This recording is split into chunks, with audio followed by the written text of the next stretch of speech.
for Hell in a Cell. We will be doing Hell in a Cell, the watch along this Sunday. Very much looking forward to it. It's not the most thrilling of cards, but there's going to be some fun stuff on it. I think the Cody Seth match has got potential to be a match of the year, maybe the match of the year.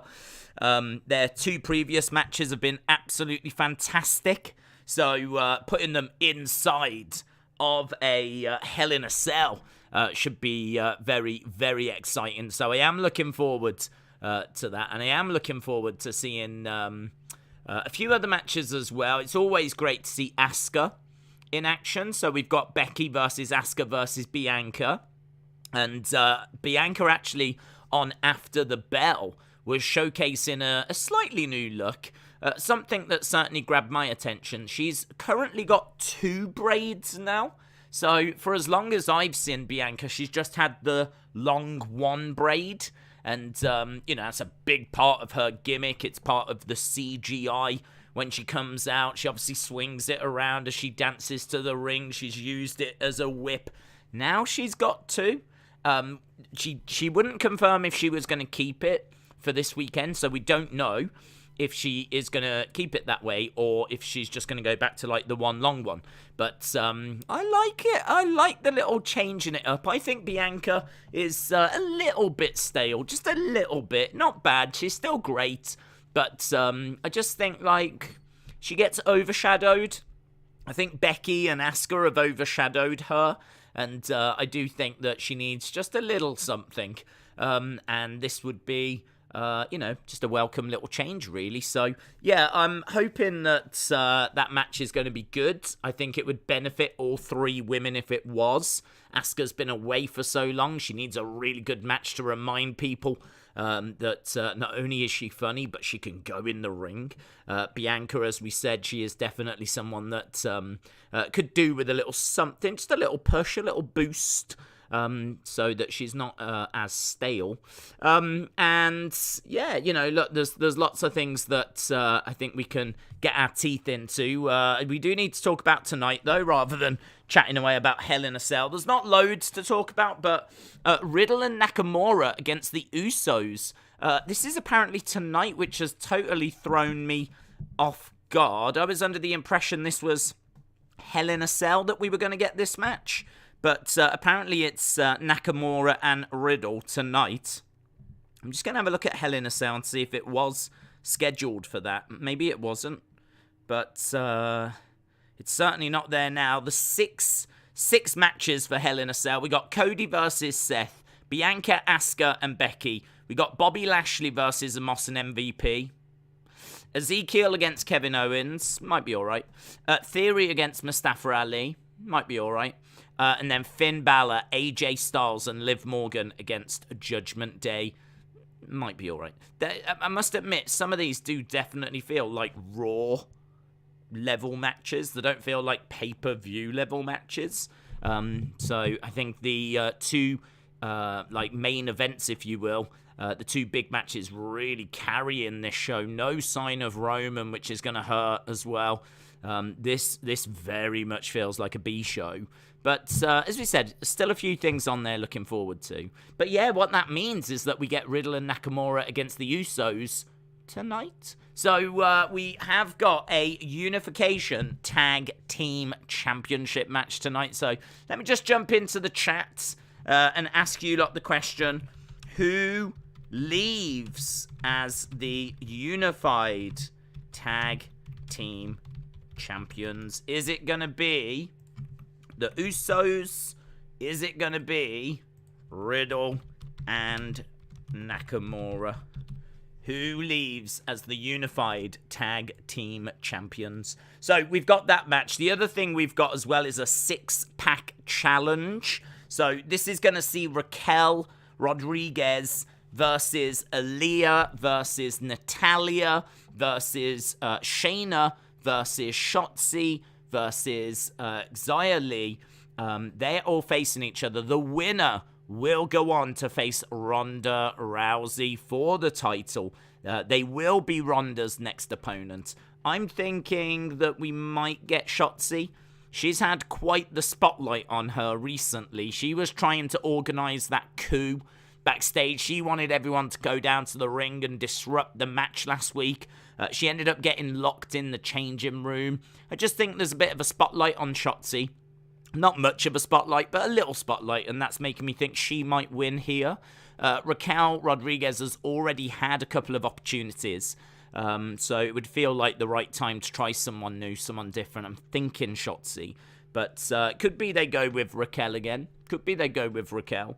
But I'll go Shotzi. But Shayna would be fun. I know a lot of people have said, imagine if it would be Shayna. And I do agree, that would be entertaining. And we've also got Mad Cat Moss returning tonight. Mad Cat Moss returns. Obviously, he had the chair over his neck. That big Andre the Giant trophy was slammed down on top of that chair. That chair crushing his throat. It was pretty brutal stuff, but... yeah, he returns tonight. That's a story that I'm not that crazy about. Again, you know, feels very kind of mid-card, feels very sort of throwaway. But, you know, it's doing a job, it's filling a slot. And we'll see where that story goes tonight. Jacob said, I feel like Roman is going to help the Usos win. And then next week, Riddle versus Roman storyline will start, which is the rumor for Money in the Bank. But hello, says Rick. Hello, hope you are well. Miss Clown 1 says SmackDown, baby. Absolutely. Yeah, a lot of excitement around at the moment. Obviously, we're coming off a big AEW show and a big AEW Dynamite. And we're now building towards Hell in a Cell. So there's so much going on at the moment. And Forbidden Door is not that far away, with AEW and New Japan stars going up against each other. So it really feels like there's just so much that's going on. Add in the whole MJF stuff as well, the Sasha Naomi stuff, which, you know, it feels like a million years ago now, but not that long ago, a few weeks back. But that's how quick the wrestling world moves. You know, something that was such a big story just a few weeks ago now feels like it happened months ago. But that's just how quick, as we said, the wrestling world moves. There's big reports that Cesaro could be on his way back to WWE. And Sean Ross Sapp just saying that just because those rumors are out there, it doesn't mean that he is. And it certainly doesn't mean that he's coming back tonight. So just kind of warning people, don't be expecting him anytime soon. There's just rumours at the moment that he could be on his way back, which is very interesting. And of course, the Bray Wyatt news as well. That was massive on Tuesday. Bray Wyatt sending out some tweets. I did do a video. The video I did on the Wrestling Escape channel, the Wrestling Escape Pod, our podcast channel. I did it over there because I'd literally just finished a podcast. So I was all set up on that channel. So I was like, do you know what? I'll just put it here. And I might look to do that. I mean, if something drops on a Tuesday, I might just drop it over there, to be honest. Yeah, so kind of shared my thoughts on that. But yeah, that was big news. He was teasing a return. But, you know, I think we've covered that. And I'm trying to think if there's anything else. There's been so much stuff. So many bits of news, and as I said, so much happening. It just feels like it's a crazy time for wrestling right now. Dave Meltzer said the match is happening at Money in the Bank, so the Riddle Roman match is likely not happening now, says Planet Dan. Planet Dan, what match is happening at Money in the Bank? What match is happening at Money in the Bank, which now means that the Riddle match is not? I haven't heard anything. The last I heard was that Riddle, Randy and Drew were being lined up as his next opponents. So if something's changed that'd be interesting to know. Wrestling has been moving fast. Roman takes time off. Wyatt got the phone call. MJF when he's not being paid. All stuff taken down, says James. Khalid said, I just watched that video and I saw your predictions. Shout out to you. Edward, hello. Hope you are well. English Nightmare says, did you know there's currently no SmackDown matches at Hell in a Cell? I think that's pretty weird. It is weird, yeah. I think, I mean, I'm not aware. I hadn't heard any rumors. This was a Raw-only pay-per-view.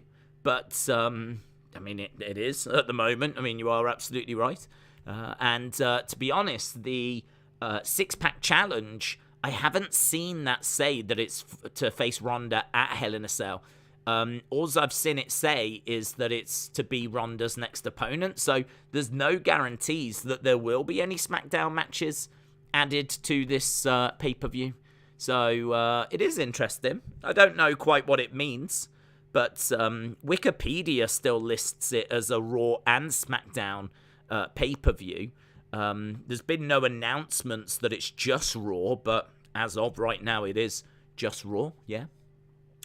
Primo said, did you see AEW's ratings this week? They did 969,000 coming off Double or Nothing. CM Punk and the world champion and the buzz from the MJF promo. There was no NBA competition. That is 10 straight weeks under 1 million. Yeah, I must admit that number was very surprising. I expected it to be above 1 million. I really didn't think they would struggle with that because the MJF stuff alone has been such a big talking point that, I mean, it's just really surprising that it just didn't get over 1 million. I mean, as you said, you know, CM Punk, a new champion, coming off the buzz of Double or Nothing, which dominated social media on Sunday night. MJF dominated social media all over the weekend. You know, and then to get that number is, yeah, I must admit, I was very, very surprised at that number. I'm not, I mean, like, no knock of AEW. No knock of AEW at all. I mean, if anything, it's actually a bit concerning. Just in general, it's a bit concerning because however you feel about AEW, you might love it, you might hate it, right? However you feel, it is concerning that with so much stuff going on, you know, the MJF situation, CM Punk being crowned champion, a really long but well-received pay-per-view and they only have, 4 of them a year? So there's only 4 times a year that they have the pay-per-views, and so that means there's only 4 times a year you get that kind of level of exposure, fever pitch, or however you want to put it. You know, I know they do those Saturday specials, but they're not the same. So to come out of that and not break that 1 million, you know, yeah. I mean, what are they meant to do? I see it. I see it as a bit of a concern. Not a concern like, oh my god, AEW's dying. Not that at all. I see it as a concern as like, just feels like wrestling in general is just in a bit of a slumber. I mean, look at WWE. They've had to move from the stadium to that arena, and so they haven't been able to sell the tickets for that big stadium, and so they've had to move. Now you've got the ratings. The ratings have been poor all throughout, going up against the NBA. Don't forget, every year they go up against the NBA. So it's not like this is the first time this has happened, but the ratings have taken, I would say, more of a hit this time than last year or the year before. I mean, I know it's hard because we've been through a pandemic, so it's hard to compare ratings, but this has really affected everything. I think, didn't Raw do like a 1.5? So, I mean, like, even Raw is, like, really struggling. And now, like, this is definitely one of the opportunities for AEW to bounce back, fire back. You know, they went as big as they could, really. I mean, what else can you do other than put the belt on CM Punk? And not only that, but have this whole MJF situation, which I genuinely think was real at the start and has turned into a work. So I still don't think they would treat their fans that way and just, you know, not turn up to the meet and greet. I think where I am right now is I think that there's probably a chance that MJF, there was a miscommunication or something, and he really didn't show, right? And I think they've taken that, and they're now using that as a way to start this storyline. I think they're coming out of the Wardlow story, going into this new story for MJF, and you know, they're really committing to it. They've taken videos down, they've taken his merch down, they've taken him off the... They're doing everything that you would do if this was real, but there's been enough stuff that I've seen, and I'm sure there's stuff you've seen as well that's, you know, leaves no doubt in my mind that this is a work. But I don't know that it necessarily started that way. I can't believe that they would have said, right, let's just no-show that meet and greet. That meet and greet, that is my stumbling block. That is what is really causing me, like, that's what's got my head twisted, is the fact that he didn't show for a genuine meet and greet, and there were fans that genuinely paid to see him. So if you've got genuine fans that have paid genuine money and he no-shows, that just can't be part of a storyline. You wouldn't treat fans that way. You wouldn't do that to fans.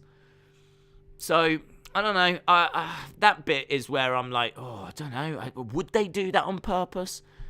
For me, that's maybe it's a miscommunication because, as I said before, Samoa Joe also missed that.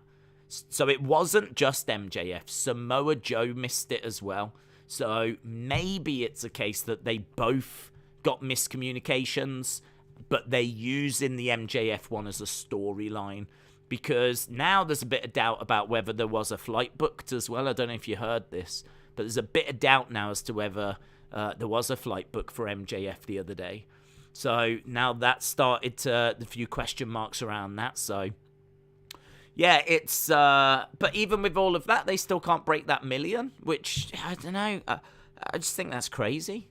I wish they had, to be honest. I wish they had, because I just think that if you're gonna do all of that kind of stuff, you really deserve to get the reward for it, whether you're WWE, AEW, Impact, whoever you are. If you're gonna do so much, if you're gonna work that hard and put on that much of a show and create that much of a buzz, well, you deserve the rewards, and the reward would be via the ratings. But Dynamite came out as just another normal week, to be honest.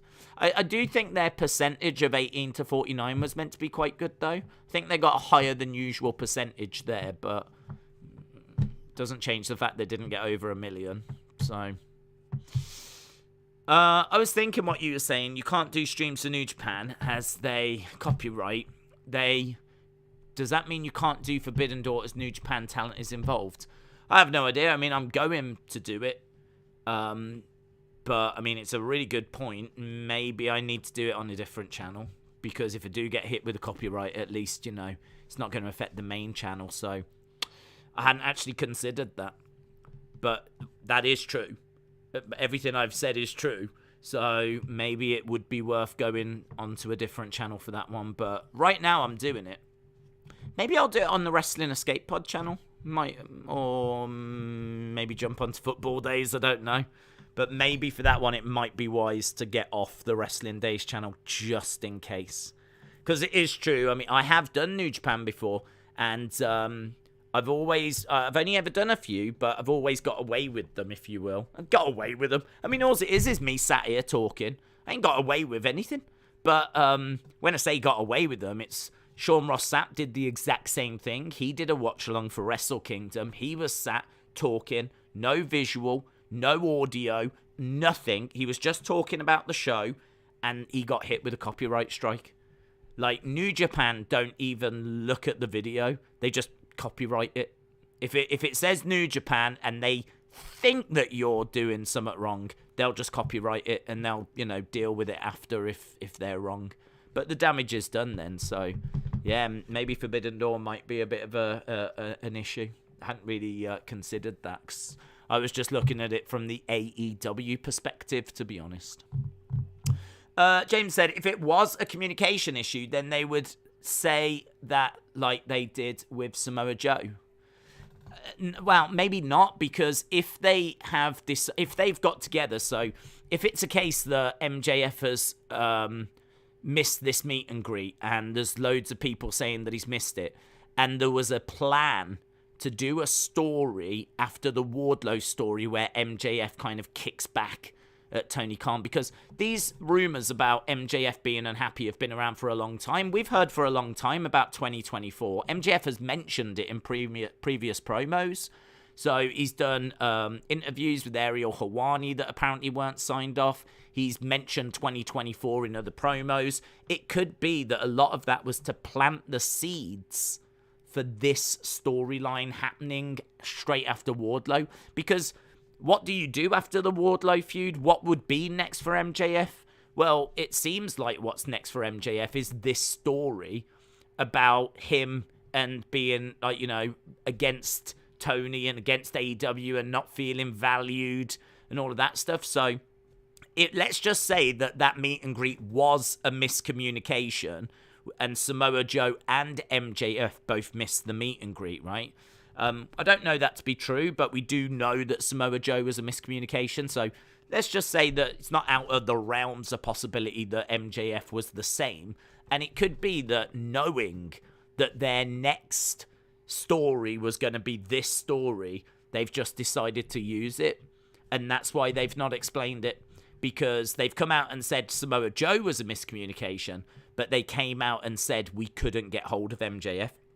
They could have said it was a miscommunication, but this actually leads them nicely into the story they were going to tell anyway. So they haven't done this on purpose, but they've certainly used it as part of the story.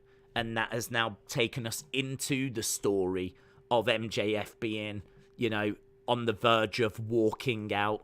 You know, not only is he on the verge of walking out, he actually didn't show to a meet and greet, when the truth is it was just actually a miscommunication.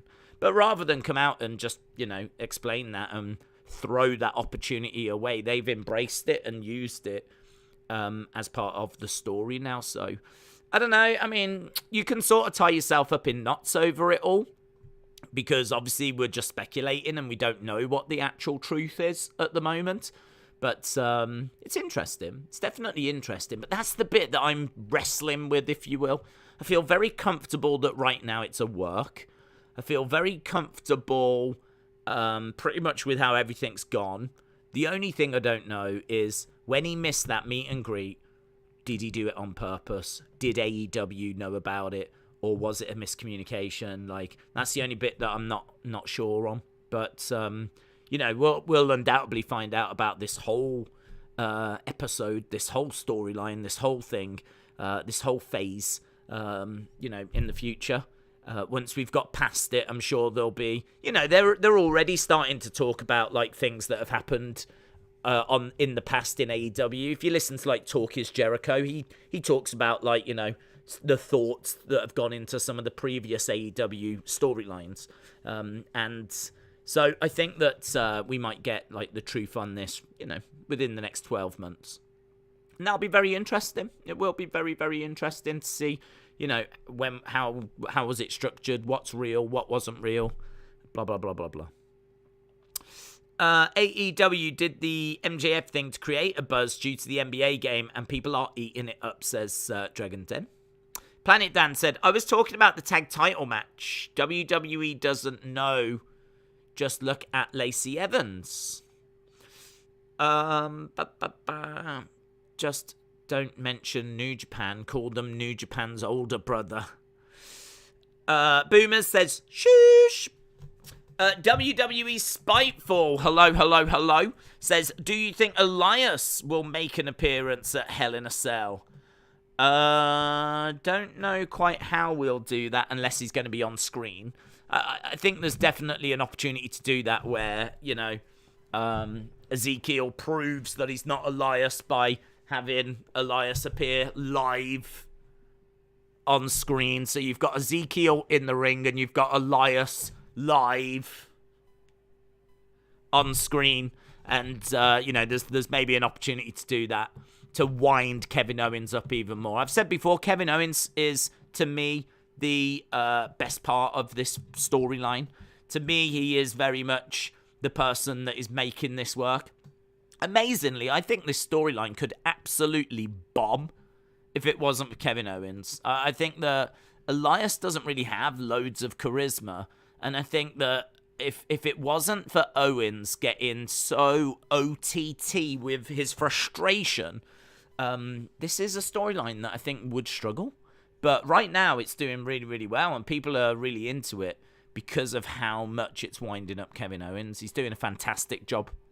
So I do think they need to once we've done this match at the weekend, and maybe during the match or after the match, we need to find a way of continuing to frustrate Kevin Owens in order for this to, continue to work. I do worry that once Ezekiel has to move on to something else, I do worry about him then.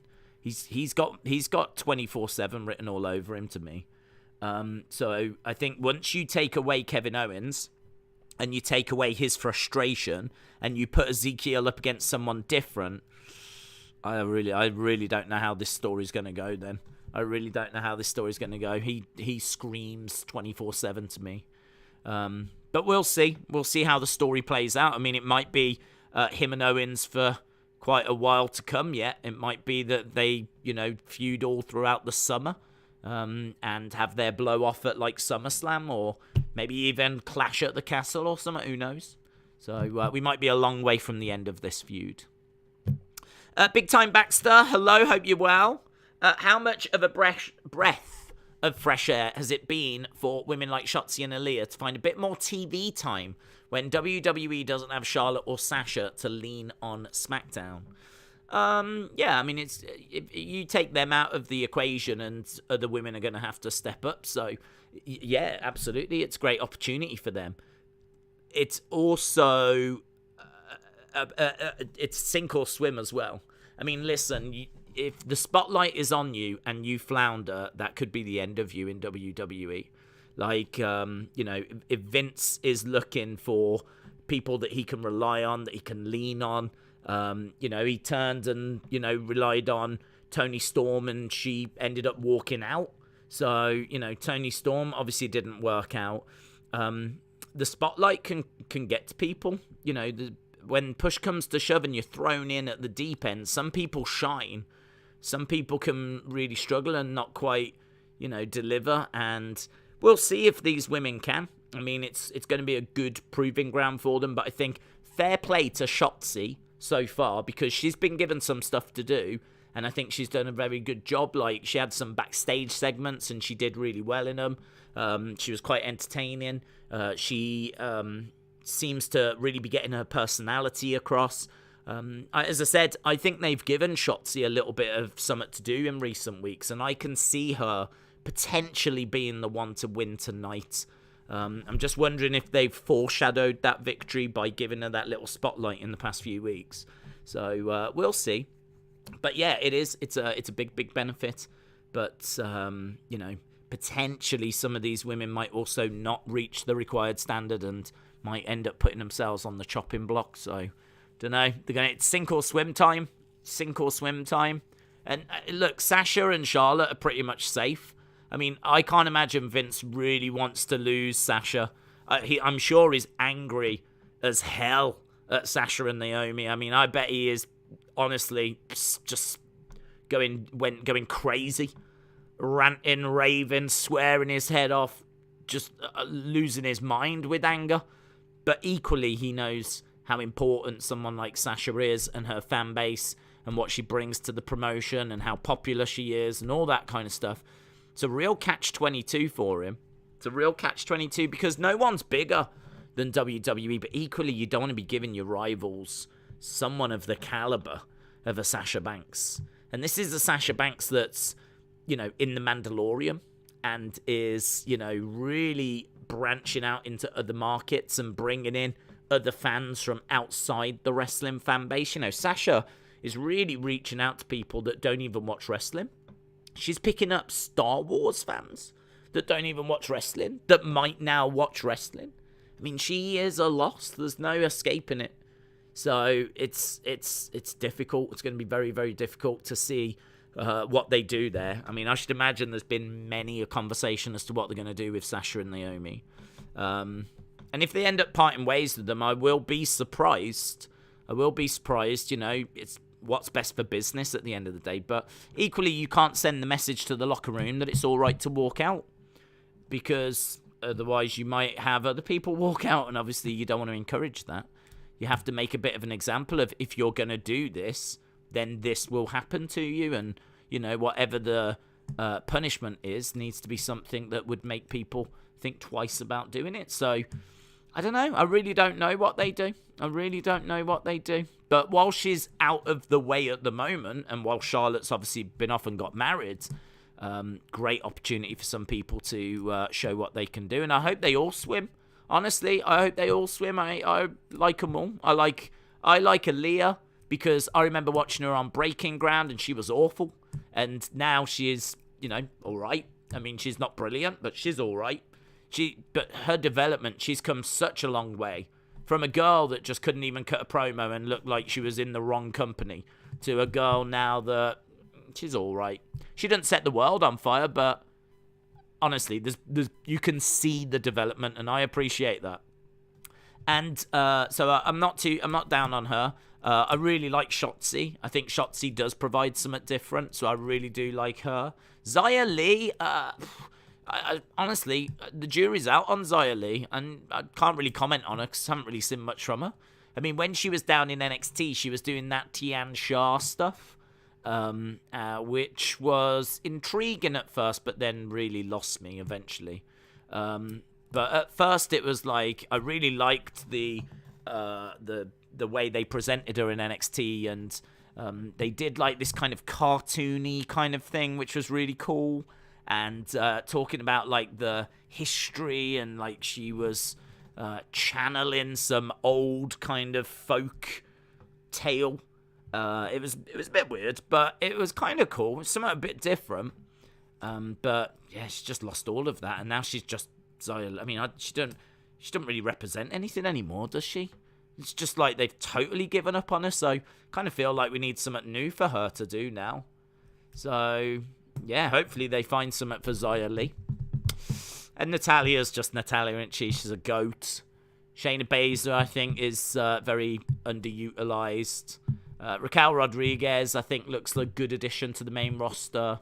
So, look, it's not the greatest women's division, but they've got an opportunity to swim now, haven't they? Got an opportunity to swim. What are the thoughts on the Queen no show in the Jubilee? Is it a work? Has she got back palace heat, says Esteban. I haven't been following it, to be honest. And she was at the Jubilee the other day, but it's such a long... You got to remember, she's like 94 or something. And it's a whole weekend of activities. So I believe she was at like the main thing, being on the balcony. And I don't know if you saw the scenes from London, but so many people out in the streets. It was really good. Really good to see, like really patriotic, and I think they're good scenes to go around the world. And she was on the balcony for that, and she looked happy and everything. So I like the Queen. I do. I like the Queen.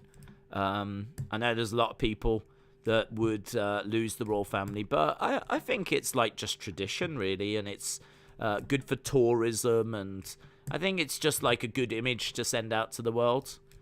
People... Kids in particular like that whole royal family, princesses, princes, carriages, palaces, the kind of Disney stuff. And it's like, well, we've got that for real. We've got that for real. And it just kind of strikes me as something like good for our identity, linked to our history. So I really like it. And she's worked hard, man. So yeah, nothing but love for the Queen. But, yeah, I saw that she wasn't attending all of the different events. But then, it's a long weekend. She's in her 90s. So, you've got to remember, she's a boomer, guys. She's a boomer. Dort Knight said, is Vince bigger than WWE? When he is no longer with us, do you think it will survive? I don't think Vince is bigger than WWE. I think it would survive without Vince because... there's a lot of people that think that Vince actually holds the product back. I think that I think it's impossible to know. I mean, you could make an argument that this company has been around since the 1960s. Vince bought it in the early 1980s from his dad. And, from there, it's sort of gone from strength to strength. We had Hulkamania, and then after that, we dipped down. But then we went to the Attitude Era, and then we dipped down. And now we've kind of grown again to this era where they're making record revenues because of the TV deals and the streaming services. I mean, it's just making so much money now. I suppose, how do you measure success? if you measure success by how much money it makes, it's as strong as it's ever been. But if you measure it by, I don't know, how much people enjoy the shows, then I don't think there'd be too much disagreement that it's been stronger, it's been better.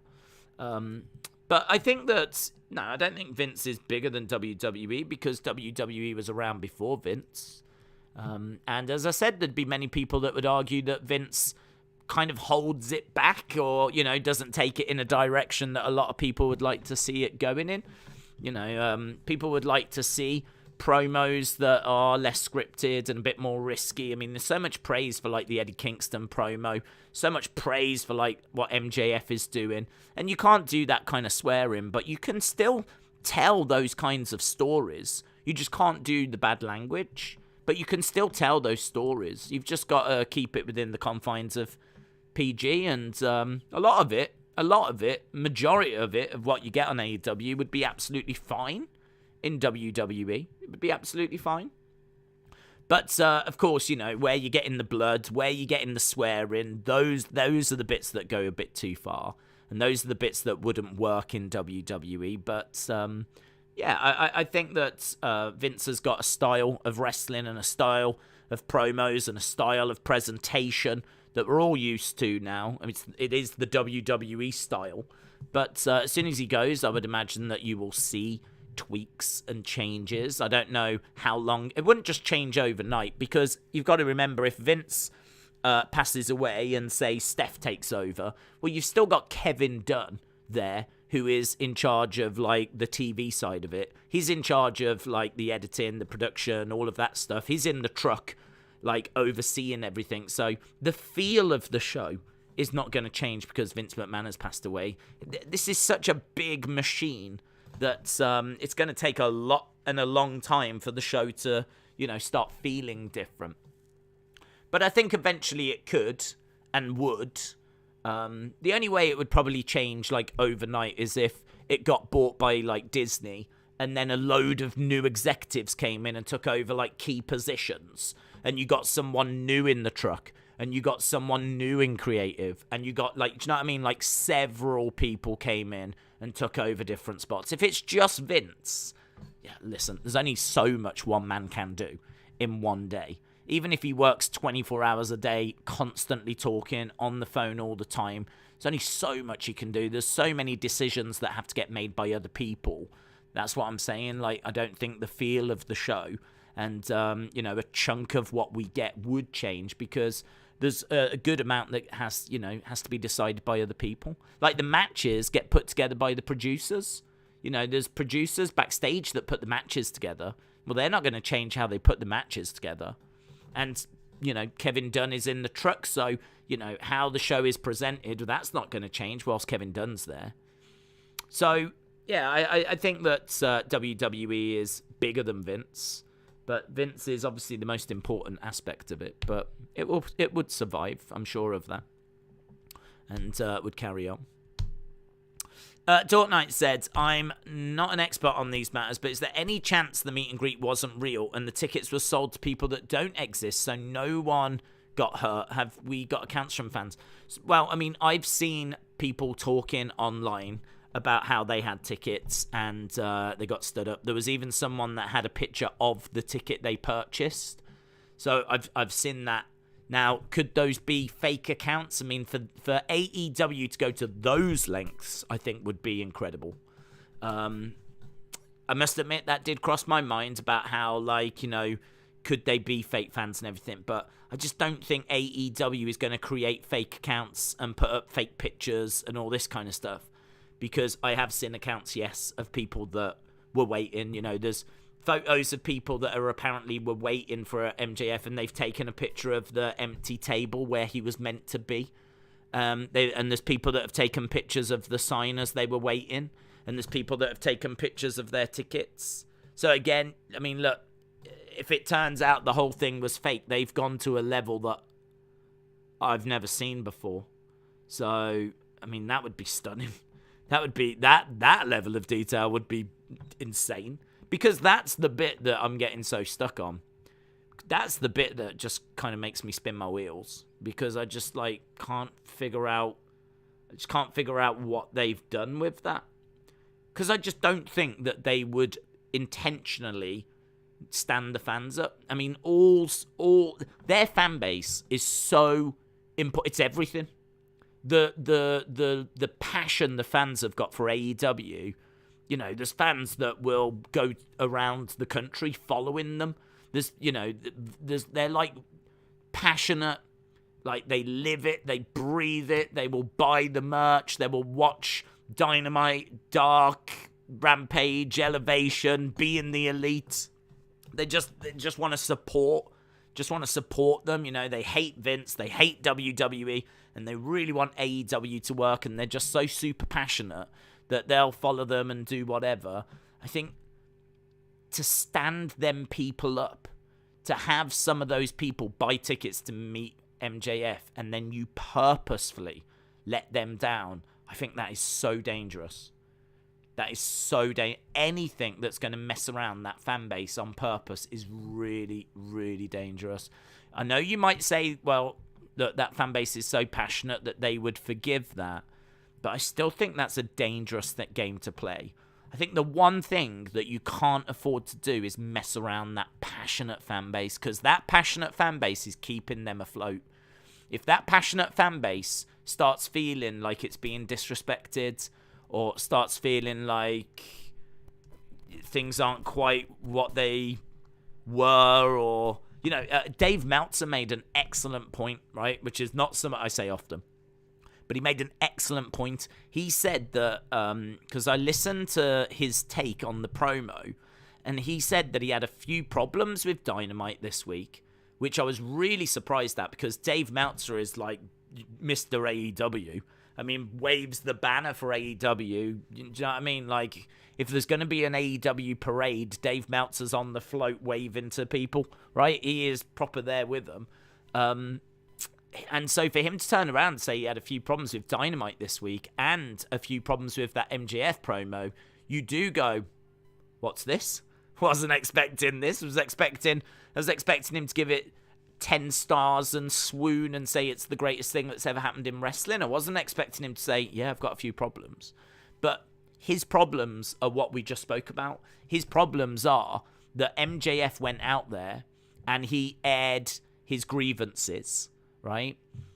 And the problem is that fans were starting to buy into some of those grievances. He was getting some of his points cheered, which means that the fans feel the same way about some of the points that he made, which is turning them, or at least starting to turn them against Tony, turn them against AEW, which, considering how important that passionate fan base is, like, to do that is a dangerous thing to do. And that was the point that Dave Meltzer was making. I don't think they should be going down these roads. Like, apparently when he made the point, and we spoke about this, and I must admit, I don't feel this way, but it seems like many people do. Like, there's too many ex-WWE stars coming into AEW. Now, I don't feel that way, because I think that if you're ex-WWE, you probably got released, which sucks, and I feel really sorry for you. But also, you're probably highly skilled, one of the best kind of free agents out there, regardless. But also, I think that you were probably underutilized in WWE, and I think that you can show more now than what you could in WWE. So, for a few reasons, it doesn't bother me about ex-WWE going into AEW. I'm not bothered by that. But seemingly there is a good percentage of AEW fans that are, because that was a point that MJF made, and that was a point that apparently the crowd really reacted positive to. So you are, maybe even inadvertently, starting to plant seeds in AEW fans' minds that maybe they haven't even thought about. I mean, I'm sat here defending it, saying I don't think there's too many WWE people in AEW, but equally, I'm now sat here saying, but it is now clear to me that many fans feel that way. So all of a sudden, if they continue now to bring in WWE people, you know, all of a sudden now I'm going to start thinking to myself, okay, I like that, but what's the fan base going to think about it? Are they going to hate this?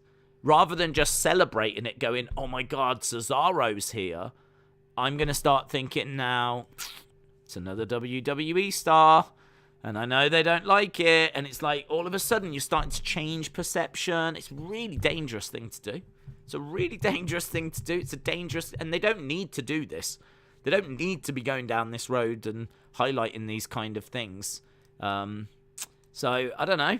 And then to see that, you know, that it's risky, and they've gone big, and they've committed to it and everything, and then to see the end result is you don't even get 1 million views out of it, you know, that's, it's hard, man. It's hard, innit? Being a wrestling promoter this is why, you know, credit to Vince. Vince has gone through this quite a few times. I mean, the mid-90s were not great at all. Early to mid-90s, like 93, 94, 95 in particular. 95 was just dross for WWE. It was awful. It's one of the worst years ever. It's you know, you're well out of the Hogan era, and you haven't got to the Attitude era. You're in that new generation era, but just really struggling to find people that are going to get attention. And around that time, you're starting to see WCW. They've got Hogan. They're starting to make some moves. You're still a little bit away from the NWO, but they've got some momentum. They've got some things happening, and you just haven't. And yeah, I mean, like, he's been through this cycle and he's come through it. He's managed to weather these kind of storms, and credit to him, man. Credit. I do give him credit. He's even though he's not Mr. Popular, he's found a way of like surviving and getting through. And, you know, here we are with the company making record revenues. James says, why is someone pretending to be my dead dad? What's this? What's this, James?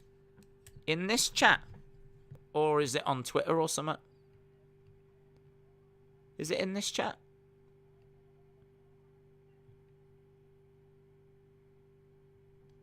Oh yeah, it is. Yeah, that's sick. That's sick. They've been blocked, so hopefully they have gone away.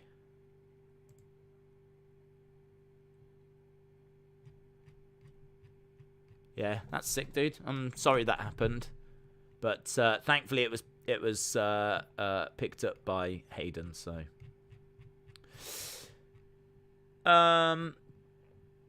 Dort Knight said, I see parallels with Sir Alex. I can see chaos when he leaves and people thinking they are bigger and cockier and people taking over like Ollie who shouldn't.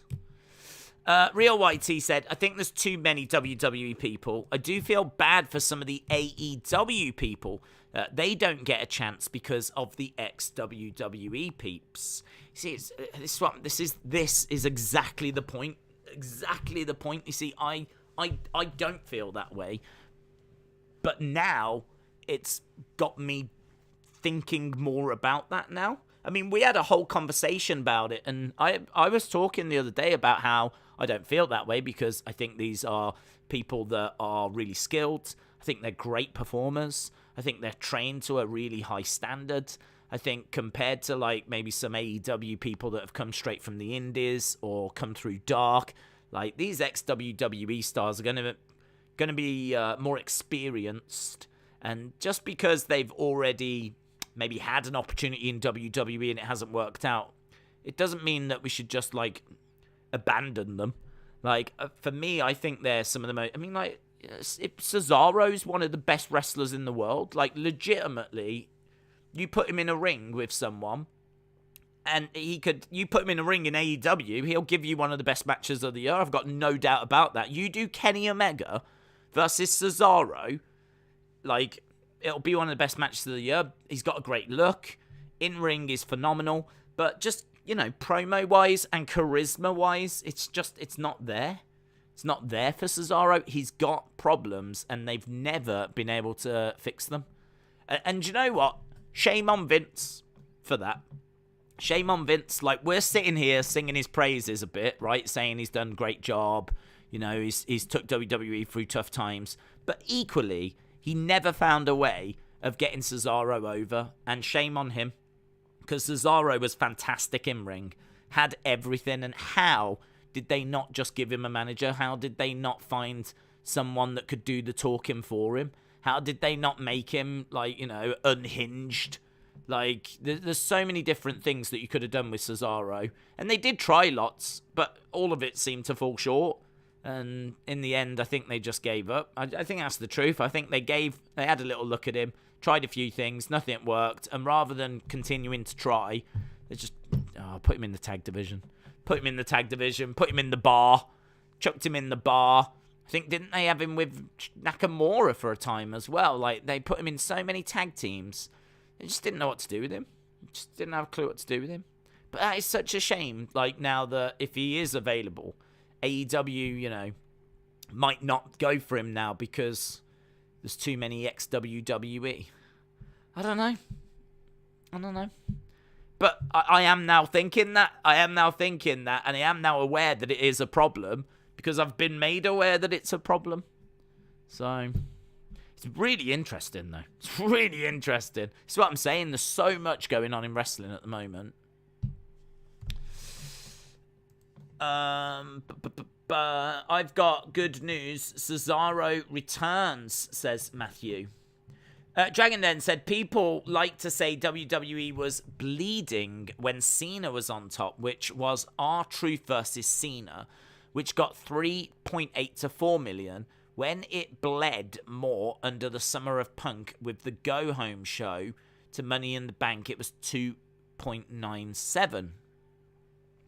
Sean says Cesaro was a Heyman guy, but still couldn't get over.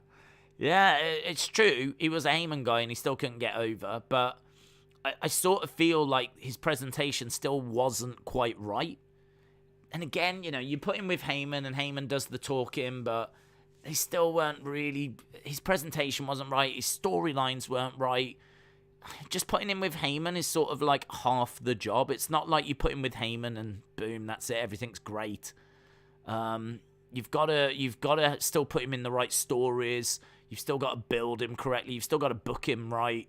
And there's obviously so much more that goes into it. But, I mean, look, the guy couldn't cut a promo, so putting him with a manager was always going to be a no-brainer. And you're right. I mean, I think they did that. I think they put him with Heyman. It didn't work.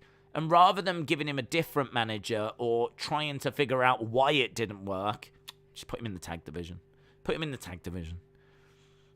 No way. No way. I do not believe that Cesaro couldn't have made it. I just don't believe that. He's too good in ring. His actual in-ring wrestling was too good. And his look as well. I mean, like, he's got a good size to him. He's obviously works out a lot. I think that he needed a bit of a gimmick. I think the Swiss Superman just wasn't it. And as we said, his promos weren't it. But this is why I would like to see him go to AEW, because I'd be really interested to see how they would use him. Really interested. I'd be really interested to see what they did.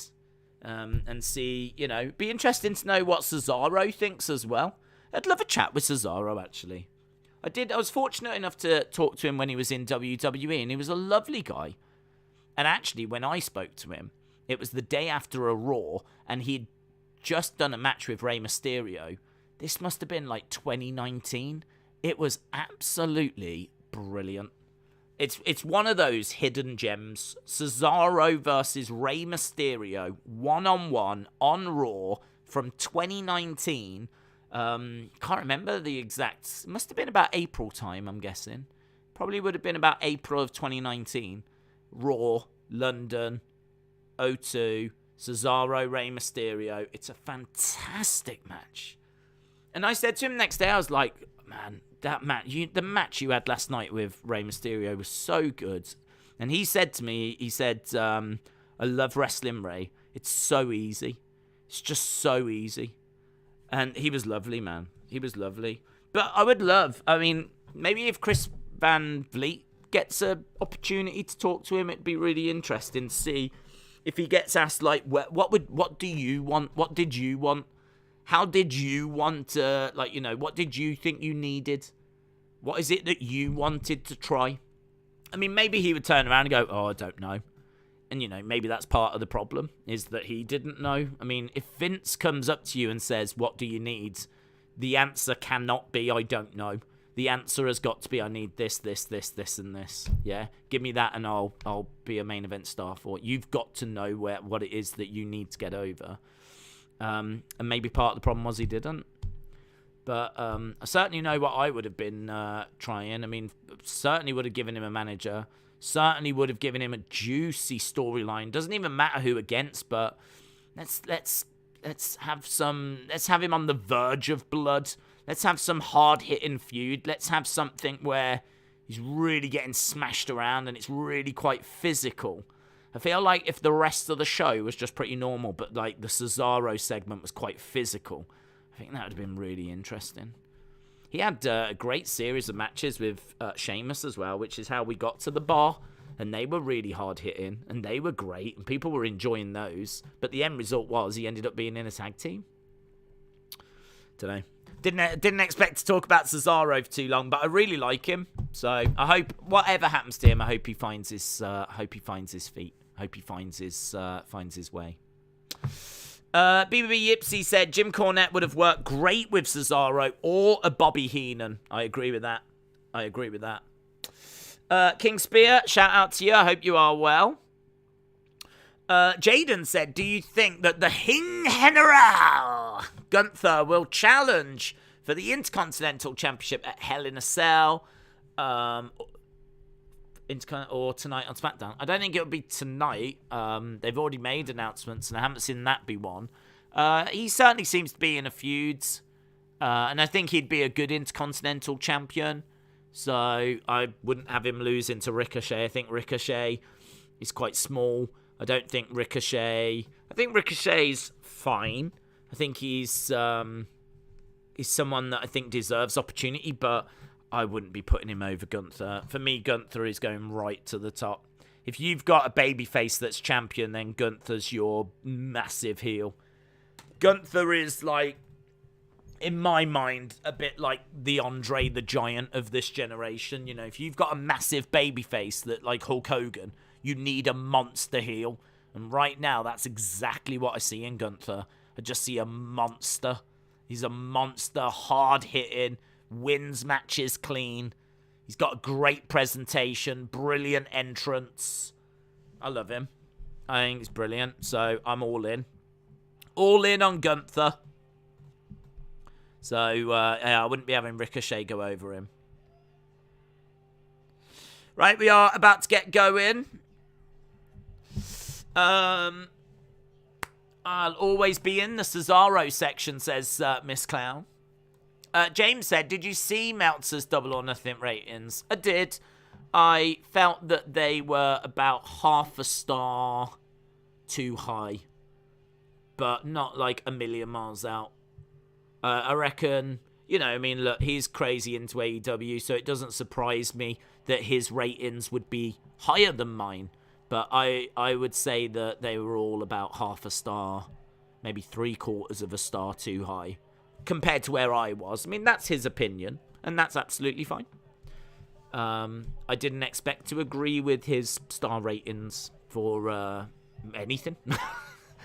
They're normally there or thereabouts, and I must admit this one was probably high, but still there or there. I don't think I really looked at any of them and went, huh? But there was definitely, like, I think the CM Punk match is like 4.5, and it's like, no. I mean, I'm willing to go to like 3.75, but I ain't willing to go to 4.5 stars. I mean, Shawn Michaels' Undertaker he gave 4.75. You're telling me that Shawn Michaels' Undertaker was only 1/4 of a star better than CM Punk Hangman Page? Hangman Page fell over twice. CM Punk fell over twice trying to do the buckshot lariat.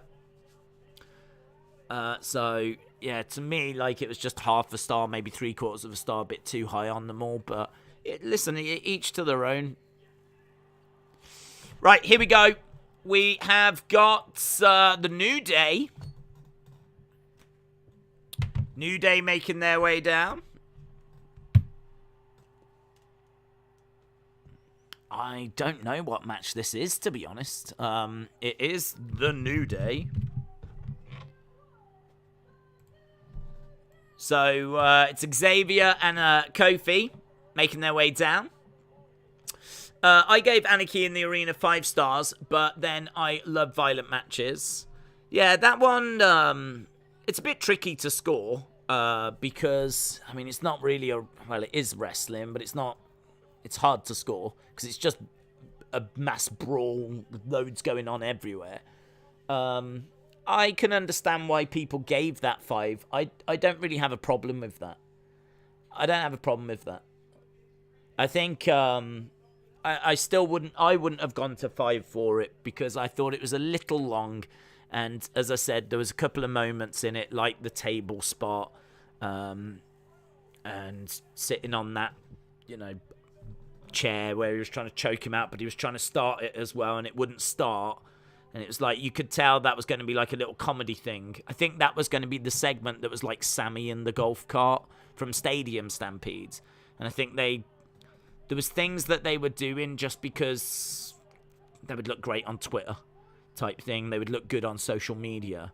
And I probably didn't need those bits. And I definitely would have had it shorter. But, I mean, outside of that, it was great. And I wouldn't begrudge it getting 4.5. I mean, I don't begrudge it getting 5. I ain't bothered enough to care. But, yeah, I'd probably be around, like, that ballpark. 4 to 4.5 type area. My problem was more with the other matches, which just felt a little high. But anyway, we've got New Day in the ring. Daniel said, I've just joined. WrestleVotes have tweeted. They've been talking about the lack of SmackDown on Hell in a Cell and that Ricochet isn't on it. Corbin and Moss will rematch again, and that is annoying, says Daniel.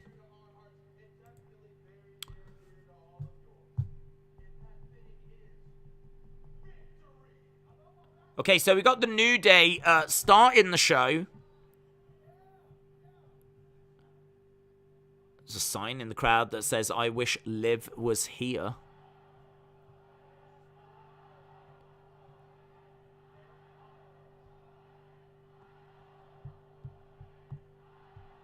What are they chanting?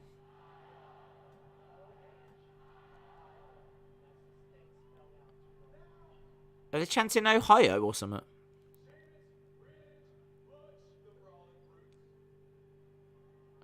Boos for the Brawling Brutes.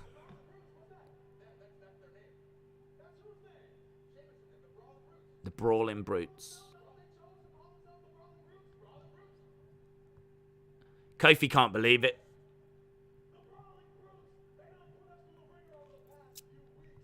Past few weeks! The Brawling Brutes have put us through the ringer in the past few weeks. It's been months.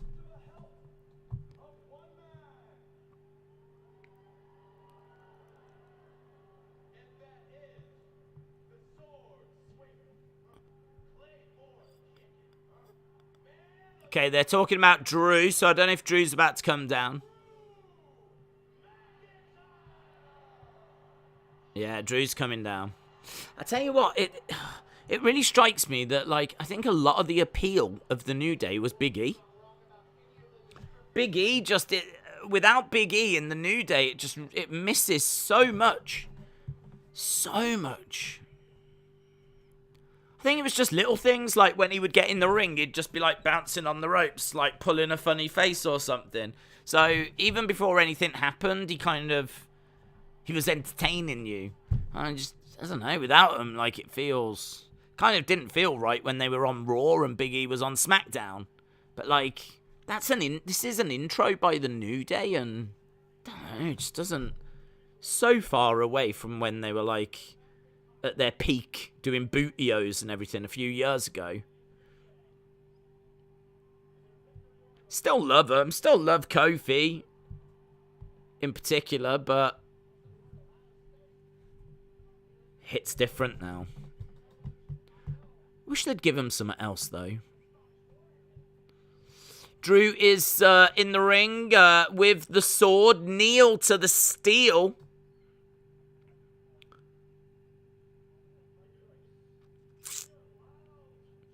We are loud tonight, says Drew. Sam, hello. Hope you are well. Being from Ohio, we do chant where we scream, oh, I-ho. Oh, I-ho. I-ho. What? I think I had a stroke halfway through that. Oh, I-ho. Ohio. Oh, hi-ho. That's not right. Shouldn't it be O dash hi O? What's O-H-I-O? That's O-I-O? O-I-O? Surely it's O-hi-O? Is it not O-hi-O? It's not O-I-O. I'm all confused. I hate this place. Right, Drew's in the ring.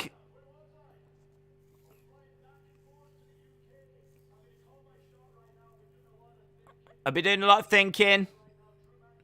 Drew. We'll challenge. We'll win.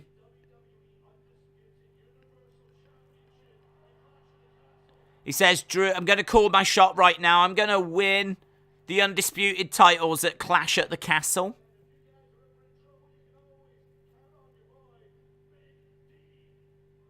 Big D. Oh, hello. Family show.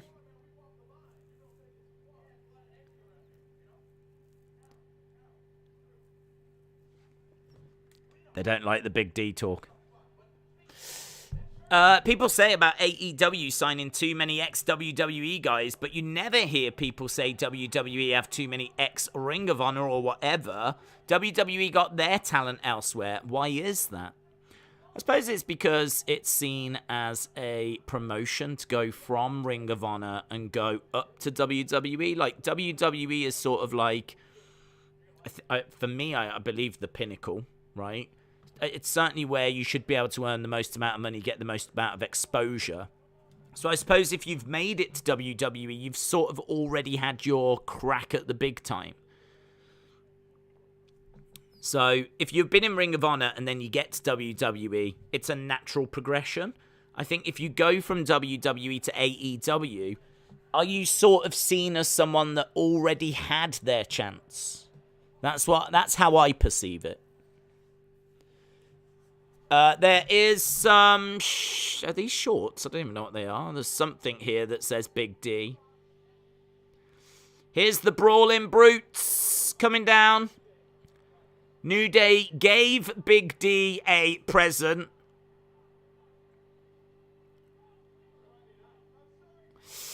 Drew needs to get a scabbard and wear the sword on his side or back, says Ryan. Why are they starting the show with this, says Lone Star Friends? I have no idea. This is what happens when you don't have Roman Reigns. It's a D in a box, says Brent. It's a kilt. Ah, Big D kilt.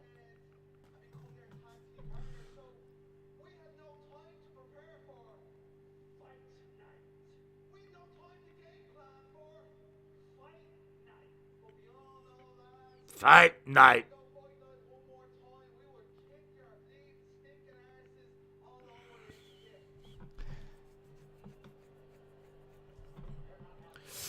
Mane said he doesn't respect the club or have any feelings, but still respects the fans. Butch has gone running down to the ring. Butch gets in the ring, goes after Kofi, goes after Xavier, gets grabbed by Drew. They're all beating up on Butch. Butch gets thrown out the ring. I'm guessing we're building to a 6-man tag match. Just doesn't end, does it? Doesn't end. This is the feud that will never end. We'll be sat here in 20 years still watching this lot bicker. There's an advert now for Hell in a Cell. Delwyn said it's a go-home show, lads. It's a go-home show. They're talking too much, says Waltz. You talk too much. Makes me think Botchamania. Start the Smackdown. Well, I think they will now. I think that was the start. I think we're now going over to our first match, which will probably be a 6-man tag match. I think, honestly, that was probably just to kill a bit of time. I don't think this show has really got much star power at the moment because of Roman. I mean, Roman has carried SmackDown. And so when he's not around, God, you really feel it. Matt, shout out to you, said, with regard to MJF's expletive-laden promo, can AEW head towards a darker, more adult-orientated product while still keeping the sponsors happy? Yes and no. So, I mean, you can get darker, but there's definitely lines that you can't cross. Meltzer was saying that he thinks that some of those networks are going to be unhappy at the bad language that was used, because I must admit, those words got through on Fight TV. So, and apparently they may have got through over in Canada as well. It was interesting because I watch it on Fight, and on Fight nothing was censored, so everything he said was coming across. And I don't know why, but I was under the impression that you lot in America were hearing the same. But apparently TBS were taking out the expletives, but they came through here in the UK. And there's a belief that they will have got through in like Canada and other markets as well. So Dave was saying, like, even though TBS might have been able to have censored it, there will be other markets around the world that won't. And he doesn't believe that that is going to have pleased the networks at all. So, I don't know. I mean, look, how long had this been prepared for? Had they had conversations with the networks before this happened? Had Tony Khan already cleared everything? I mean, God, it'd be a hell of a stupid thing to do that kind of a promo and not have it okayed beforehand by all the networks. So, I mean, look, I think the bad language and that level of bad language is going to be a problem. Too much excessive blood is going to be a problem. But I think you can get darker. I mean, look, Eddie Kingston's been cutting some really dark promos. But it's just like, there's definitely lines that you've got to operate within. But I think they'll continue to try and push those boundaries and find, as far, because they always want to take it as far as possible. Because they know that their fan base is really that fan base that loves the Attitude Era, wants a more mature product. So, it makes sense for them to try and push the boundaries as far as they can. And even if they can push them further than we expect, sometimes, it makes sense for them to do that. But at the end of the day, there are still going to be restrictions because advertisers just don't want to be associated with things that are going to reflect on their brands negatively. And, you've got to think that TBS and whatever, this is all mass market. This is all mainstream. This is all, your mainstream advertisers. So you've got to deliver really a mainstream product, a product that's not going to be niche, that's not only going to cater to, a certain sector of society. You've got to create a mainstream product, and the best way of doing that is keeping it as close to PG as possible. That's something WWE learned a while ago, hence why the product is PG. And it's why they've got so much money coming in. So many people want them because they've got a product that's easy to watch, easy to enjoy. It's not offensive. And advertisers are quite happy to advertise on it. Films are quite happy to advertise on it. Their trailers, quite happy, progressive sponsor part of the show. You get like Snickers sponsoring different things. You get not only do you get like sponsors in the show, but you also then get like, adverts that run throughout the show, and those advertisers are happy to be associated with WWE, but that wouldn't be the case if it wasn't a PG product. So this is why we'll never go back, or certainly not at the moment will we go back to an Attitude Era. Because right now, the advertisers just don't want to be associated with that kind of thing. MJF said the F word once. That's not bad. I say it about 100 times a day. He said, didn't he say he said BS as well? I think he swore several times throughout that promo. The F word at the end was the one, though.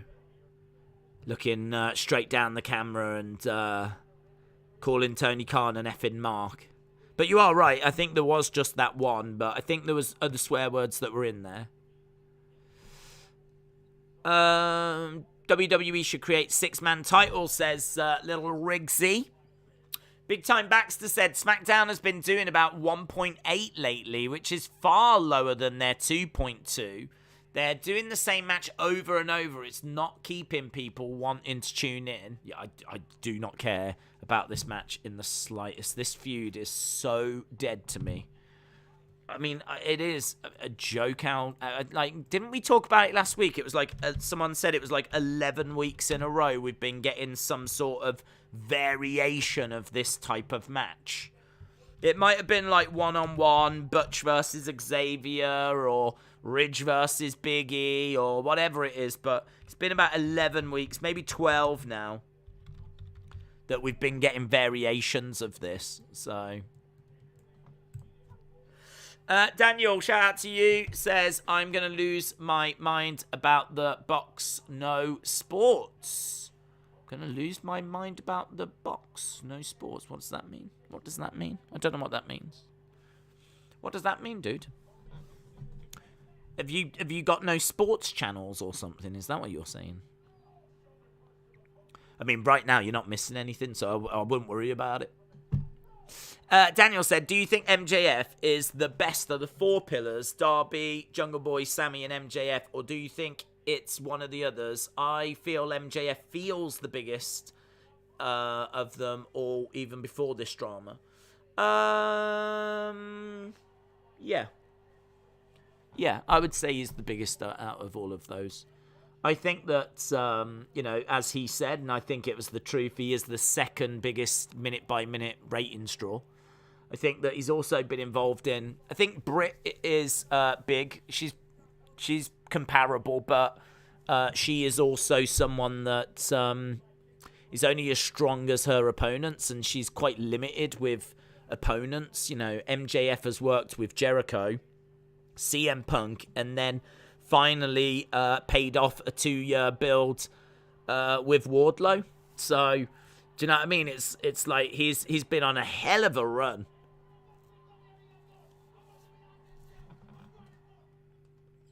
He's been on a hell of a run with great opponents. And then not only has he done... So he's done Jericho, CM Punk, Wardlow.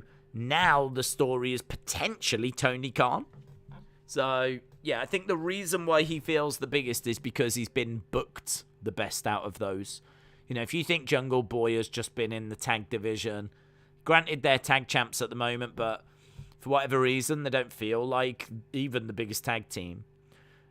Sammy has sort of turned heel, and he feels like a decent deal with Ty Conti, but obviously not very popular at the moment, but that's all right. MJF isn't popular, but I think people respect him. I think people respect Sammy, but I would say MJF's ahead of him. And I think, is that all of them? Jungle Boy in the tag division. Darby Allin kind of feels like he's still on the back burner. He's not had the feuds that MJF has had. So, yeah, I would say MJF feels like the biggest out of all of them. It's not to say he's the best, because I enjoy watching Darby Allin matches more. But I do think that MJF is the best promo. But yeah, just his booking has been the best so far. So, be interesting to see if Darby Allin was given that same run of people, or if Sammy was given that same run of people, or if Jungle Boy was given that same level of opportunity, see what they would be able to achieve. But I feel like MJF has absolutely smashed it out of the park, and it would be hard to see how anyone could better what MJF has managed to achieve. So, yeah, I think he feels like the biggest. CM Punk tweeted a couple of minutes ago, doesn't seem very good. He said he'll be live tonight on Rampage, which wasn't advertised, to address an important announcement regarding his future injury. What, CM Punk is going to be on Rampage tonight? CM Punk. Well, it was all right, wasn't it? He jumped in the crowds. Do you remember when he jumped in the crowds? He certainly didn't seem injured then on Dynamite, unless he's injured himself when he jumped into the crowd the other day. Or potentially injured himself during that match, but I don't know. I can't say I saw him. He certainly didn't seem injured or upset or distracted the other day on Dynamite. Let's have a look at this tweet. I'll be on Rampage live tonight with an important announcement in regards to the AEW World Championship and my career. I don't think he's injured. Maybe it's just a way of getting people to tune in. All I'm basing that on is the fact that we saw him on Wednesday and he was seemingly alright, unless that jump in the crowd caused any damage. But he did wrestle a match after that and he seemed okay. So I don't know why an injury would show itself now. All he says is an important announcement regarding my career and the World Championship. It does definitely suggest injury, but where's that? Where would that have come from? I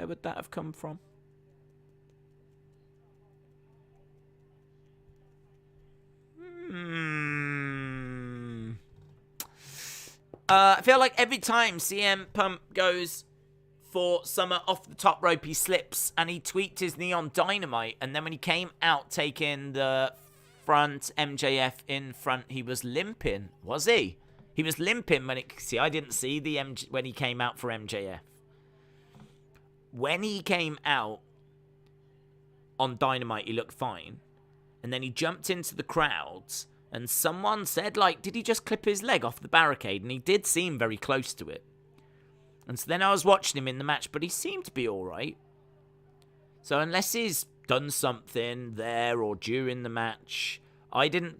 But, like, when he came out and chased MJF away, that was during commercial break, so I never got a chance to see that. And I never searched it out. So...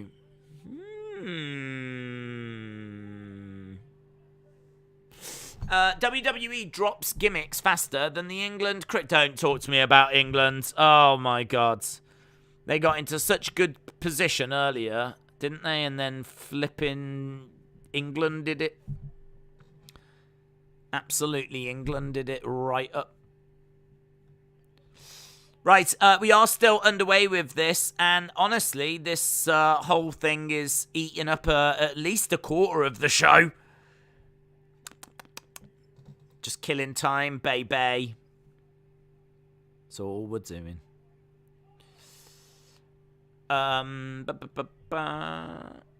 Man United Hodge, shout out to you, said, I don't think he's dealing well with his botches. Nah, he ain't going to walk away. Not over that. He did mention in that media scrum that, he'll probably beat himself up over it, but equally he's just got the title and he knows how important he is. I mean, I don't know if you heard the clip of Tony Khan, like, going on about how important CM Punk is. And he was like, oh, he's done this, he done that, he won the Friday Night War, blah, blah, blah, blah, blah, and he was just going off and off and off. CM Punk had to tell him to, like, stop basically at the end. He was like, right, let's move on. Because, like, Tony was just like, bang, bang, bang, bang, bang, bang, bang, bang, he's done this, he's done that. Biggest draw in the history of Dynamite, biggest draw in the history of Rampage. Main evented on, like, 4 pay-per-view cycle. Each one's got bigger and bigger. Bang, bang, bang, bang, bang, bang, bang. He knows how important he is to AEW. I don't think he would walk away over, like, some botches. Don't know what he's going to... I don't know. Maybe there is a little injury there. Right, it was a win for the Brawling Brutes, and the crowd go mild. Do you think Raquel is going to win tonight? She's maybe got a chance, but I'm going to go with Shotzi. I think they've been showcasing her over the past few weeks. We saw her upset.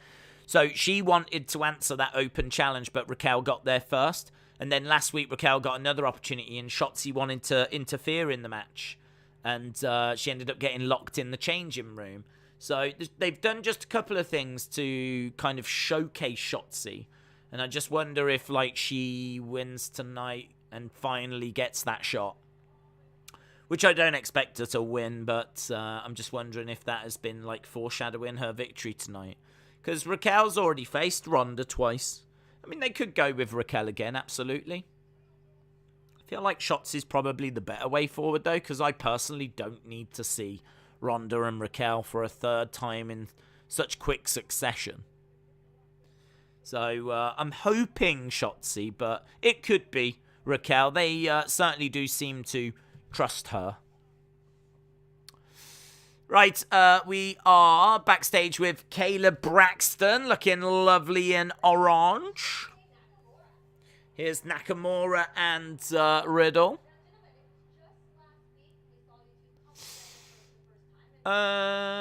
Honestly, Trenchcoat Drew was more interesting as a heel than a face, says On. Dragon Den said, which AEW wrestler do you think does the highest rating no matter where they are? A hint, it's not Punk and it's not MJF. Oh, I don't know. Who is it? If you know the actual answer, just who is it?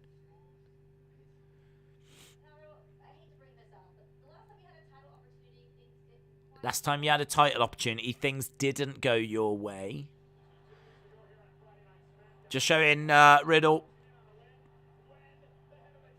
went up, and it was when RK Bro had an opportunity at the tag titles against the Usos. That was the last time I think we saw Roman.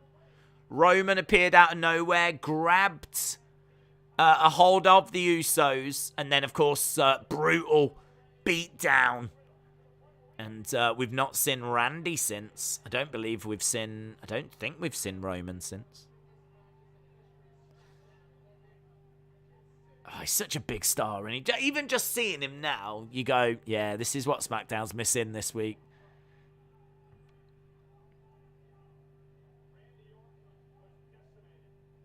Randy Orton, that kid crying.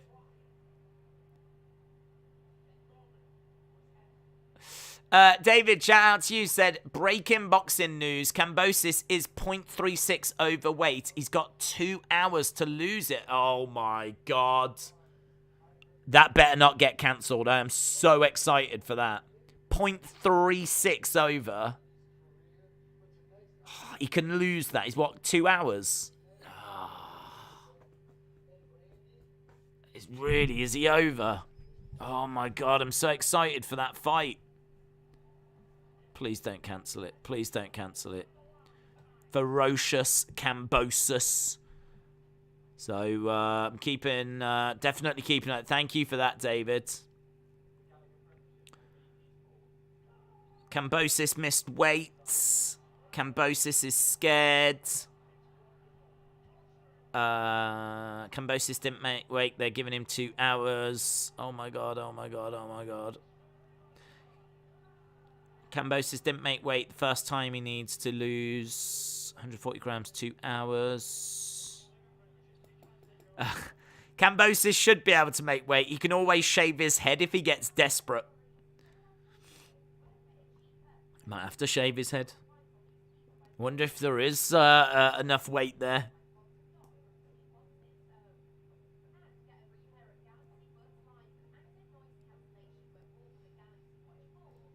People are saying that they think he can make it, though.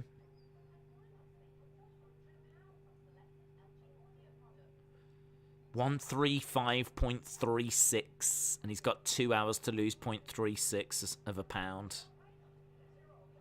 Should be able to do it. Should be able to do it. If it was a couple of pounds, no way. No way.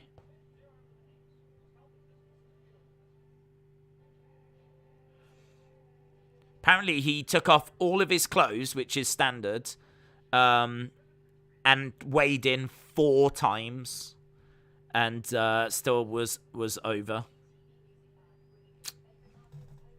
Damn.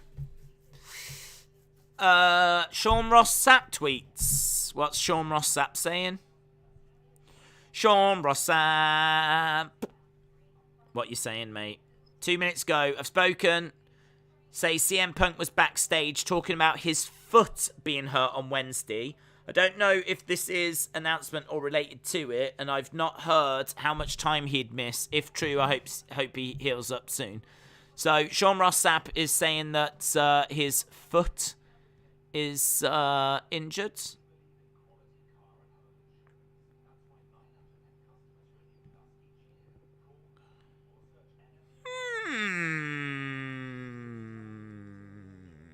Sean Ross Sapp said, I'm just going to check CM Punk's flight plans. Lol. Do you think Bayley is the one to take the title off Ronda? Really don't know, you know. I don't know. It's a difficult one because, like, I don't think Bayley needs that, but she could. I don't know who. I don't know who would you have do it. Who would you have take the title off Ronda? She should lose to someone. I don't want to see her vacate it. She should absolutely lose to someone, but it shouldn't be Becky. Shouldn't be Becky. I think she should get that win over Becky. Get back to, like, being 1-1. It shouldn't be Charlotte. It certainly shouldn't be Sasha or Naomi. I don't mind Bayley. Maybe, yeah. I'd love Aska. I'd love for it to be Aska. You see, I keep thinking, like, oh, it should be someone new, and we should put someone new over. She might want to put over Shayna. She might want Shayna to be the one that finally takes it off her. And that would be great for Shayna Baszler, in all fairness. If Shayna Baszler was to get a victory over Ronda, that would give her quite the boost. So maybe Ronda would want it to be Shayna. I would want it to be Aska. Here's Adam Pearce. God, so much has happened, and none of it has been on the show. Here's Max Dupree. Max Dupree.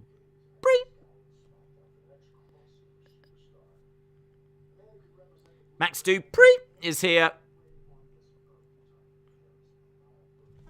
I do like these little segments of him with Adam Pearce. They're good.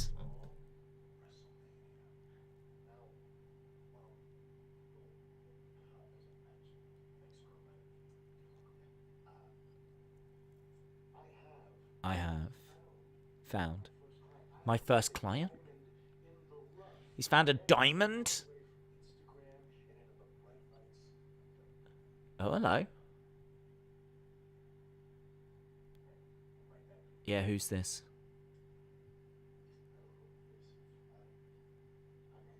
He's found his first client. Is he going to be a manager?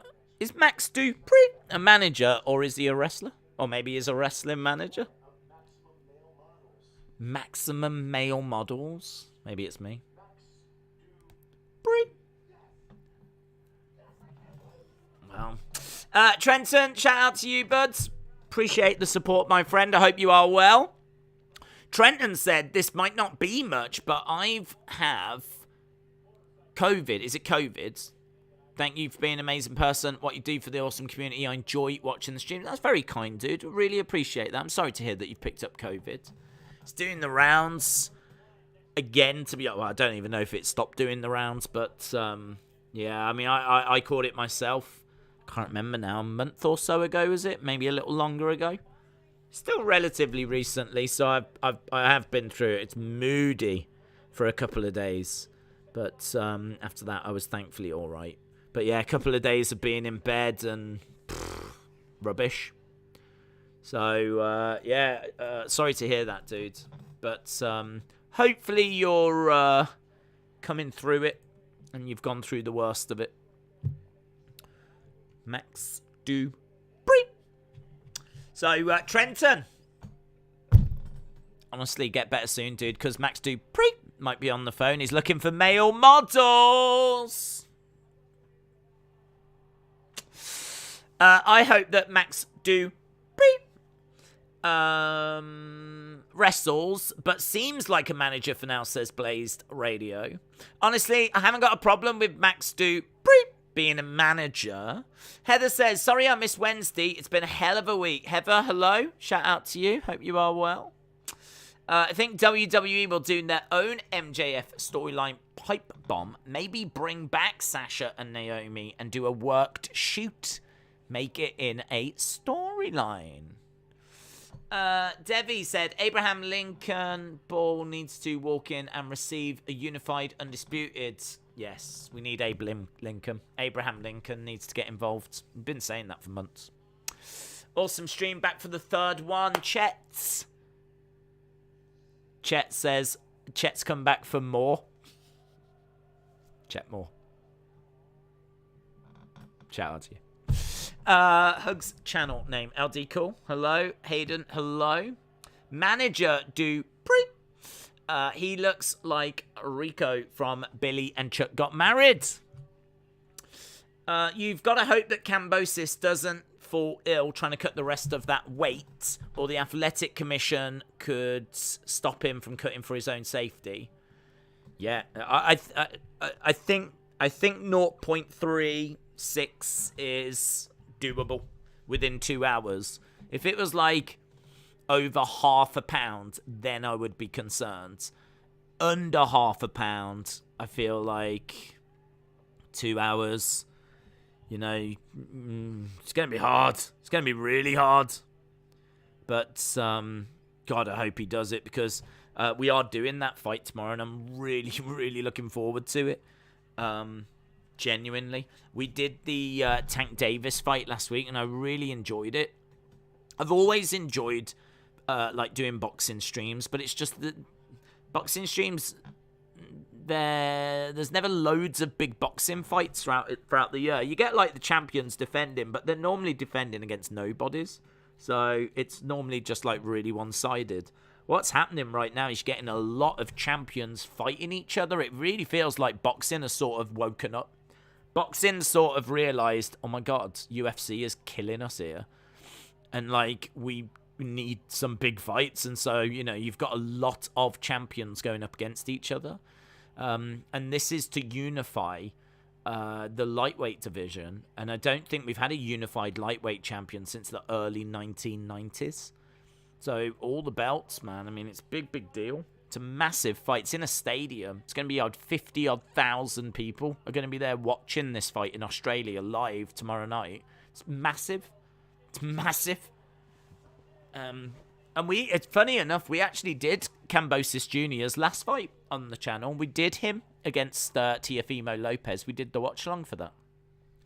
So, yeah, this is one that's really got my attention. So I hope it happens. Otherwise, I'm going to cry. Actually cry. Here's Los Lotharios. Los Lotharios. I don't know how you spell it. I also don't care. Legend Killer, shout out to you. Kyle said, your stream makes me better. My wife have separated. It hurts being here helps. I'm really sorry to hear that. I think the thing, like, I think everyone, like, goes through really rough things. I know I've been through, like, difficult times in my life as well, and I think that's, like, part of life, and it's part of the journey. Whereby, you know, you are going to have, like, really tough days, and you are going to have, like, big challenges. Everyone is going through them. Certainly not at the same times, and I'm certainly not, you know, saying that everyone's challenges are common or easy to get through. They're absolutely not. Absolutely not. But I do think there's a bit of comfort in knowing that you're not struggling alone. There's other people out there that are, you know, struggling as well, going through hard things as well, going through hard times as well. To a sort of degree, it's sort of more normal than you actually think. And hopefully the streams can just provide a bit of a distraction. And I don't know, if they provide comfort in any way, well, that's just a massive, massive positive, isn't it? It's a massive positive. So shout out to everyone that's going through some tough times at the moment. Hopefully the SmackDown can provide a distraction. Rampage can provide a distraction. Hopefully Kambosis coming in overweight. He's got 2 hours to lose it. We should find out on the stream whether he does it or not. Hopefully that can provide a distraction. We'll find out if CM Punk is having to take some time away, maybe vacate the AEW Championship. We'll find out. You know, maybe that can provide a distraction. There's plenty going on at the moment. Plenty going on. Turn that frown upside down. I mean, that won't help, but it's just the kind of thing I've heard people say in the past, so maybe it'll help, I don't know. Let's say 2 years, we finally get Cody, MJF, and Wardlow as a trio in WWE, says Larry. Maybe. D-Gamer says Kambosis had better make that damn weight. Chronic Effect said clouds look white because they are reflecting sunlight from above them. I like that. Real YT said exactly, it feels like one thing after another. Just keep on going, everyone. Yeah, listen, I've been there. I think we've all, had those bad days where, things are just not going your way, or, like tough decisions that need to be made, or, life throws up these horrific moments, It is just part of the journey, unfortunately. It's funny, isn't it? Like, Tyson Fury made a comment that really stuck with me. Tyson Fury was saying that he doesn't really care about money. He could keep fighting, but he's not bothered about money. Like, he wants enough to make sure he's comfortable, of course, because that's a big concern people have got, what with the cost of living going up and everything. Like, there's a lot of people that are struggling to, like, just pay the bills. Just even the simple things, like just paying the bills, is really hard for people at the moment. And Tyson Fury said, like, he's fortunate to not be in that position, but he's got friends and he knows people that are like multi-millionaires, billionaires that are so unhappy. So unhappy. And even though their concerns and their problems are not paying the bills, they've got other problems, other concerns. Like, even having all the money in the world and like that doesn't bring you happiness either. It's crazy, isn't it? It's crazy. But I think that the truth is that it's just like life has a way of providing those moments regardless of what, financial situation you're in. You never quite know. You always look on Instagram and everyone's having a great time. It's not life. That's not what's really happening. Social media, it lies to you. But keep on keeping on. Keep calm and carry on. That's what the Queen said, or I think someone in England said that. It's on a poster. Might be Churchill. Not sure. Right, we are seeing... we were at commercial break then, by the way. We are now seeing Jinder having a look around, trying to find Shanky last week. Found him. And then we got the old Shanky-saurus dance. Are we getting that again this week? Are we getting Los Lotharios against Jinder and Shanky again? Is this a thing that's happening again? Is this... It's like Groundhog Day if it is. Just seeing Jinder shouting at Shanky. Shanky saw Samantha Irvin, gave a bit of a... I always see that as a sprinkler, on a garden. And they do that move. I always think, in my mind, I visualize it as a sprinkler. He's spreading the water on the garden. Jinder says, no dancing for Shanky. Dancing is banned, but he can't help it. Look, the rhythm lives inside him.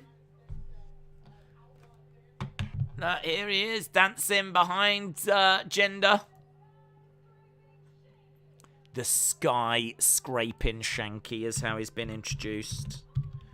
Jinder and Shanky Ice, ice, Shanky. Bum, bum, bum, bum, bum. Bum, bum, bum, bum, bum.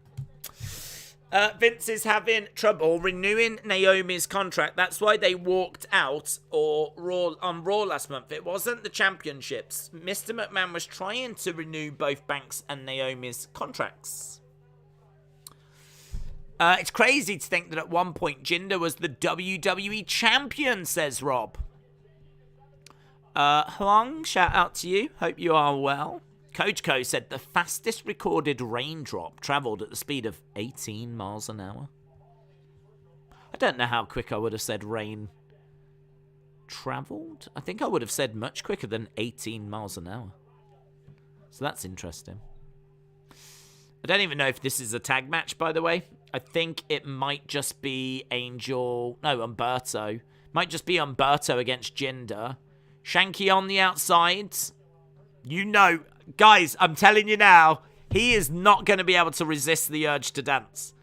Don't you dare think that he is going to be able to resist the urge to dance. That rhythm, it lives inside him. I think it lives in his hair. So he is going to be giving it full-on sprinkler in a second. Big back body drop. There it is, look. Oh, we love that. He loved it. Yeah, big Shanky, sky-scraping Shanky loved that big bad body drop. He loved it. NXT TakeOver is going to struggle tomorrow going up against UFC. Yeah, I mean, I think part of their audience, though, is, you know, NXT has got, like, a passionate audience. I reckon there'll be a good chunk that will still tune in regardless, but... yeah, I don't think they're going to be picking up those casuals, unfortunately. It's not the strongest UFC card tomorrow. And actually, I don't know when NXT starts, might even wrap up before it begins. They might avoid it. Here we go, look. Oh, he's so good as well. Honestly, he's like an Indian Billy Elliot. Roll up by Humberto. Humberto rolling up Jinder, but referee was distracted by Shanky. Roll up by Jinder, 2. And there we go. And Shanky jumps around. Celebrate him. Jinder celebrating. Look, Shanky's throwing his leg out. He's having a little... I don't know what that is, but he's chucking his leg out there.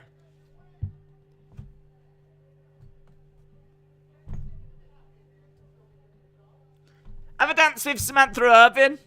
Oh, look at his face.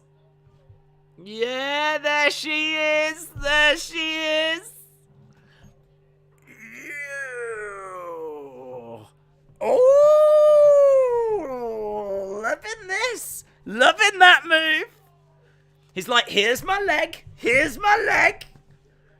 Oh, she's getting up, man. Yes, that's how you do it. Look, she cannot resist. She cannot resist. If ever you want to pick up a girl in a club, that's what you do. You go, here's my leg. Here's my leg. Like that. Spin this arm around. She had to get up. She had to get up. She felt obliged. If ever you're going to do the old here's my leg move, she was like, oh yeah. Count me in. Count me in. I don't know why. I know it's rubbish. But I do enjoy it. I do enjoy it. I do enjoy it. It's rubbish. I know it's rubbish. You can't even dance. I know. That's part of the joke. But, like, when she responded and got up then, there was something in my heart that was like, yes, I'm loving this. I am loving this. It's like Macho Man and Miss Elizabeth all over again. I feel like I'm seeing true love on screen. Here's Ronda. Here's Ronda. Give it down by my reputation.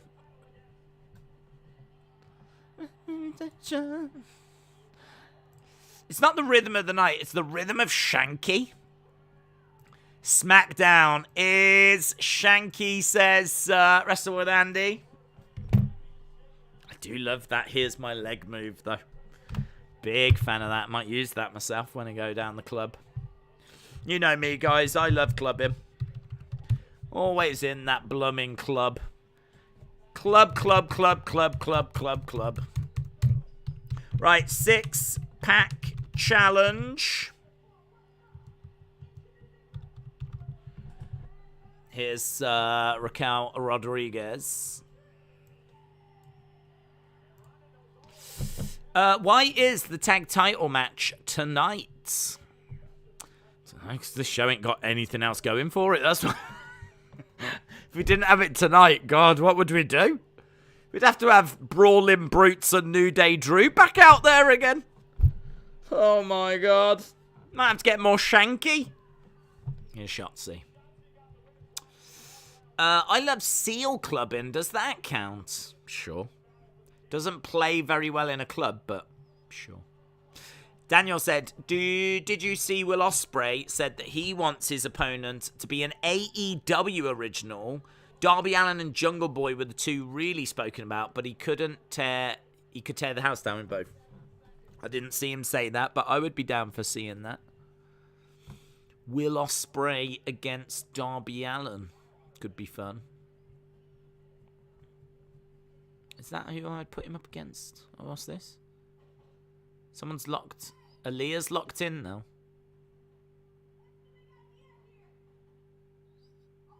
Why is the cameraman locked in with her?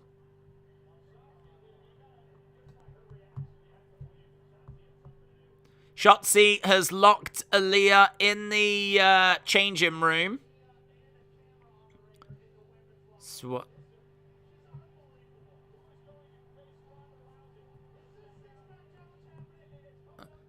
Is it a 6-pack challenge or is it just how many? Who is she locked in there? I don't know who she's locked in there.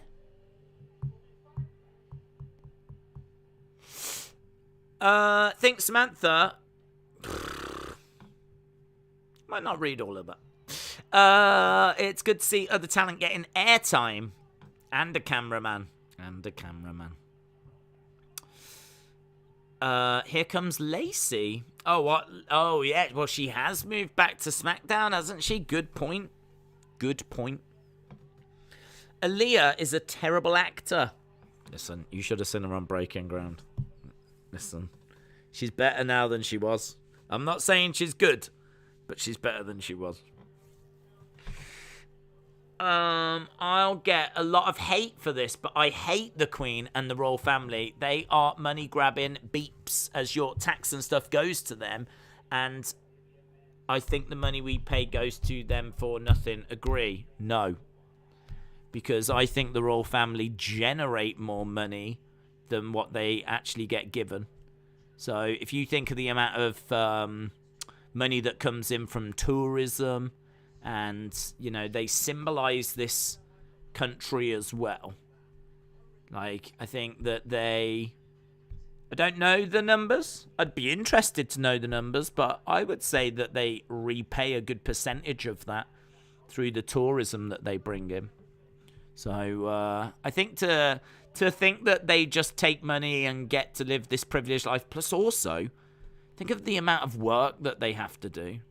You know, it's not as if they're swanning off jet setting around the world, not doing anything. Like, constantly having to, like, host delegates, go and open factories, open hospices.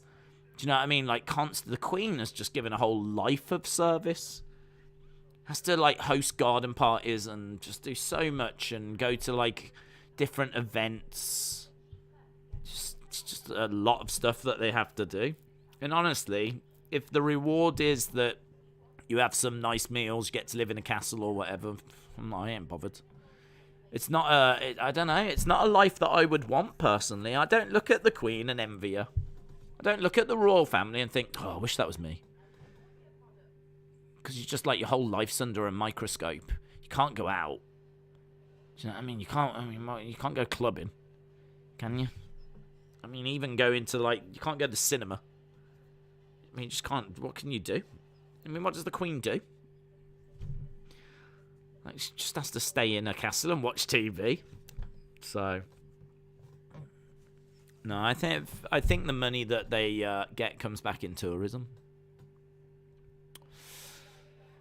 Right, Ohio State University. Is this where we are? Go Bucks! Oh my God, the Young Bucks! Was that a reference to the Young Bucks? Are they on the show tonight? That would be huge. Go Bucks. They should rename this show Shanky's Dance Party. John said, are you doing any Queen-related festivities? Not. My dad was quite up for having a garden party. There's been lots of street parties, and it is something that divides opinion. Not everyone is into the royal family by any means, but my parents like them, and I think as a result I've been raised in a pro-royal family. So I like them as well. Well, I'd say I like them. I like the Queen. I don't know that anyone's too crazy about Prince Charles. But I really like the Queen. I mean, it will be a really sad day when she passes away. It really will.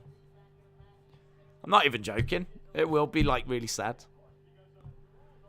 So, yeah, I've just grown up in a pro-royal family. But, yeah, my dad was going to do, like, invite the family round, have a garden party. You know, some, like, traditional, like, I don't know, scones and tea and little sandwiches and bits like that. But it didn't in the end. He didn't know if he was going to have the time off, otherwise he probably would have done it. And like my folks watched the stuff on TV the other day. So, you know, you got to remember my parents are old, so they love it. Sit down with a cup of tea, watch whatever was happening. I don't even know what it was. I think someone was in a carriage, someone was on a balcony. Don't know. I didn't watch it. I like them, but I won't go that far. Right, we've got how many women in there? 5 women. So, she's not here. Ring the bell, ring the bell. No, she is here. Aaliyah is here. Aaliyah goes after Shotzi. So we are underway. The winner of this six-pack challenge will challenge Ronda Rousey. So we got a six-pack challenge.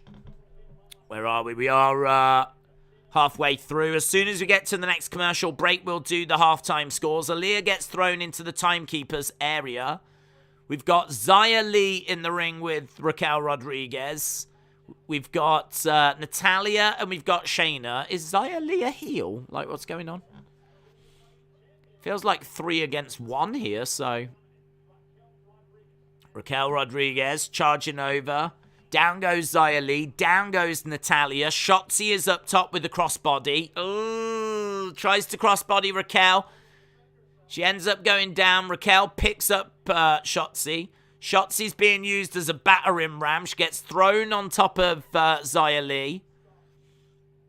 Raquel is the one that's really pulling all the strings here. Shayna jumps onto the back of Raquel. She's got a sleeper hold applied. Shayna spills out the ring with Raquel. We've got Xia Li and Natalya in the ring. Stomp coming in here by Natalya. She's looking for that sharpshooter. Xia Li kicks out. Forearm strike by Xia Li. Natalya throwing in some right hands. And again.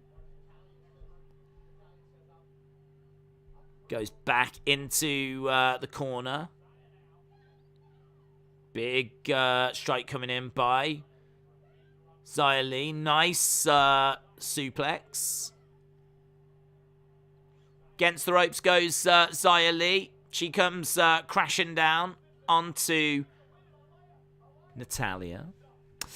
I hope Shanky brings back the top of the head bop next week. Root Beer Float said if CM Punk is hurt, that'll suck big time. Well, I do appreciate the fact that we've got something pretty major to find out. I mean, I don't want him to be injured, but I do like the fact that Rampage all of a sudden feels a bit more important, so... Sam said, please answer this. Do you think Shotzi should win Money in the Bank and dethrone Ronda? I don't mind that.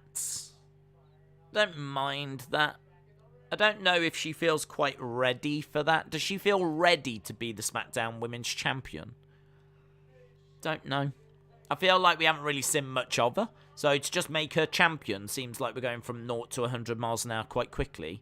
But that's what Money in the Bank does allow you to do, because you can cash in at an opportune moment. Opportune moment? Opportune moment.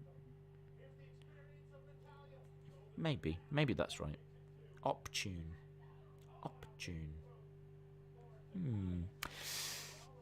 Allows you to cash in at a good moment, and you know, that could be something that could benefit Shotzi. My cable box stopped working, but at least I can still watch this, says Ian. I gotta tell you, mate, I think of any week to miss, this is probably the best week that you could miss. I think so far this has been very, dare I even say, below average SmackDown? Don't want to be, like, negative, but there's been nothing here that you needed to see. Apart from whoever wins this six-pack challenge, and right now Raquel with a single-arm powerbomb. Natalya, oh, it's Natalya that does it. Natalya has done it.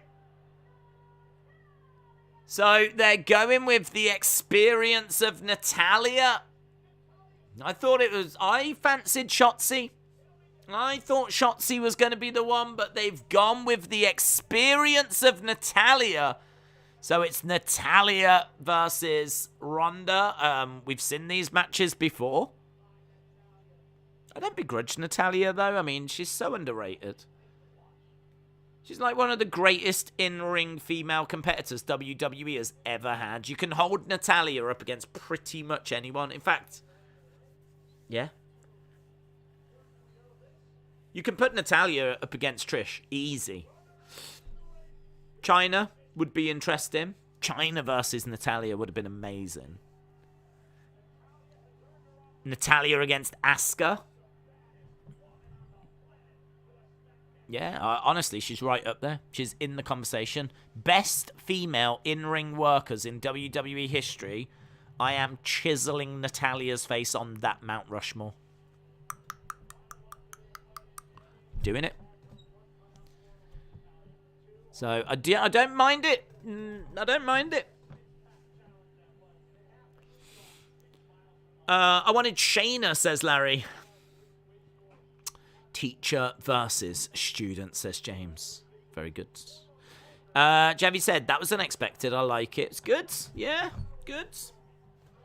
I don't mind it either. I don't mind it. Moldy said, I lost my virginity to one of your toy hunts. Let's just think about that for a second. Love it. Sorry, not sorry. Nothing to be sorry about. Nothing to be sorry about. I love that it was able to provide such a powerful background. I hope Shayna wins this, as her Ronda would be fire. Well, I've got some bad news for you, Edward. She didn't. Here's Baron Corbin. We haven't done halftime scores because we've not got there yet. But we've got to be close. And we're almost at 1,000 votes as well in our poll. So a big thank you to everyone that's voted. I don't know if we've got a Cambosis update, but I would imagine he's probably not weighed back in again yet. I think he's going to make it. But it is a little bit of drama. Haney would still fight, even if Cambosis doesn't make weight. We've got an ambulance. Here's Madcap. bursting out the back of the ambulance, takes a deep breath. Coming up next, Madcap returns. And he doesn't look like he's joking. Halftime scores, everybody, it's the halftime scores. Are you happy it's the halftime scores? I really want to know. Halftime scores, everybody, it's the halftime scores. Are you happy it's the halftime scores?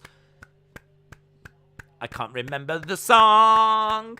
Halftime scores. I can't remember it, you know. I've sung it so many times, I just can't remember it anymore.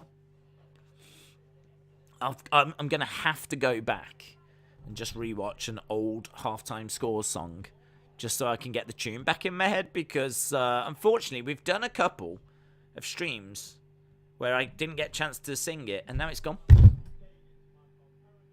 That's pretty bad, isn't it? That shows how much of a boomer I am. I just miss a couple of streams of doing halftime score songs and it's gone. Let's see, forget about it. I can't think of anything but Shanky doing this now, showing off his leg. That's it. And the halftime score songs. Come. I'll have to create a new one or something maybe. If I don't get a chance to go back, we'll have to create a new one. Halftime score. It's the halftime score. Tell me your halftime scores, 'cause I really wanna know the halftime score. Tell me your halftime score. I don't use windows or doors. I just focus on the halftime score.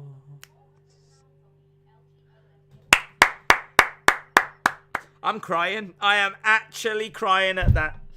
Oh, and do you know what? I do use windows and doors. I don't even know why I said it. I just quickly panicked because I couldn't think of anything that rhymed. Right. Get in your scores. What do you think of these, of the show so far? What's your thoughts? Put them in. Legend Killer says 5. Burn It Down says 6. Jilly says 5. Grant says 5.5. Carl with a 5. Hayden with a 5. Oh my god, pretty low, aren't we? Days will forget this one as well. It's gone already. I ain't got a clue. Carl with a 5.5. Mr. Meme says, don't be a boomer. So, got to play to your strengths. That's what Mama said. Squidgy Butt says 5. That song was way better. It's more emotional. Honestly, I don't think I could deliver that one too many times because it's just, you know what I mean? Puts me in a certain mindset.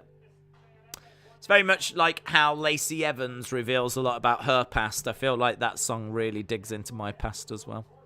Same vibe. Same vibe.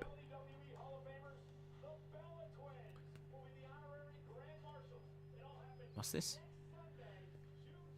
Breaking news, the Bella Twins are going to be Grand Marshals at something. Maybe NASCAR? Don't know. Here's Lacey. Right. To be successful is hard.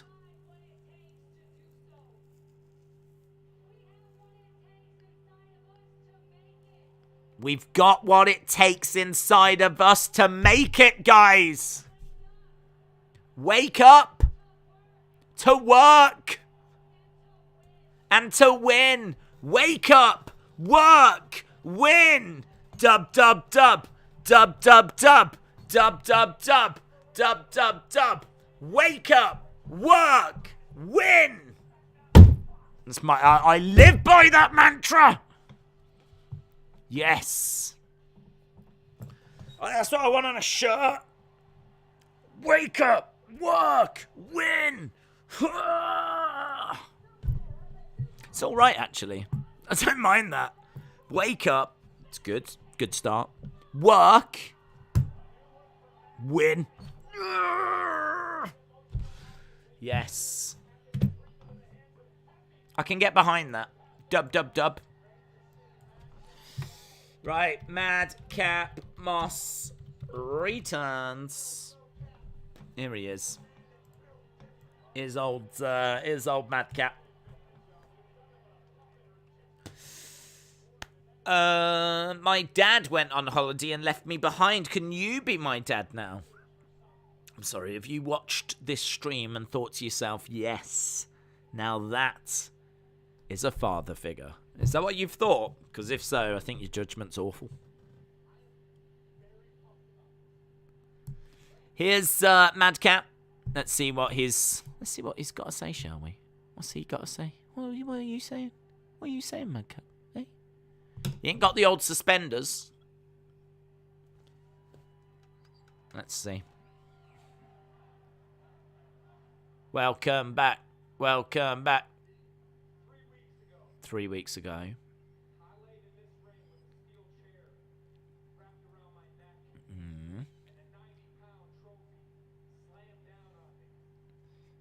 So 3 weeks ago he was attacked.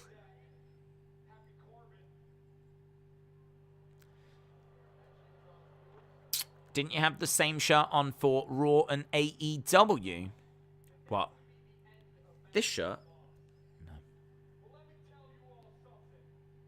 This is clean.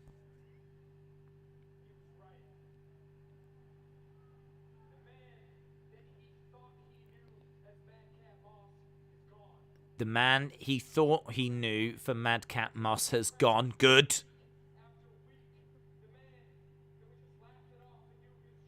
The man that would have just laughed it off and done his job. He's gone. I buried him. He's buried him. Oh, dark. Well, I'm alright with this. I wasn't a fan of the whole Madcap Moss gimmick, so... I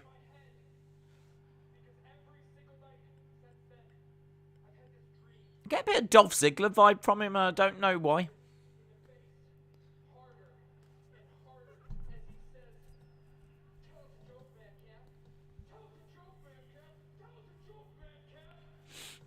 Tell us a joke, Madcap. It's only been 3 weeks. Welcome back. Welcome back. Welcome back. You still got it. You still got it. You still got it. Right, well, he's not joking anymore. There's no more jokes. He's used them all.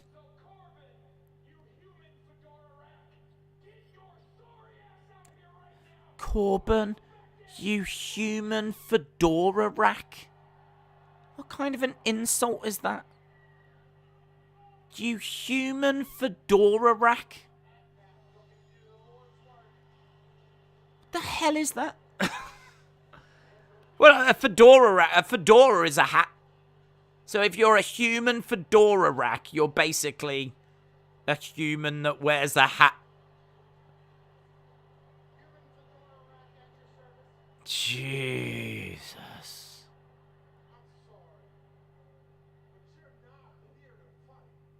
You're not cleared to fight. The human fedora rack. What a put down. What a put down. Get out here, you man that wears a hat. That's basically what he said. Get out here, you hat-wearing man.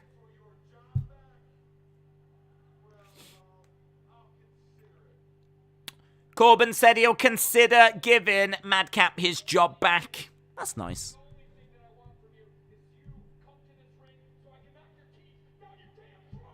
Get down to the ring. I want to knock your teeth down your damn throat, you hat-wearing man.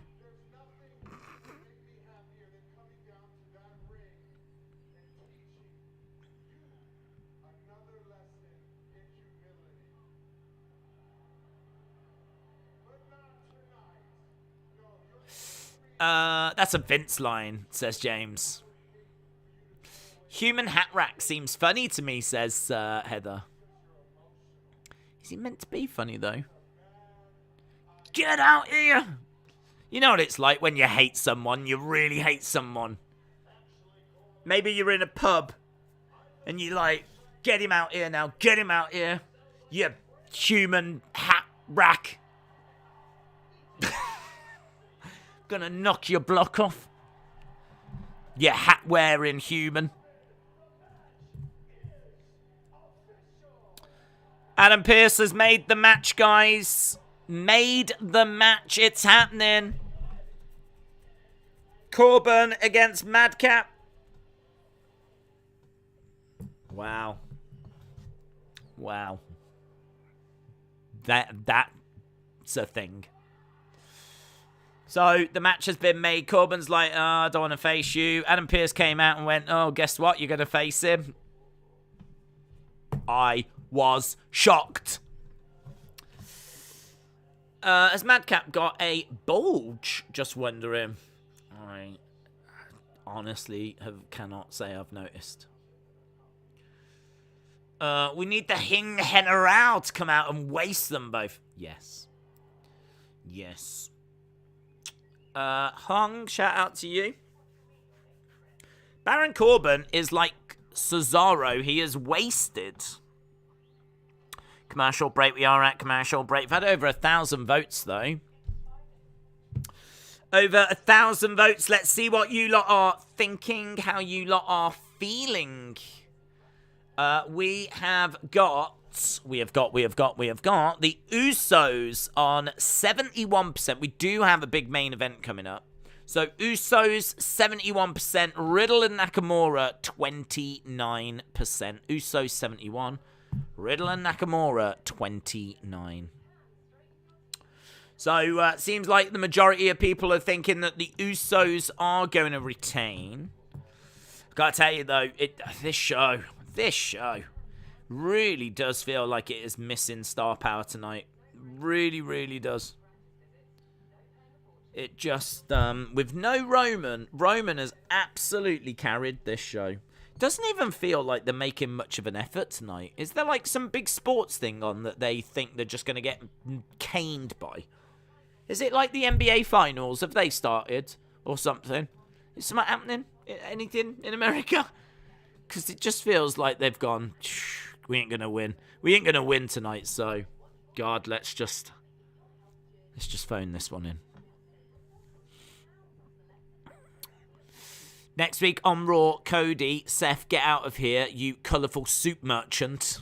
Ooh, that'll tell him. That'll tell him.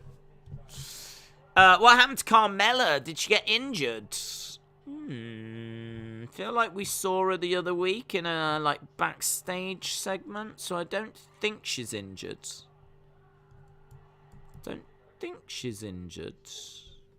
Why do I feel like I saw her just the other week? It's been a few weeks though, definitely.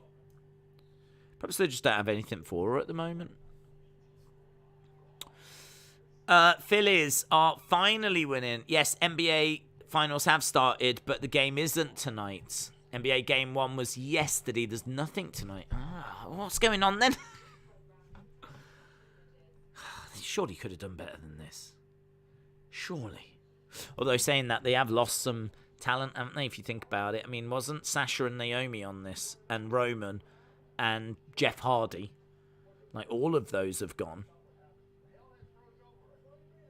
Jeff Jarrett on Broken Skull Sessions. When's that?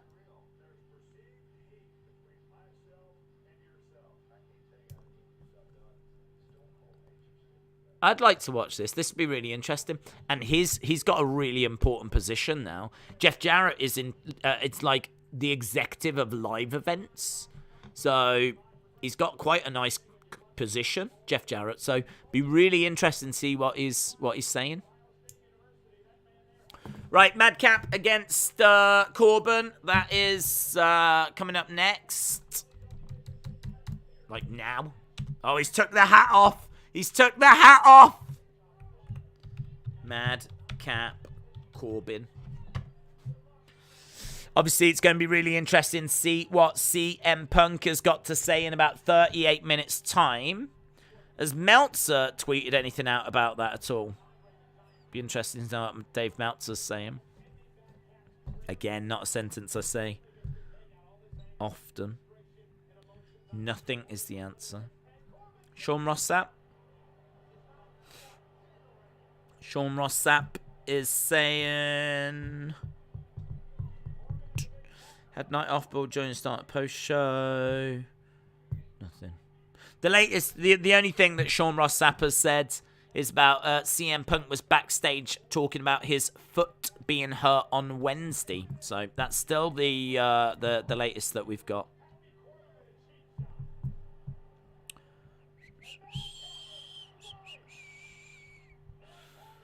Clothesline. Corbin goes out the ring to the outside.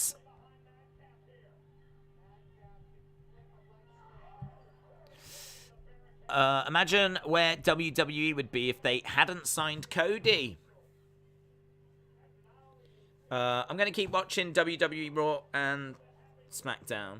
Yeah, I mean, look, this is just a go-home. There's not loads happening on this episode. It is the final episode before Hell in a Cell. Hell in a Cell is more Raw-focused. Kick to the midsection.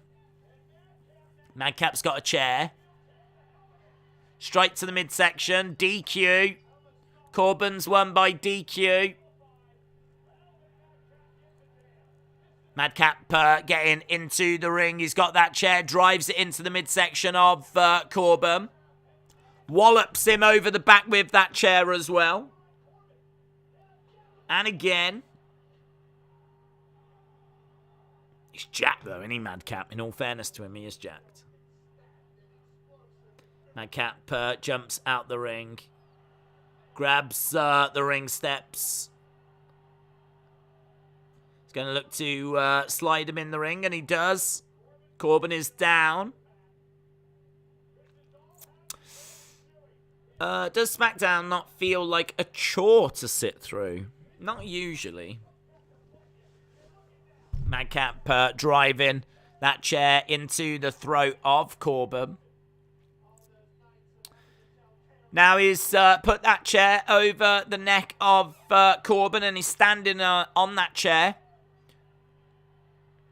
He's going to get the ring steps, and he's going to do to Corbin what Corbin did to him, but the officials have come in, and they're preventing him. And there we go. Look, they've managed to get Corbin out the ring.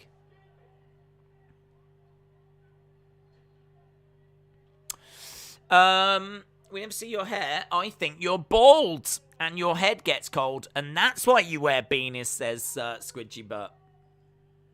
Maybe that's true. Maybe that's true. We'll never know. Welcome back, Madcap, says the sign. These DQs are just a joke. They don't do anything to enhance the storyline, says Callum. Madcap Moss is back. Kayla, backstage again. Let's see what she's got to say. Right, she's got the Usos. We the ones.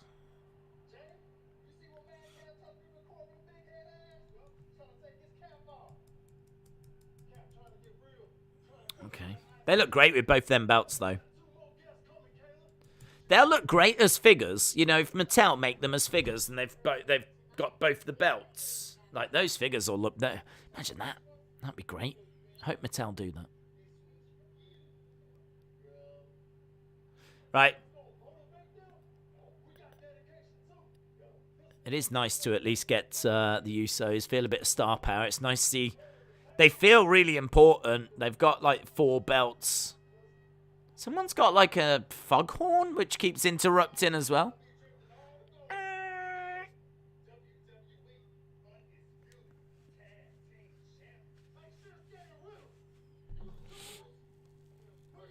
You the twos, but we the ones. You the twos, but we the ones. Undisputed Tag Team Championship coming up next. It's going to be quite a lengthy main event, but saying that, we've still got ring walks. You know, before we get the ring walks, there'll be some backstage segments. There's still a long way to go. Did you hear Macaulay Culkin's comments about being at AEW rather than WWE? Said they'll do the same pay-per-view and it's always Usos New Day. How many times can we watch that match? He wants to see New Day brawling brutes. Lol to that Riddle impression, said Michael. Brent said Solo Sikoa is looking great in NXT. Will be good to see him with his brothers. Madcap is just now Madcap. They've shortened it. Thoughts? They got rid of the Moss. He's just Madcap, is he? Better than just Moss in it, I suppose. Better than just calling him Moss. Madcap. I mean, I ain't crazy about that name. Doesn't really make much of a difference if you shorten it. It's still not a name I'm crazy about, but... Madcap. I suppose it's better than Madcap Moss. AEW has got more on their roster than WWE. It feels weird. Has more. More what? Usos are great and all, but Eden Hazard has played today, says Chalmers.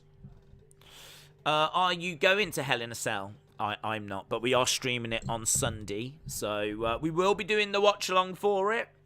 And I'm looking forward to that. I feel like the last several weeks of the World Champion has not been on both shows, and it's hurt the product.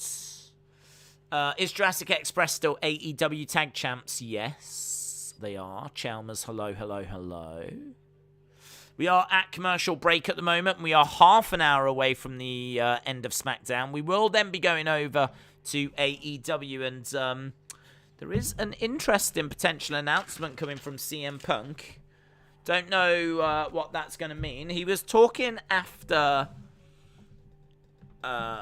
he was talking after the pay-per-view about how, you know, important it was that he's champion now and that he drives the company forward and everything. There's been no talk of injuries or anything like this, so I don't know. I really don't know what to expect. I really don't know what his announcement's going to be, so I am really interested in Rampage and to see what CM Punk's got to say. So we do have that coming up, at least. I'm not watching Hell in a Shell. Hell in a Shell. That's the Teenage Mutant Ninja Turtles future WWE movie. It's not, but it should be. Hell in a Shell. I'm not going to watch Hell in a Cell because my Peacock channel doesn't show it. Where are you? In all fairness, they don't show it here, but it's on the WWE network.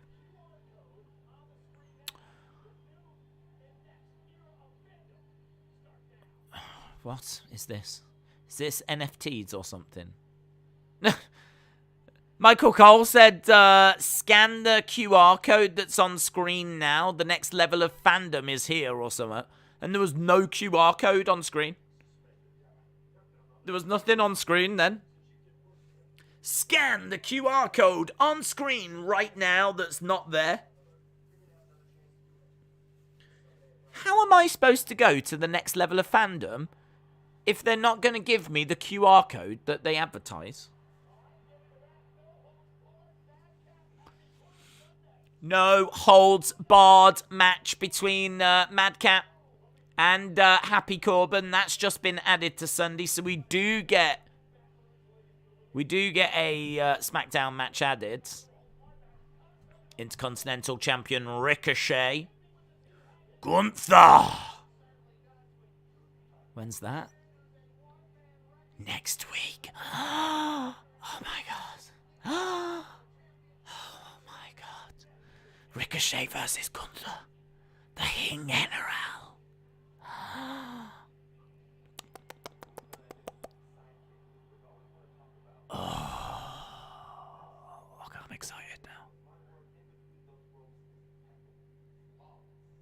Ricochet said he is flawless in between the ropes. Next, this is good.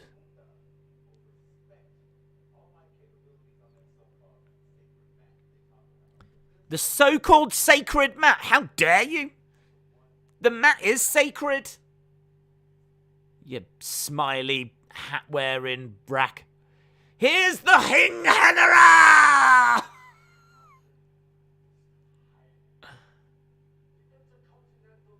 Yeah. That Intercontinental belt needs to go on that man right there. All the belts need to be on that. He needs them all. Even the 24/7. Gunter. Your time. Your time is up. Is there USA chants from the fans?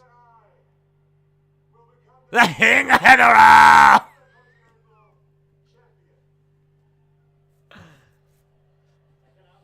The Hing Henera!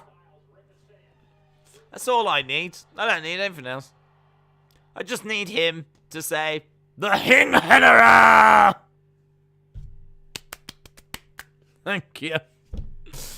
Lovely. Lovely. Exciting. Gunther for the IC belt. The Hing Henera!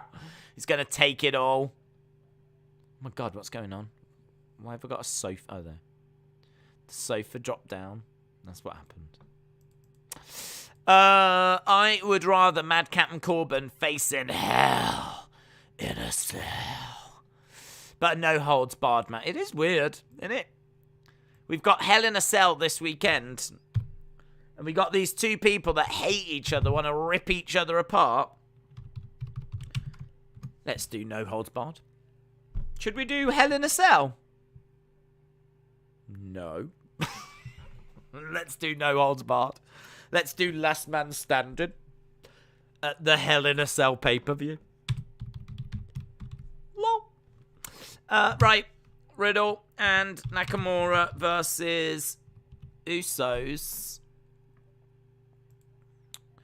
Got 25 minutes. Main event here. Ben says, what is the matter with you? I don't know. Sometimes you have to entertain yourself, don't you? I do. I just hope Woke Punk isn't injured. He's supposed to talk on Rampage. Gonna find out. We've only got one Hell in a Cell match on Sunday. Yes. Imagine the Hing Henera Hell in a Cell. Hing Henera Hell in a Cell. Oh, that's my dream. Hazard is astronomically clear of Salah, says Sir Chalmers. I like the fact there's only one Hell in a Cell. Too many does ruin it, says James. Moss used to tour the Florida NXT house scene, and he was managed by Robert Stone. He used the name Riddick Moss. I remember that. I don't remember him being managed by Robert Stone, but I do remember him being Riddick Moss.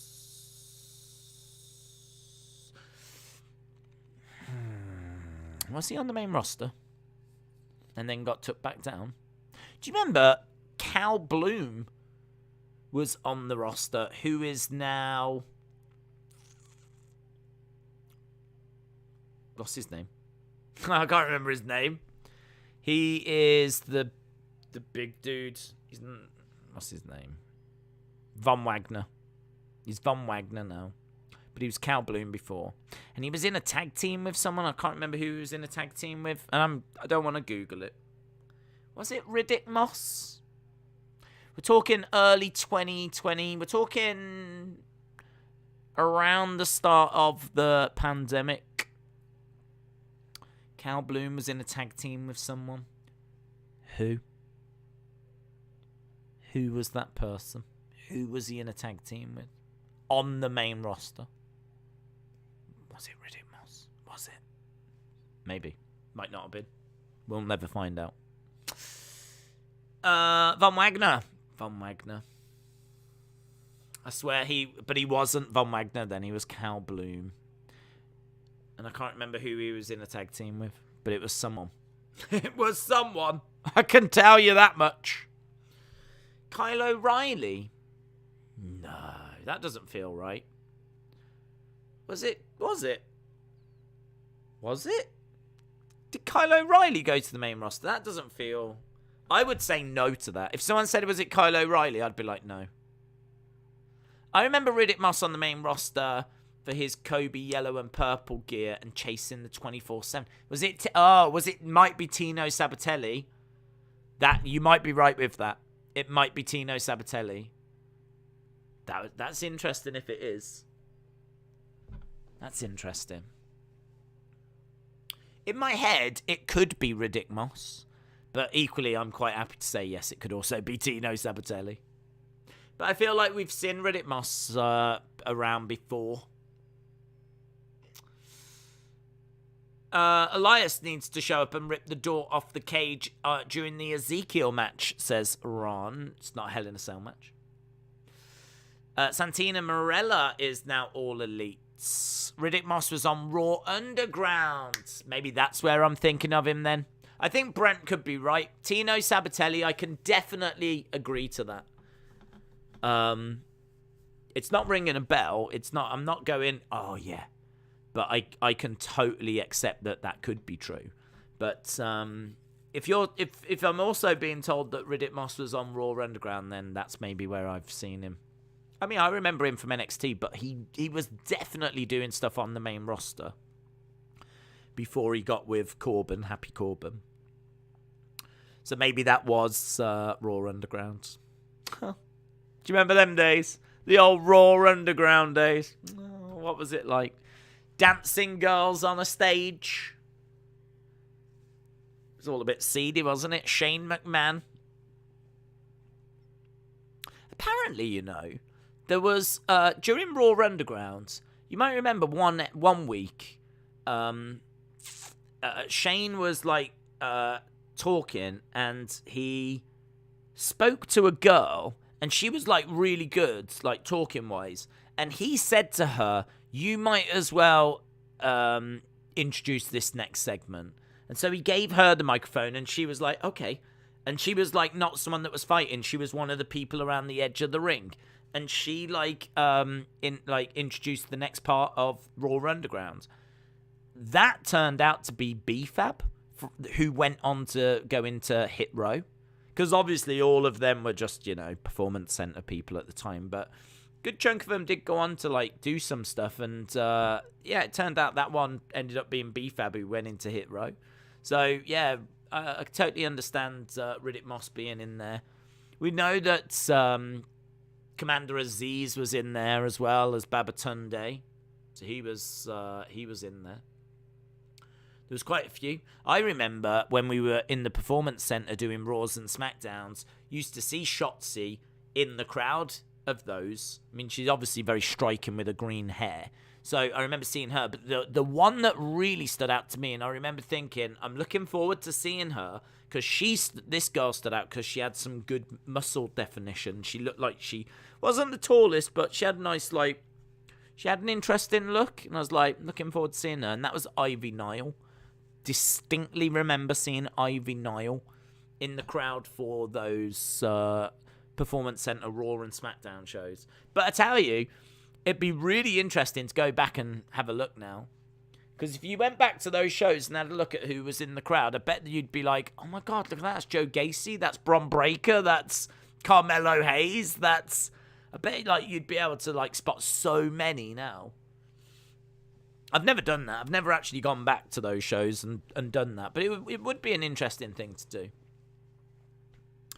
Riddick partnered with Mojo Rawley. I don't remember that. I can believe it, but I don't remember it. Don't remember that.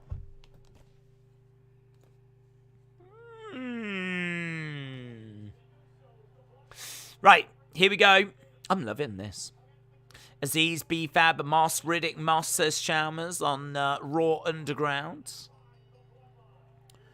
Right, here we go. We've got, 18 minutes. This is for the Unified Tag Team. I've only just noticed that I spelt Ho leaves as the Unified Tag Team Champs in the poll. Didn't even manage to write the word who. I thought Raw Underground was a middle-age crisis, says Ron. It was an interesting idea, just really badly executed.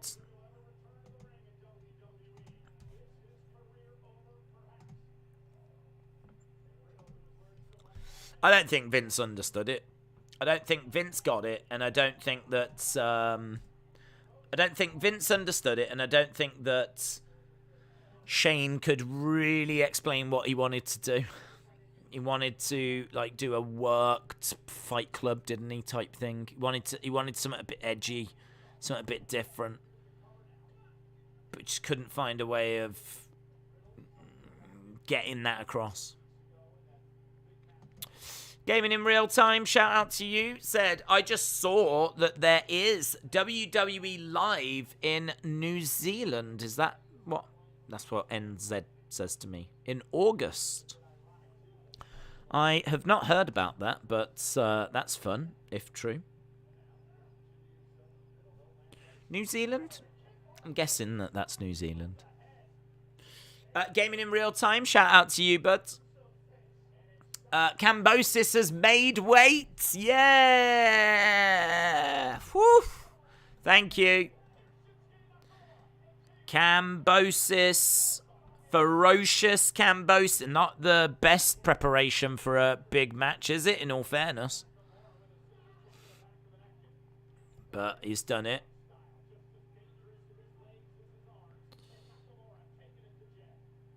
It's safe to say this is Cambosis' last fight at lightweight.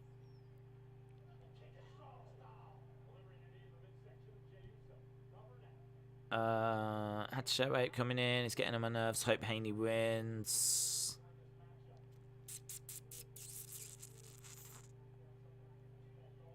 Cambosis jokes that he missed weight on purpose.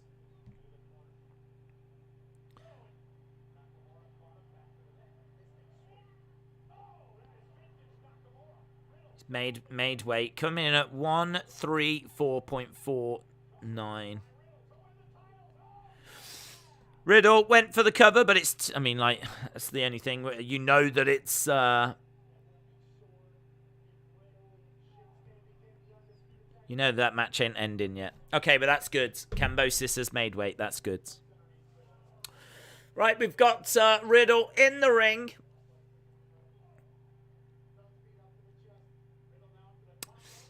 Do you listen to any Conrad Thompson podcasts? I do. They're not part of my regular listening schedule because I mean, he focuses on history.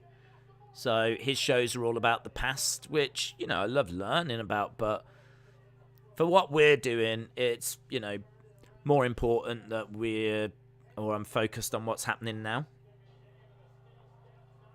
So I listen to like Jim Cornette's reviews of modern wrestling. There's not really anyone else though that I don't know. I mean, I'd be interested if there was any ex-wrestlers or people that were reviewing current stuff. I'm not really interested in like anyone that's not an ex-pro.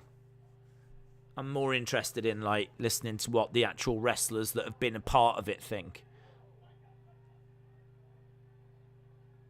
So for me, I like listening to... I do listen to Conrad. I think listening to like Bruce, who was there, I think that's really interesting.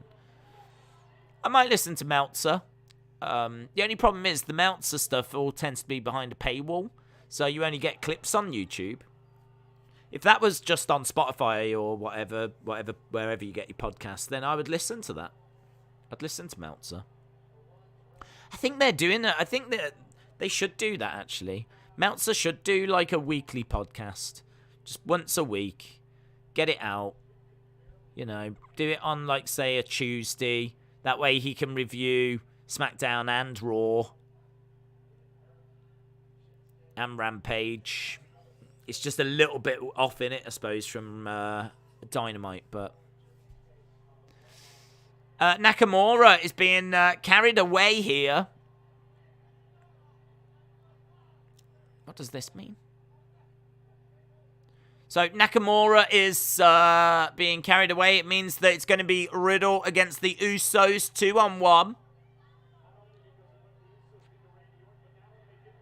Forearm strike, Riddle trying to get in. Riddle's trying to take on the Usos on his own. The crowd are with him. Duck underneath. Clothesline by Riddle. Both the Usos go to the outside. Riddle's got it all to do. Let's go. Imagine if AEW did an underground fight segment and had Dan Lambert run it. Could be fun.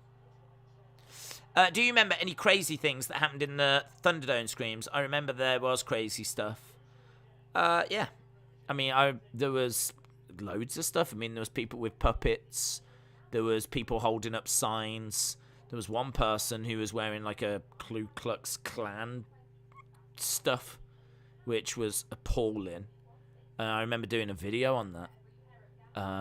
You know, it was a real problem for WWE. Was, you know, they were having to watch all the screens all the time because obviously people would join and they'd look normal and everything would be fine. And then in the middle of it, they'd hold up a sign that would say something or, you know, that guy, there's no way they put that guy on TV as he was. I mean, I can only imagine that the person that was sat there left and he took their place or something. Because you'd have to think that everyone that got onto a screen was like, you know, checked first. You would think. Can't imagine they just went, right, let's put everyone on screens, let's go live. I can't imagine they did that. So, yeah, I mean, there was loads of stuff. There was loads of, like, I remember lots of puppets. I remember a few superstars as well. They put, like, I think Mark Henry in the crowd at one point, and maybe Mick Foley. Put a couple of people in the crowds. But, yeah, it was not a good time. And then they used to pipe in fake crowd noise. Because you couldn't have real crowd noise. So it just sort of sucked, to be honest. I think at first, visually, it looked more impressive. But people weren't reacting. There was, like, delay and there was lag. So, do you know what I mean? Like, they were being told how to react. So that they knew how to... They weren't actually, like, properly reacting. Because, like, the technology, there was lag, of course. And so, it just didn't work. It just didn't work. It sucked. But I appreciate them trying to give us something and trying something. I do appreciate that. I suppose it was better than just an empty warehouse. Certainly when it first did it, you were like, yeah, this is better. Okay, at least this feels bigger. We're back in an arena. It feels better. But very quickly lost its appeal. Right, here we go. 9 minutes. 9 minutes. Back from commercial break. Nakamura, Roman Reigns at Survivor Series. Book it. Lister Jericho says Pikachu was my favourite. Right, 1, 2. I tell you what I love the Thunderdome for, right? Thunderdome was amazing for the Undertaker's farewell. Because they changed all the screens over to, like, a graveyard. It's like, there's loads of stuff they could have done with Thunderdome. You know, like, when someone made their entrance, all the screens could have been used for their entrance. And then you could flip back to the audience once their entrance was over. Like, I feel like there was a lot more, like, other stuff they could have done with it.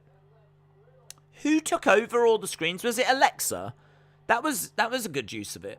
I think Alexa's face was, like, laughing on all the screens at one point. That was, you know what I mean? That kind of stuff. Could have used the Thunderdome for. Riddle went hard into the corner. Knee strike by Riddle. So we've got, I think, is it Jay that's down? He's trying to get over to make the tag. Jay down, trying to make the tag to Jimmy. Tag. Jimmy comes in. Riddle is down. Quick strikes here by Riddle. Kick by Riddle. Nice Pele kick by Riddle. Riddle flipping up. Clothesline by Jay. Riddle round the back. Knee strike by Riddle. Do you stream Labs or OBS to stream and get all the graphics in the background? How do you do it? Can you show me how to make them? So, stream OBS is what I use. And graphics are nothing, to be honest. I mean, you just literally add a picture in the background and just put your camera on top. Like, it's easy.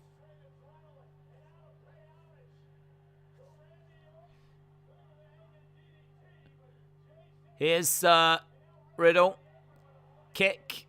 Both of the Usos are on the outside. Riddle's going to look for a moonsault. Floating bro. Floating bro. And comes crashing down onto the Usos.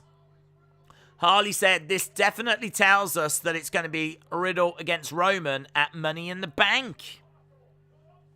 The Fiend's entrance at the first Thunderdome to confront Vince was amazing, says Moldy.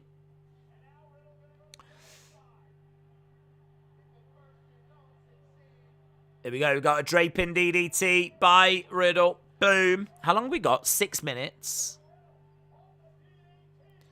Riddle looking out at the crowd. Trying to keep them involved. Goes down. He's looking for that RKO. Goes up. Goes to that RKO. No joy. 1, 2. Kick out. Riddle almost got it. Ugh. That Samoan drop looks brutal. Doesn't look very good at all. Riddle becomes Viper Jr.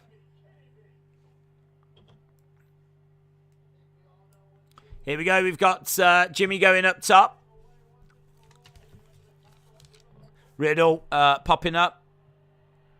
Ah, the music hits for Roman, but I think it's just a distraction. RKO. Big splash. 1, 2, 3. The Usos win. The Usos win. Oh, it was Sammy. That's clever. Look, we're seeing Sammy in the truck. Sammy in the truck played Roman's music. The distraction allows the Usos to retain. That's clever from Sammy. There we go. Look, Sammy played that entrance. Played that music. Got the graphics on screen. Sammy still involved. I do like Sammy being a part of this.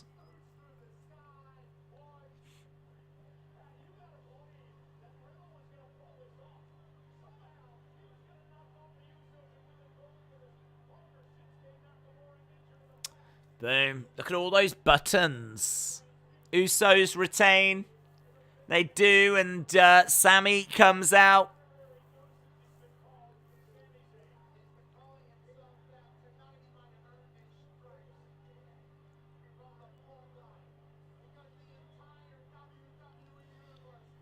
Riddle jumps out the ring, goes after Sammy.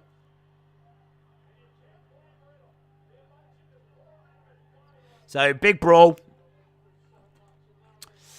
Did WWE not use the Thunderdome to its advantage? I remember Mustafa Ali mentioned how WWE would alter the crowd reaction for talent they wanted to get loud reaction for. They did use it to their advantage. Well, they told the crowd how to react. And they piped in fake crowd noises. It doesn't mean it was good. I mean, look, there's nothing like a red-hot, passionate crowd, is there?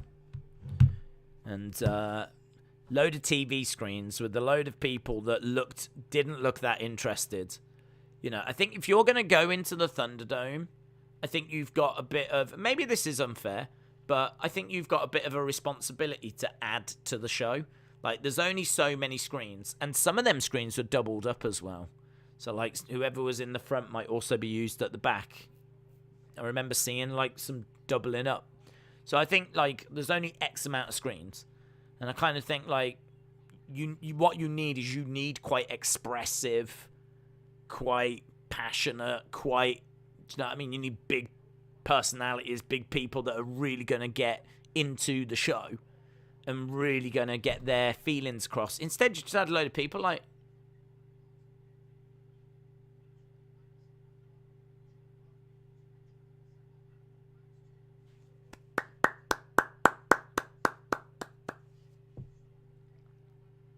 It's just dull. It's just dull. So it was like, it didn't work. There's people falling asleep. I was falling asleep looking at them. Falling asleep. Right, that was done. And we've got Rampage coming up. So, looking forward to seeing what Punk's got to say. What did you score WWE Smackdown? Are you ready for a good time? I don't even know if we need the 8 to 10 option this week.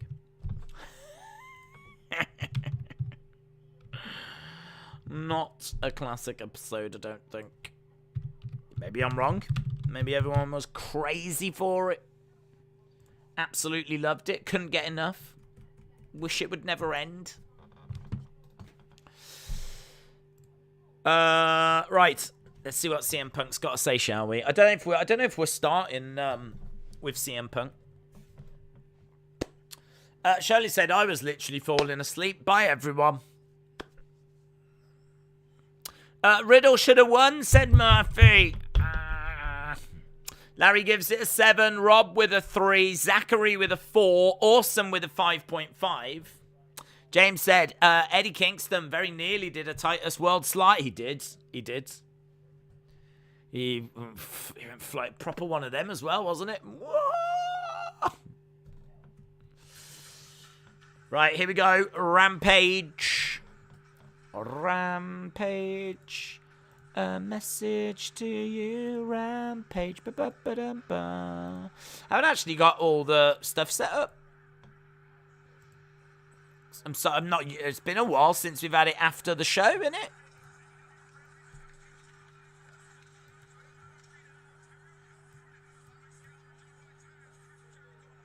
Right now, this is this live? I don't know what's happening. We're starting off with the Bucks taking on Lucha Bros.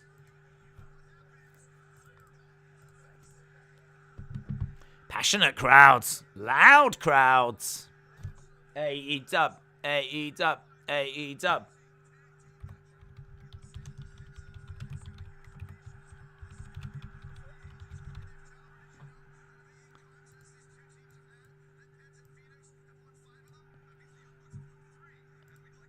Out of the 8 times these two have faced each other, Young Bucks have won 5. Yeah, loud crowds.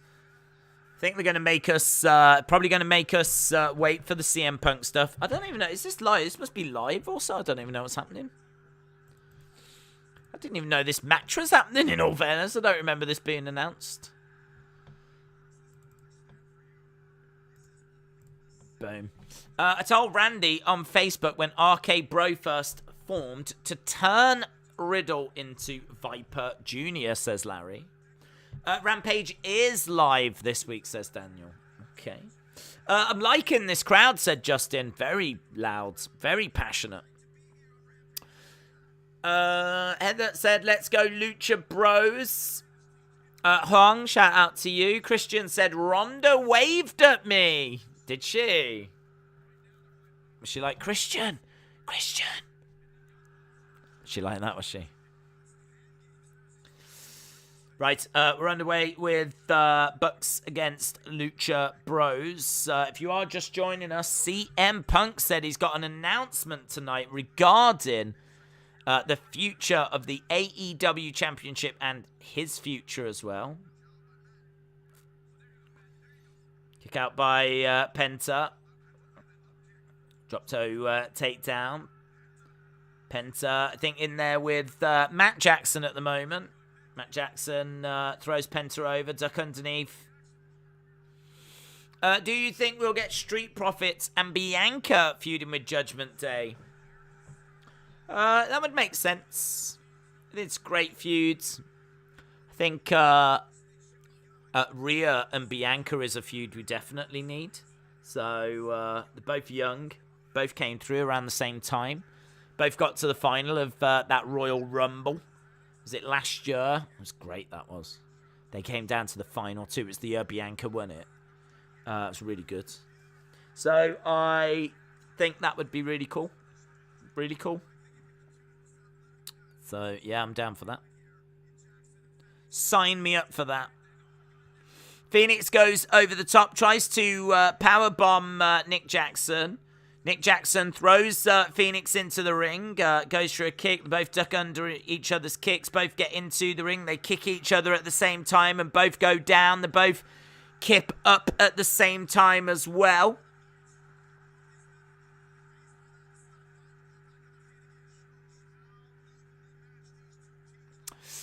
Live Rampage.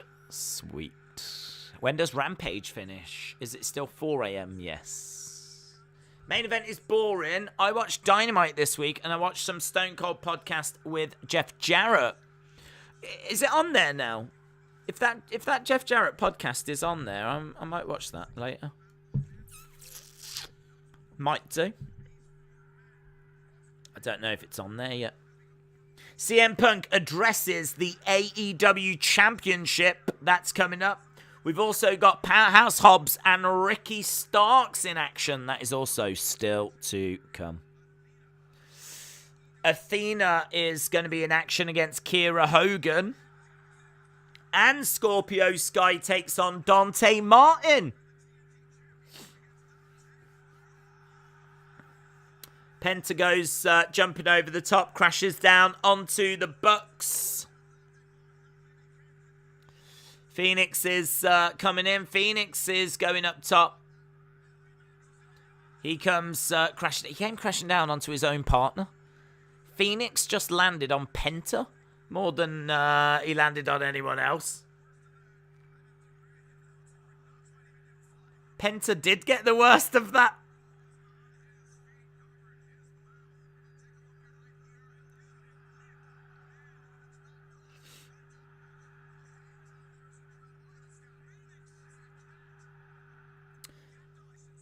Step through by the Bucks.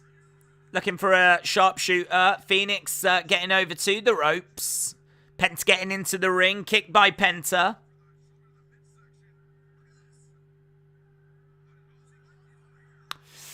Zachary, good night, dudes. Hope to see you tomorrow. Sorry to hear you got a tropical storm on the way. Considering NXT tag teams find it difficult to transition to the main roster, I'm surprised the Street Profits have had a decent run. Come July, it would be 5 years as a team, says Primo. I'm going to do the same thing I did last UFC. I'm going to pick the fighters randomly. Are you watching England tomorrow? I think it'll be 5-0 England, says Amy. I'm not, unfortunately, because I've got UFC starting at 6. It's early. And then boxing afterwards. So there's no room for England in there. Which is a real shame. Because I've got a feeling that match starts later tomorrow. So I'm pretty gutted about it, actually. Because I love watching England. It's absolutely one of my favourite things. I love watching England play, but with UFC starting at 6, it means I can watch the first half, but second half, I'll be doing UFC stream. So that sucks. What I should be able to do, though, is potentially England on Tuesday. I need to have a look. I think it's England-Germany on Tuesday. England-Germany at 7:45. Yeah, I'm hoping that I can do that game on Tuesday. England-Germany, and then Wrestling Escape Pods after. So, yeah, I can't do England game tomorrow, but I'm hoping to do the one on Tuesday. It's over in Germany as well, which I didn't realise. England having to go to Germany. Be a good little test, that will. Feel like England need to show, they're amongst the favourites for the World Cup. I feel like they need to show that. England should beat Hungary, and they should beat Germany. I mean, Germany are always a hard side to beat, but this is a very good England team. Very, very good. And they should beat Italy. Italy are not in a great place right now. Italy just got smashed by Argentina. So, honestly, England should be winning this group. Germany, Hungary, Italy is not easy, but England should be the best team in this group. So, I'm really looking forward to these games. Young Bucks up top come crashing down. The Jurassic World Dominion ads are funny, says Larry. Germany away. Is UFC on at 6 p.m. UK tomorrow? Yes, I believe it is. It's early tomorrow. Early. What do I watch? AEW, Level Up, or AEW? I'm going to watch both. I bet Days hasn't watched Volta vs. Cara Noir. No, I haven't. What about the Wales game? Wales game is Sunday, and we can do that one. It's already set up on the football channel, so we can do Wales against Ukraine. That is Sunday in the middle of the day, and there's nothing else on. So yes, we can do that. So tomorrow we've got UFC, and then we've got Kambosis against Haney. So we've got a pretty busy day tomorrow. Then on Sunday, we've got the Wales game, followed by Hell in a Cell. Monday, we've got Raw. Tuesday, we've got England, Germany, and Wrestling Escape Pods. I feel like there's boxing Tuesday morning as well. I think I'm doing the Yanui fight, which I'm quite looking forward to. It's live from Japan Tuesday morning. Fully expect no one to join us for that, but it's quite an important fight, actually. And what with it being early Tuesday, I was like, why not? Let's give it a go. Phoenix stomping down on the Bucks. Penta in, looking for a draping DDT. Phoenix going up top. Phoenix stomps onto the back of Matt Jackson. Matt Jackson down. 1, 2, kick out by the Bucks.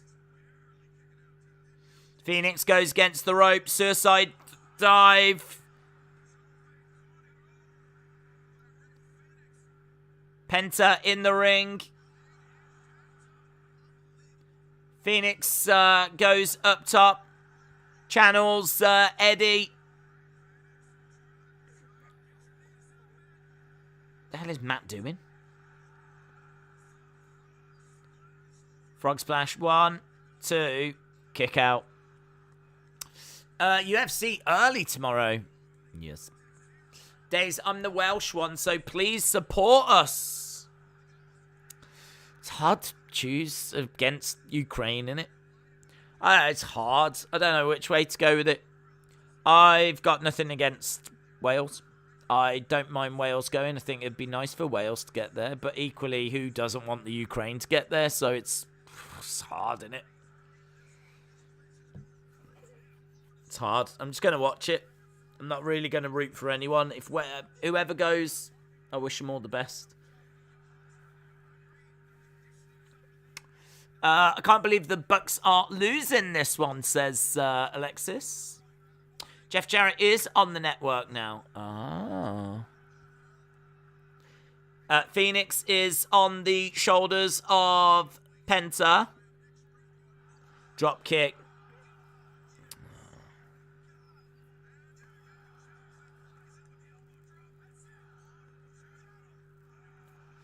Two count.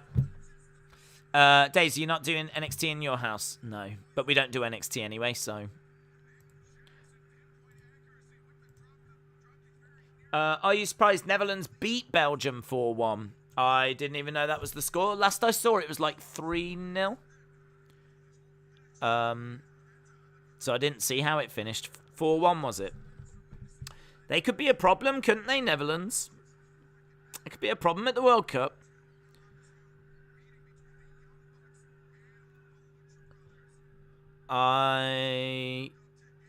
Strike by Phoenix. Right, there's a poll. So, wow. Straight up, that might be the first time that 575 or below has ever won. I can't remember ever doing a poll where 575 or below has won, but 575 or below has won tonight. Wow.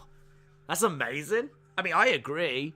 I think this show is about 5, and that would be generous. So I completely agree, but it is crazy that... Because normally you get, like, diehard WWE fans that will just vote 8 to 10 anyway. So, 575 or below got 31%, 8 to 10, 23%, 7 to 75, 23%, 6 to 675, 21%. So it's quite spread, but 575 or below definitely gets the win there. Days, not based on any specific show, but what is your favourite night of the week to watch wrestling? Favourite night of the week to watch wrestling?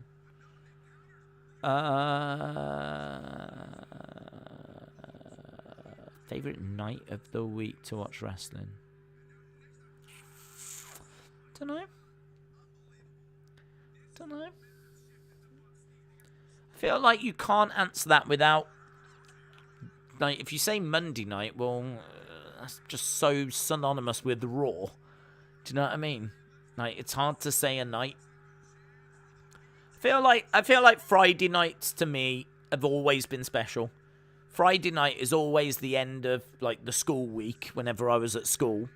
It was never the end of my work week, but it was always the end of the school week. And so it's the start of the weekend. Friday nights have always been, like, great TV, and Friday nights are just, yeah, pretty special. 1, 2.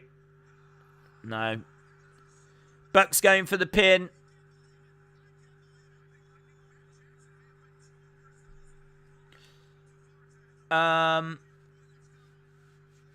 So, yeah, I feel like Friday nights are pretty special. I like Friday nights. I also think, like, there's not many nights in the week that you can do those kind of 3 o'clock in the morning shows. Something really special about being up at, like, 3 o'clock in the morning. I mean, we're used to it here if you want to watch wrestling live. I mean, right now it's 3 o'clock in the morning. But I feel like in America as well, if it was 3 o'clock in the morning and they had some ECW on, that'd be really cool. Young Bucks win.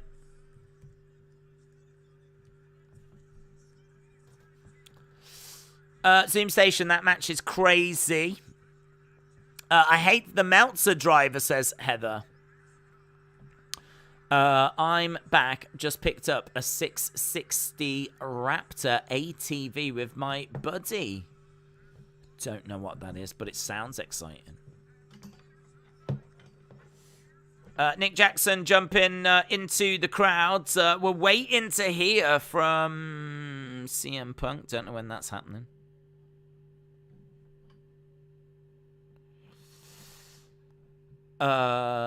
Boom, the Bucks suck, says Heather. Young Bucks win, says Hayden. Freddie said, I just got off work. What have I missed? You've missed a pretty rubbish Smackdown. 575 or below actually won our poll. Usos retained the tag titles in the main event against Riddle and Nakamura. And Natalya is going to be the next person to face Ronda. that was it, really. Madcap's just called Madcap now. And he's back from injury. And the first half an hour of that show was more New Day, Andrew, and against Butch and Ridge. It just never ends.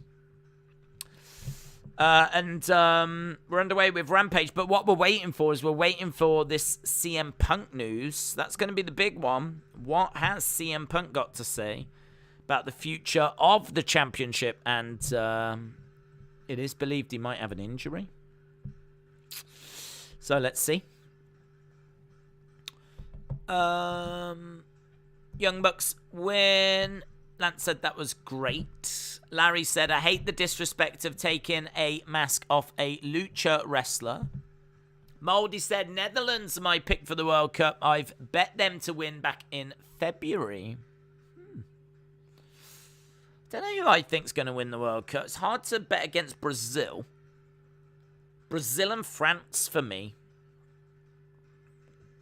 I do think England are in with a chance. But I think in order to win the World Cup, they're going to have to get past Brazil and France. And that's hard to see. It's really hard to see England getting past Brazil and France.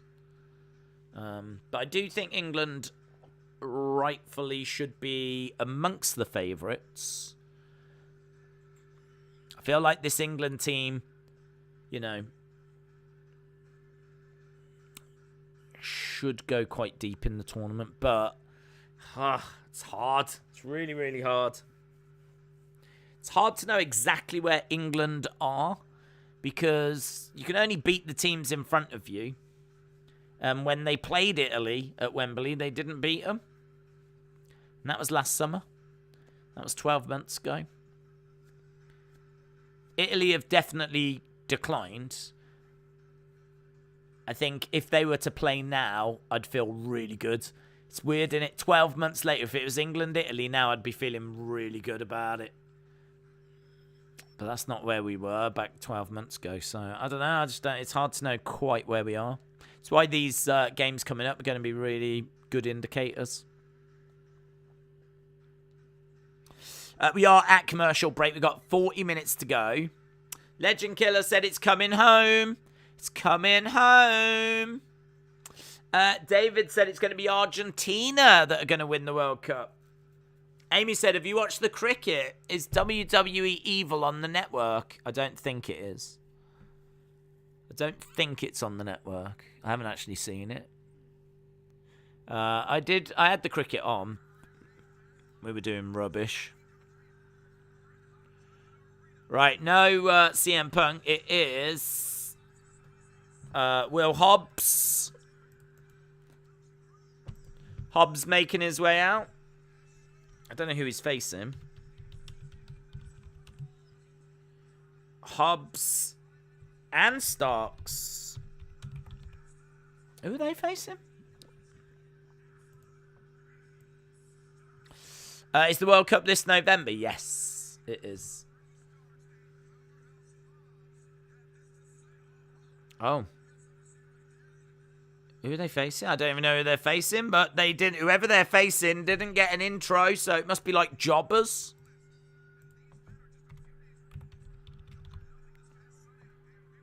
Right, here we go. Is Rampage live? It is, yes. Starks and Hobbs.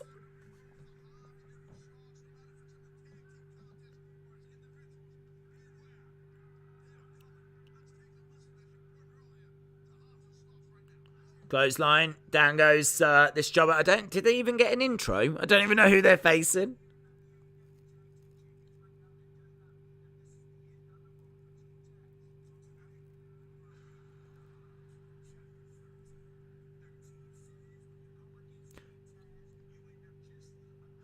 Okay, so they're teaming together.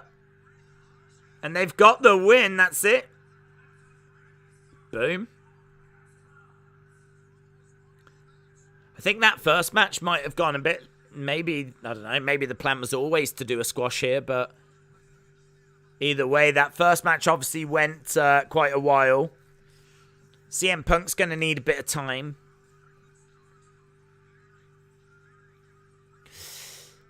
I really like Jericho on commentary, says Lance. Okay, boom. Thanks for coming, boys.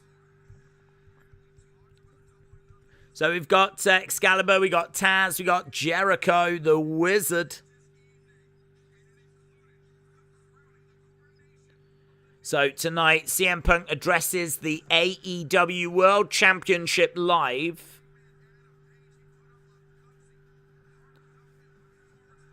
Don't know if that's coming up. Don't know if that's coming up next, or if they're going to make us wait a bit longer. When do you think we'll see MJF again? It's hard to say, to be honest. I think he'll go away for a little while. It might be that he's going to take, a few weeks off, have a bit of a break or whatever. I can also see him interrupting and disrupting things and trying to get Tony to let him out of his contract that way. Here's Kira Hogan. So, hard to say when we'll see him next.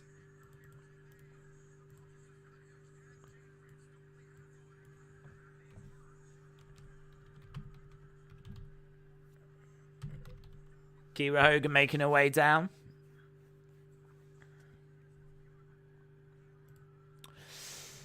Hobbs and Starks win. Yes. Naked HD. Bro, cheapest Tinder just for hanky panky. I don't even really understand what half of that meant, to be honest. Who is this? This is the... Oh, it's Athena, isn't it? Debut of Athena. She's got wings. Damn, they're cool. Her wings... She's got these, wings that are, knives. Really sharp kind of metal blades. That she pressed a button and they went came down. That would have been better the other way round. If she'd come out in just a jacket, stood there, and then pressed the button and they came out, I think that would have looked better. Rather than her coming out with them out and then she pressed the button and they went away. Yeah, that would have looked really cool. If she'd have come out and stood there, they could have done an amazing entrance then. If she'd come out with the jacket, stood there, she had the button in her hand, she pressed it, and those, blades shot out. That would have looked really cool. It's nice, that is. I like that. I like that. Not sure about the rest of her ring gear. It's a bit bright. It's not too dissimilar to what she used to wrestle in before, but what she wrestled in before was darker, I believe. This is quite bright. She flips over, smile on her face. Against the ropes goes Kira Hogan, Ember Moon, springboard crossbody. Ember Moon, I'm going to do that a lot. Athena, springboard crossbody. Kira Hogan on the outside. Stokely's out there as well. I'm sad Ireland are not in the World Cup again, says David. It's hard, man. It's hard to qualify for the World Cup. She's taking her time here to pose. Ember going over as Jade is watching on. Red Velvet's out there. Jade looks great. Jade looks great in those glasses. She looks like she's straight out of the 1970s. Red Velvet gets involved and Athena goes crashing against the edge of the ring. Red Velvet throwing Athena into the ring. Kira Hogan against the ropes. Leg drop, back of the head. One. Just the one count. Can you remember Ember's Takeover Elite? Yeah, that was cool. Full, jacket, mask. It's nice. Into the corner goes Athena. Wrestling Wriggle said, Athena, it's good that she's wrestling again. I agree with that. I really like her. How is Estonia looking World Cup wise? I don't think they're in, are they? Don't think they made the cut. World Cup's pretty much done. There's only a couple of spots that are available. We've already had the groups decided as well. We know that England's group is England, USA, Iran, and then it is either Ukraine or Wales.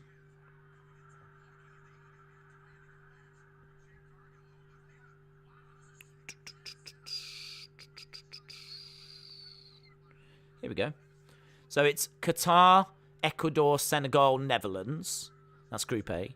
Group B is England, Iran, USA, Ukraine, or Wales. Group C is Argentina, Saudi Arabia, Mexico, Poland. Group D is France and either Australia, UAE, or Peru. Denmark and Tunisia. Group E is Spain, Costa Rica, or New Zealand. Germany and Japan. Group F is Belgium, Canada, Morocco, and Croatia. Group G is Brazil, Serbia, Switzerland, and Cameroon. And Group H is Portugal, Ghana, Uruguay, and South Korea. So no Estonia, unfortunately. There's just a couple of spots that need to be sorted. Ukraine or Wales, that'll be sorted on Sunday. Don't know about Costa Rica, New Zealand. Don't know when that match is. The winner of that will go into that Spain, Germany, Japan group, which is a bit tricky. And Australia, UAE, or Peru. That's a messy one that needs sorting still. But other than that, all the other spots are sorted. This could be match of the night for Rampage. Kira Hogan kicking away at Athena. Stomping away. Athena being kept on the ground. 1, 2. Kick out by Athena.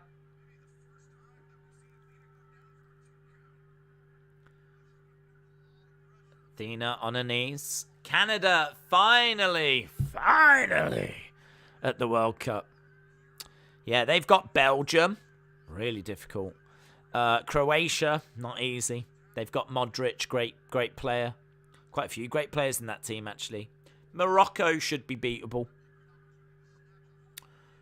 It would feel like Belgium and Croatia would be the two favourites there, but it's down to Canada, innit, to put a cat amongst the pigeons. Canada-Belgium's going to be hard.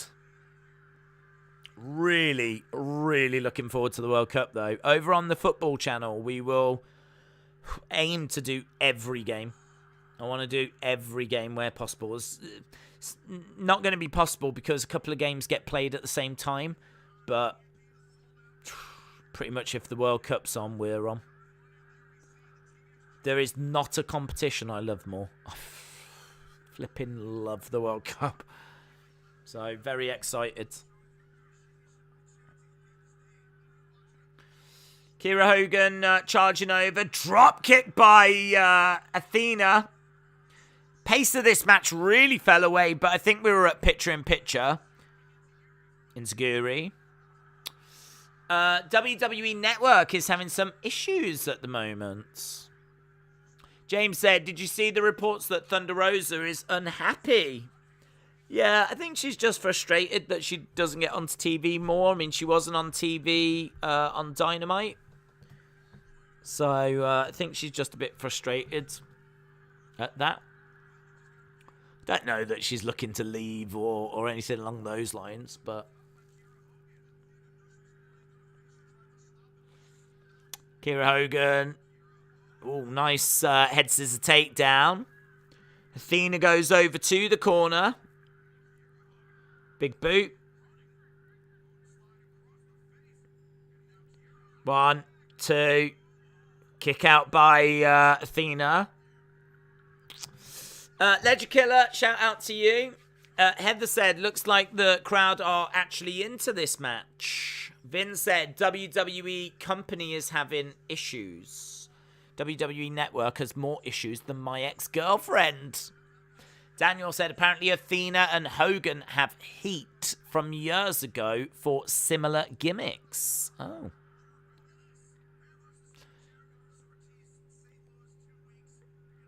There we go. Jericho against Ortiz. Hair versus hair. 2 weeks' time.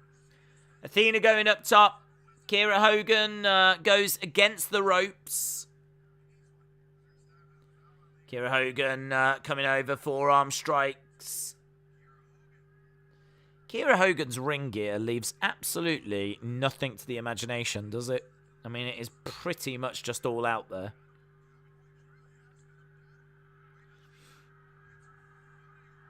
Athena up top looking for the...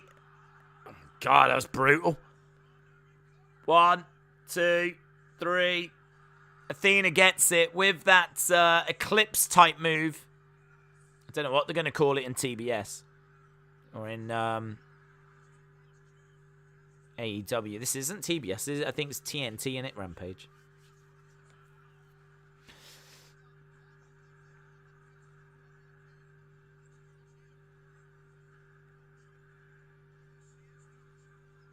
There we go. Athena picks up the win. I like that. She goes up on the corner and she's like, come on in. Come on in. She's got loads of personality and charisma, hasn't she?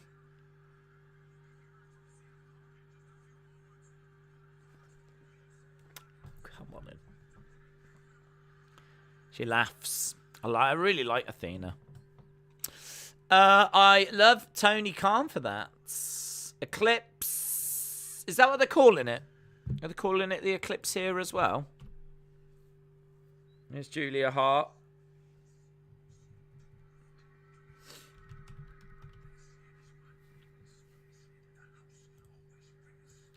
This is what it means when we say the house always wins.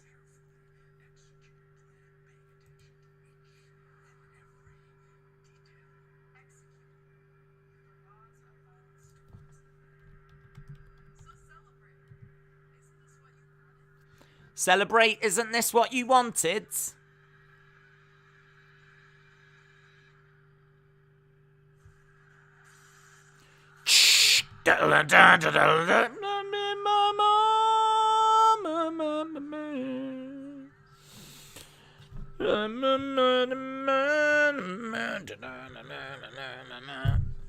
CM Punk, let's see what he's got to say.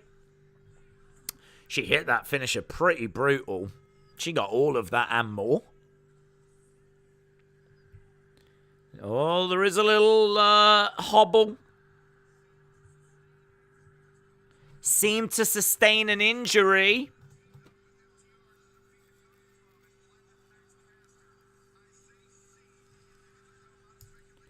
He looks sad. He's got a little smile on his face, but he's not come out with... he's not doing cartwheels or anything here. He's not jumping in the crowd tonight. There's a hobble.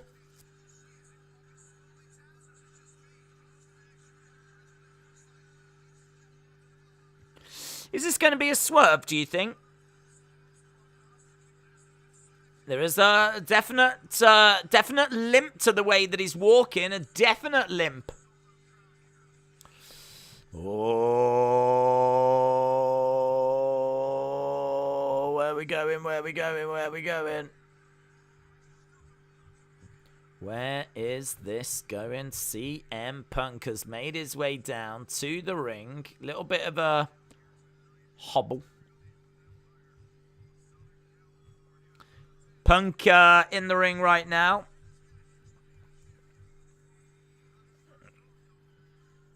Is he injured? It's the question everyone's asking. Is he injured? We're going to find out. Here we go. CM Punk chants. He looks sad. He looks super sad. Takes a deep breath. I can't tell if this is going to be a swerve. There's tears in his eyes. There's flipping tears in his eyes. Oh my god. Big cheers by the fans. He's got tears in his eyes. This is a very emotional CM Punk. He's taking his time. I still can't tell if this is going to be a swerve or not.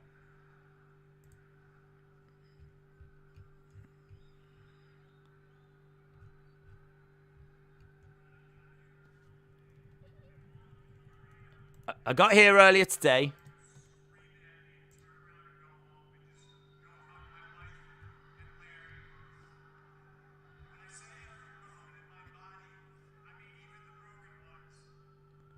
When I say every bone in my body, I even mean the broken ones. Damn. Everyone here deserves an explanation. Here I am.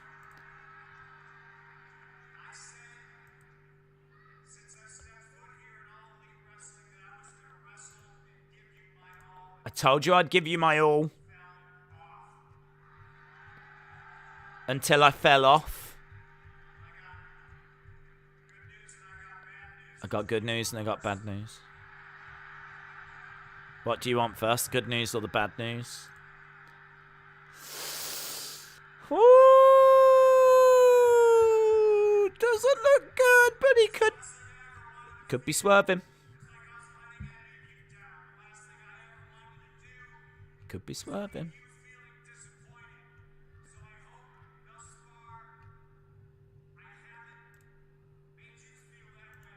I hope I haven't made you feel that way. I hope I haven't made you feel disappointed.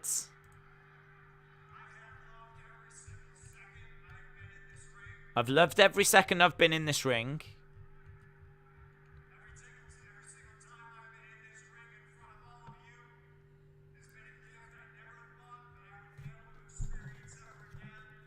Okay. Everyone's just waiting to find out. It's like, yeah, I'm pleased for you, but what are you saying, dude? What are you saying, mate? CM Punk. Tears in his eyes.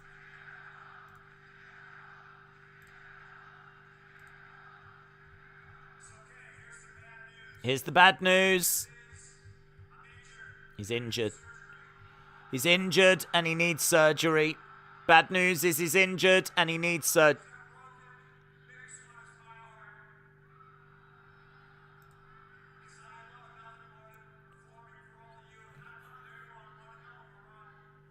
He needs surgery.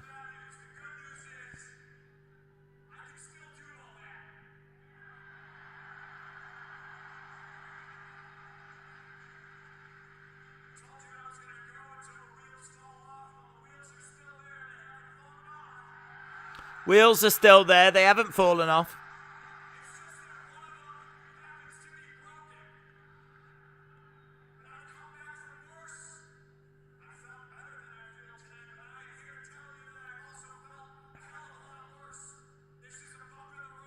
Bump in the road.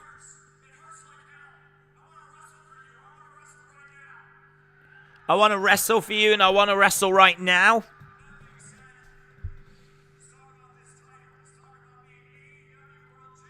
He's going to have to give it up. He's injured. Yeah.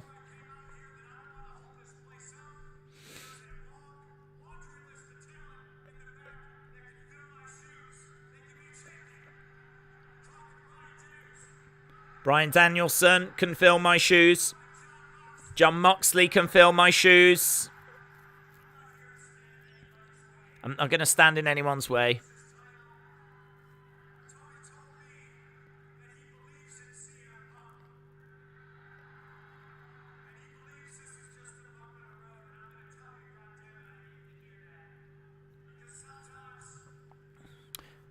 Tony said he believes in CM Punk. And he believes this is just a bump in the road.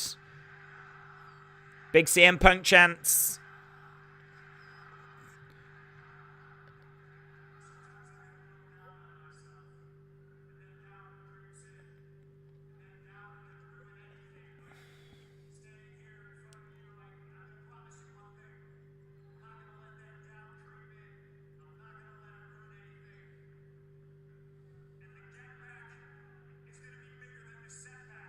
The get back will be bigger than the setback.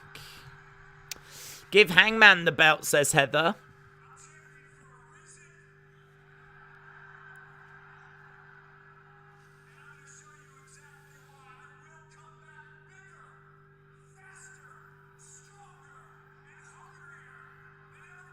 He said he'll come back bigger, faster, stronger.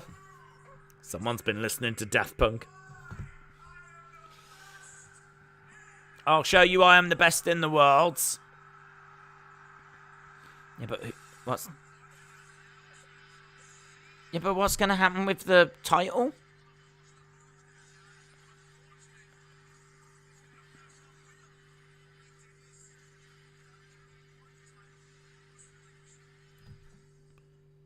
So is he relinquishing it? He didn't actually say that he was. Is he relinquishing the belt? Jericho seemed to say that he was. Is he relinquishing it? He needs surgery, but he never said he was relinquishing. I mean, I feel like that's a big piece of...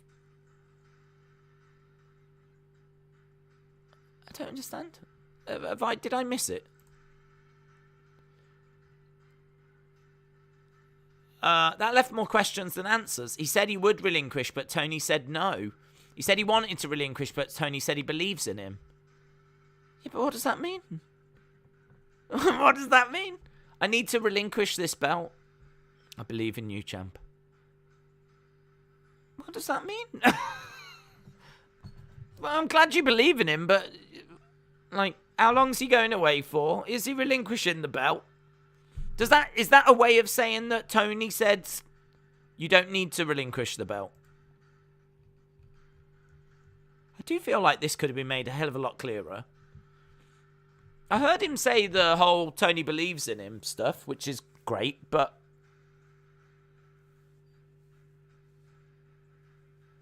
I gotta tell you, Twitter is confused. CM Punk vacates the title, is what someone's just put. CM Punk is relinquishing the title due to injuries. But this has not been made clear to people at all.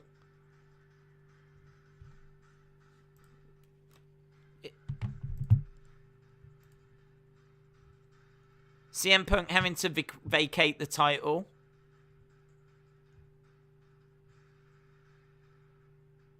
Recover soon. Promo was not clear at all. Did he just relinquish the title? I'm confused. Did he relinquish it? People don't know. I don't know.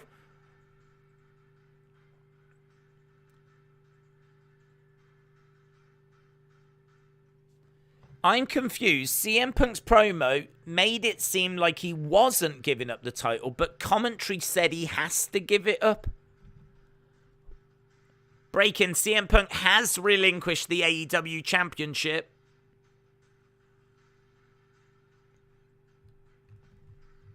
Has he?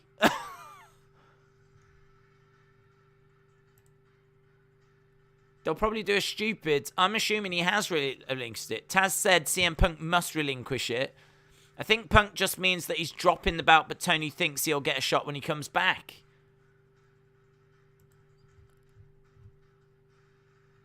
Yeah, that was all over the place. Would have been really easy for CM Punk to have said, so I'm going to relinquish this now, and then leave it in the ring.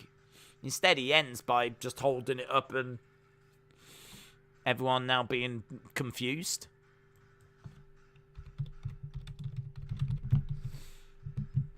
Sean Ross Sapp saying.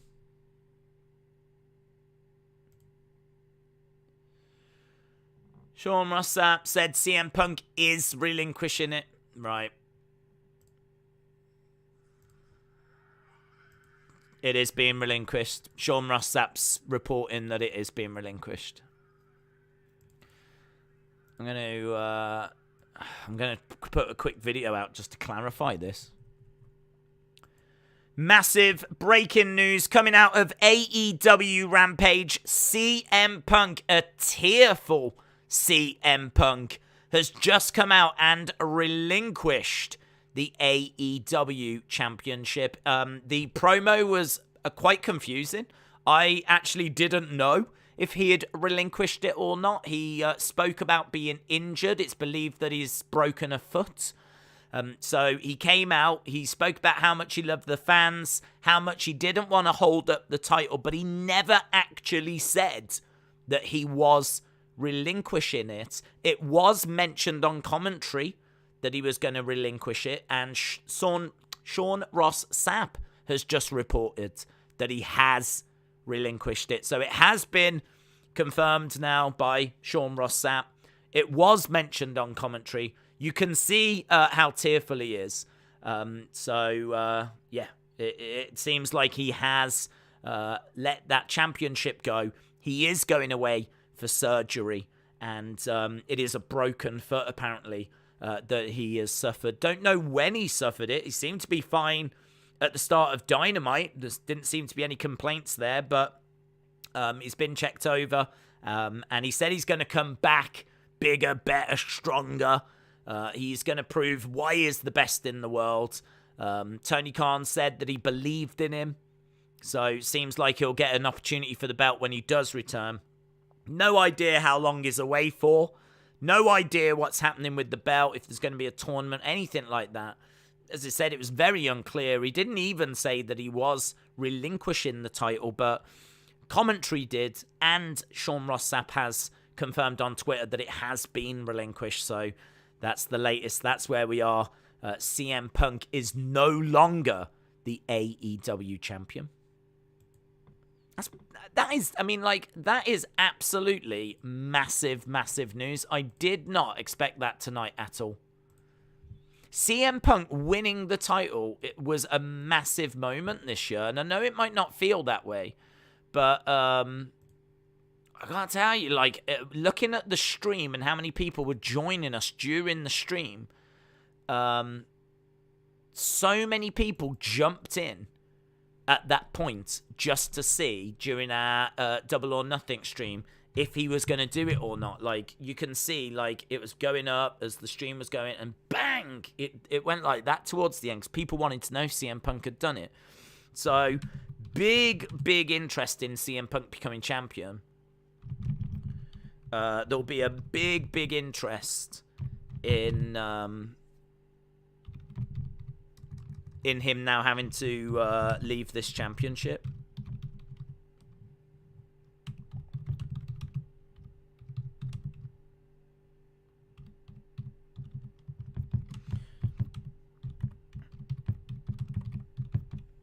It's big, that is. It's big. Was not expecting that. No rumours of that. It was only when CM Punk's tweeted out about the fact that he's got stuff to address, things to talk about.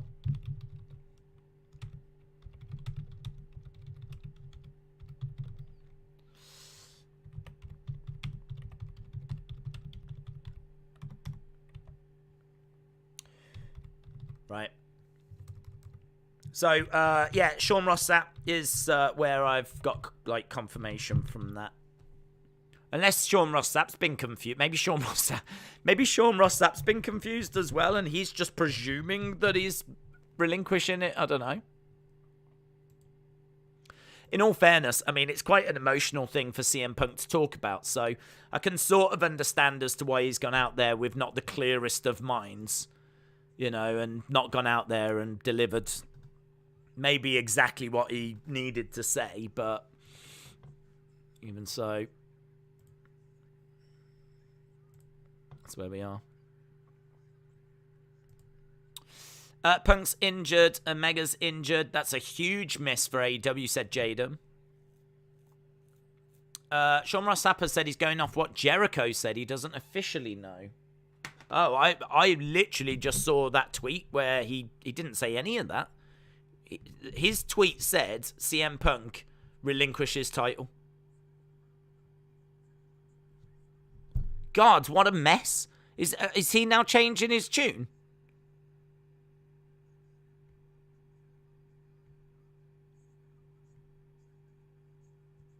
Yeah, he's changed it now. Great. He said, Chris Jericho says on commentary CM Punk relinquishes his title. That was 2 minutes ago he sent that out. Did he really? I don't know. That was confusing. He said he's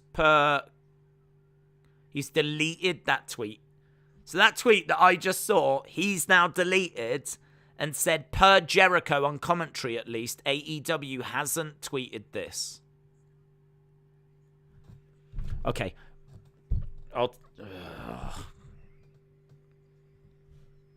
Sean.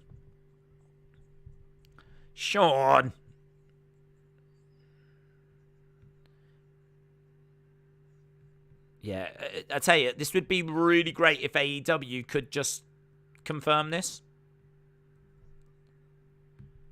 I feel like they need to confirm it tonight because people right now don't know.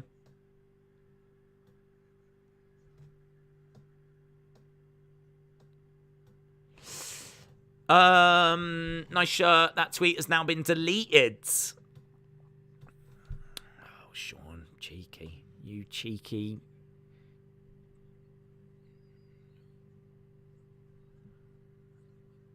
Okay.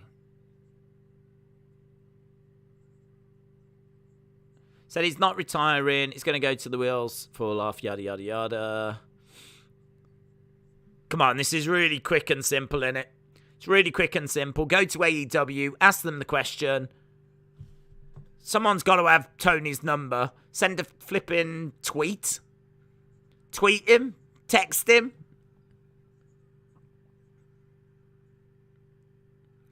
It's confusing. He said he was willing to. Jericho said he was, but he didn't actually say it.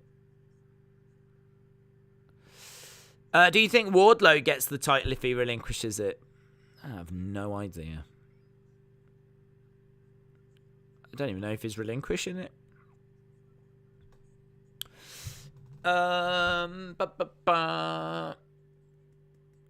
Jericho just said it again before the match. Jericho said what's going to happen from now. Jericho sounds very confident. He said it twice. Brian Alvarez. What's Alvarez saying? Alvarez is saying the AEW title has not been relinquished. Jeez. So Jericho has said it twice now. But Brian Alvarez is saying that it hasn't. God, it's not hard, is it? It's really not hard. Go out there, upset. I'm really sorry. I'm injured and I've got to relinquish the title. I mean, it's so easy to just say those couple of things. Brian Alvarez is saying that the title has not been relinquished.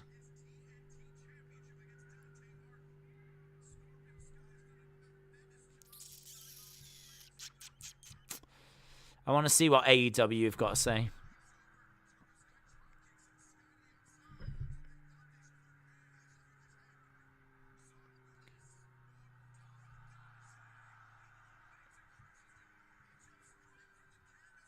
Chris Jericho has said a couple of times now that CM Punk has relinquished the title, so I don't know who to believe. I don't know.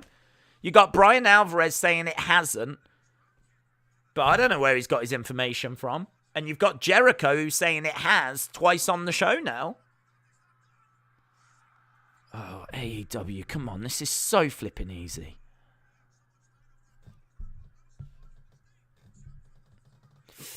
Jericho's going to be in trouble.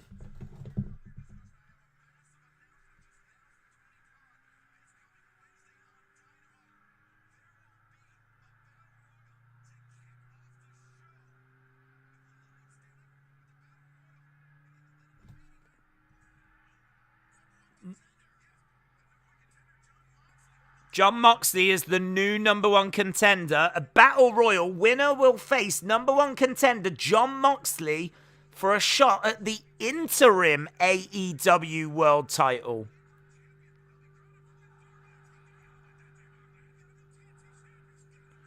So there's going to be an interim title.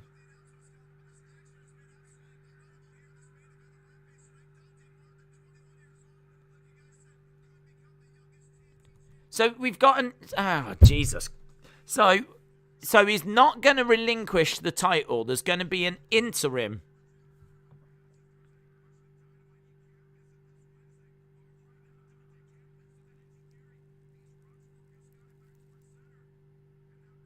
Okay.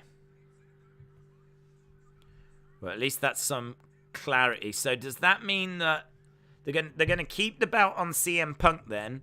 So he won't relinquish it. They just said on air that he'll keep it. Tony told the commentators. Battle Royal for #1 contender interim. Right, I tell you, let me do a new video because I need to get that old one down.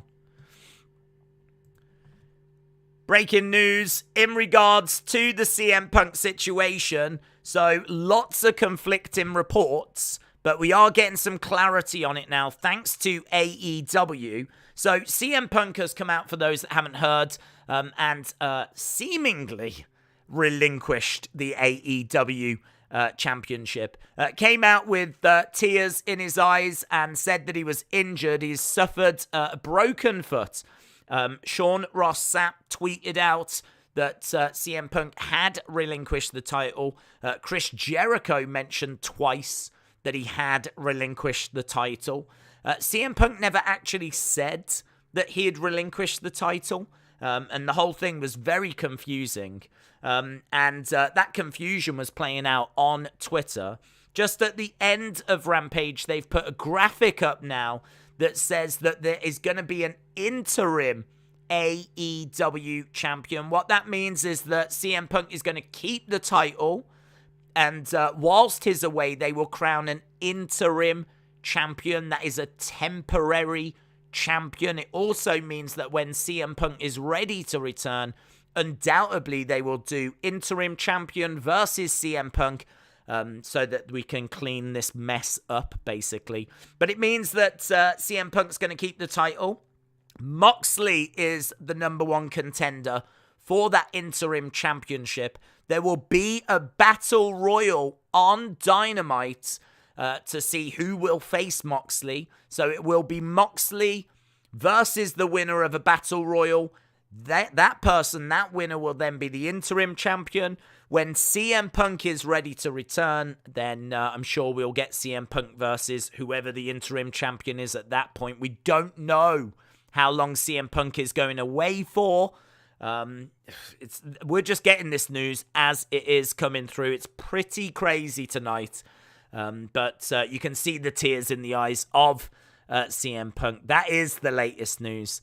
CM Punk's going to keep that title. There will be an interim champion. CM Punk going away for a while due to what we believe is a broken foot. So a messy, messy situation. An emotional situation as well. But that's the latest in regards to AEW. Oh, madness. I need to get that other video down, don't I? I need to get my previous video down. I need to get this video up. Crazy. In all fairness, I'm not going to... I'm not going to blame Sean Ross Sapp for that, because I totally agree. I think it was very messy.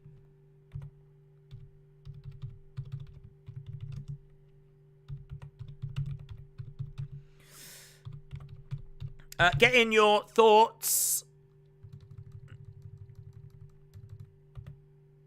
Get in your thoughts. Put in your scores. So, CM Punk injured. New AEW interim champion to be crowned. Latest AEW news. Boom. Carnage, flipping carnage. Crazy. Sometimes it's worth just taking a moment, getting the full picture, but I felt like I'd done that with Sean Ross Sapp sending out a tweet saying, you know, He's pretty good sauce, Sean Ross, that. Interim champion, a.k.a. glorified #1 contender. All right, let's get this other video down.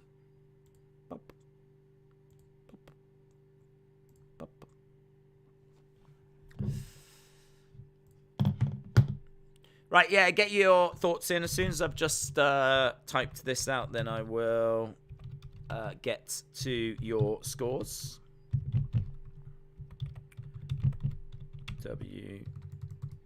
Interesting that we're going with an interim. It's not really the done thing.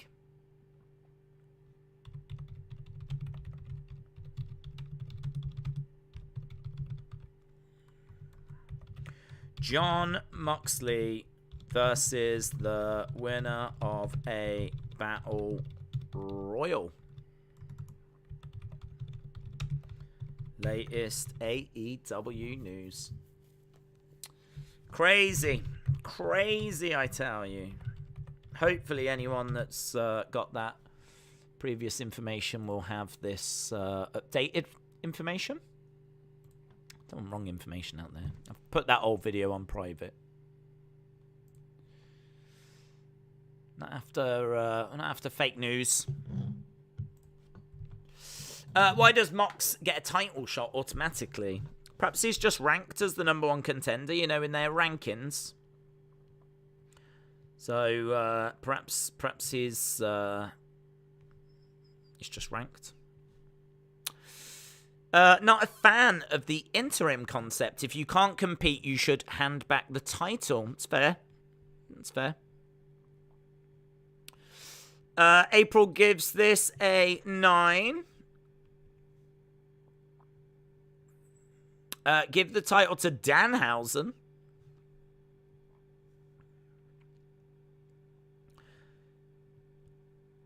Very emotional CM Punk with tears in his eyes this evening.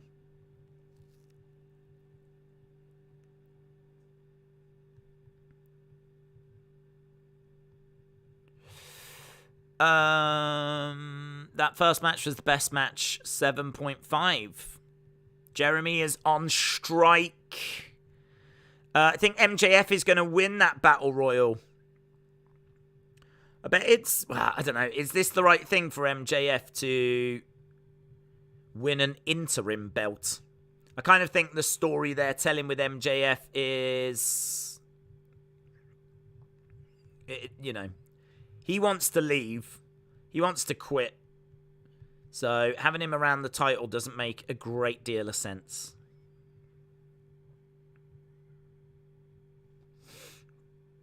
CM Punk injured. New AEW interim world champion.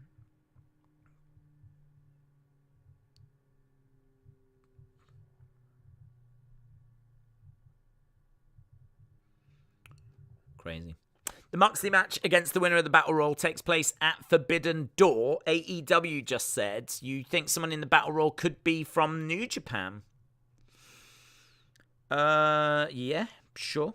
I mean, it doesn't necessarily have to be. I think they could get away with having that one match being, you know, you could do just a showcase match for AEW and a showcase match for New Japan. I don't think all the matches have to be one-on-one. Like, have to be New Japan versus AEW. I know that's the whole concept of the show, but I think it's fine to have AEW fans. In fact, I think actually it's a good idea to have AEW fans watch a New Japan match. Like, this is what New Japan is all about type match. Do you know what I mean? Like, you put two New Japan stars against each other. This is what you can expect from New Japan if you watch it. And then you can do a match that's just two AEW people against each other as an advert to all those New Japan fans that might not have watched AEW before. So I think there's value in having just one match that's just New Japan stars and one match that's just AEW stars. And then you can do all the others being, them going against each other. So I don't think that would be a problem. But yeah, I could see some New Japan guys being involved. And it's maybe not the worst story if a New Japan person was to carry that belt for a while. Justin said Moxley's ranked 4th. So why does he get that title shot? Oh. Don't know. It would make a lot of sense for the person to be ranked 1st, wouldn't it? If Moxley had been ranked 1st, then I would understand. But if you're telling me he's ranked 4th, then I don't get it. Because why have we got rankings then? Yeah, I don't know. I can't answer that. Trey says 5 out of 5. 5.5 out of 10.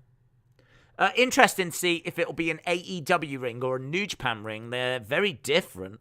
And it'll be an experience for the other side either way, says Jordan. Brent said it's Wardlow that's ranked at 1. Well, I can understand Wardlow not getting it, to be honest, because I think it's a bit soon. He's just come out of this feud with MJF, and now, boom, here's a title opportunity. Even if it is interim, I can understand them not going that way. That might be where the rankings actually kind of bite them in the backside a little bit, because, I can understand them not doing that. But how can you... I don't really understand why you don't just do a big battle royal and the 2 finalists get to be in the match. Like, I don't really understand why they've just hand-selected Moxley for the 1. Yeah, it doesn't make sense. It would if he was the number 1 ranked contender. Then I'd be like, okay, that makes sense. Number 1 ranked contender, that's fine. But if you're saying it's Wardlow... I mean, I understand Wardlow not being given that.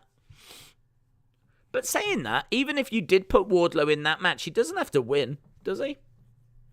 Wardlow's the number 1 ranked contender, so he gets to go into that match. And he'll be going up against the winner of the Battle Royal. Just have the winner of the Battle Royal win the match. But in saying that, maybe they don't want Wardlow to suffer a loss. Be a great way for MJF, though, to interfere. MJF could interfere and cost Wardlow the match. And then that means that, the other person wins. Wardlow's cheated. The integrity of that is brought into doubt. So that upsets Tony Khan. That would allow MJF to then grab a mic and scream, "Fire me again." That could have been interesting. Yeah, I don't know. Can't answer why Moxley just got that pass. The only thing that got me is about the X on Wednesday. What is Tony Khan getting at? I don't know what that means. Wardlow's definitely not ready to be champion. Battle Royal is going to kick off Dynamite. The winner faces Moxley on the same night to determine one of the wrestlers in the match. Moxley is not in the match. Oh my God.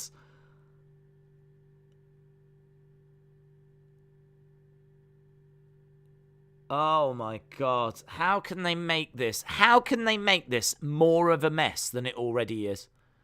How do you make this so complicated? Do you know what? It is stunning how complicated they've made this. Quite simple. First of all, they don't announce that if it's been relinquished or not. Then they introduce, and clearly Jericho didn't know that, right? Then they introduce an interim title, and the way they introduce it is they just put a graphic in the corner whilst a TNT title match is on. They quickly have to try and get it out that way. Now, you're telling me that Moxley isn't going to face the winner of the Battle Royal to be in the match. That just decides one part of the match.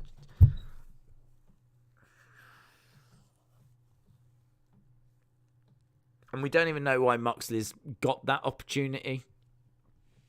Jesus. Lance said they're doing it on the fly. That's why. Dude, I can do this on the fly and not make it this complicated. Here's doing it on the fly. Let's do a battle royal, and the 2 people that are the final 2, they fight for the belt. That's on the fly. That was easy, wasn't it? That was easy. Jeez. How about this on the fly? Whoever's ranked number 1 and whoever's ranked number 2 face each other. Winner becomes interim champion. That's on the fly. Whew. Crazy. Crazy. What are they going to do with Punk's match at Okada? It was Tanahashi, wasn't it? And that's going to be done. That's going to be a really good point. Really good point. What are they going to do with that? Wow. Judging on what we've had tonight, what they'll do is they'll do a battle royal.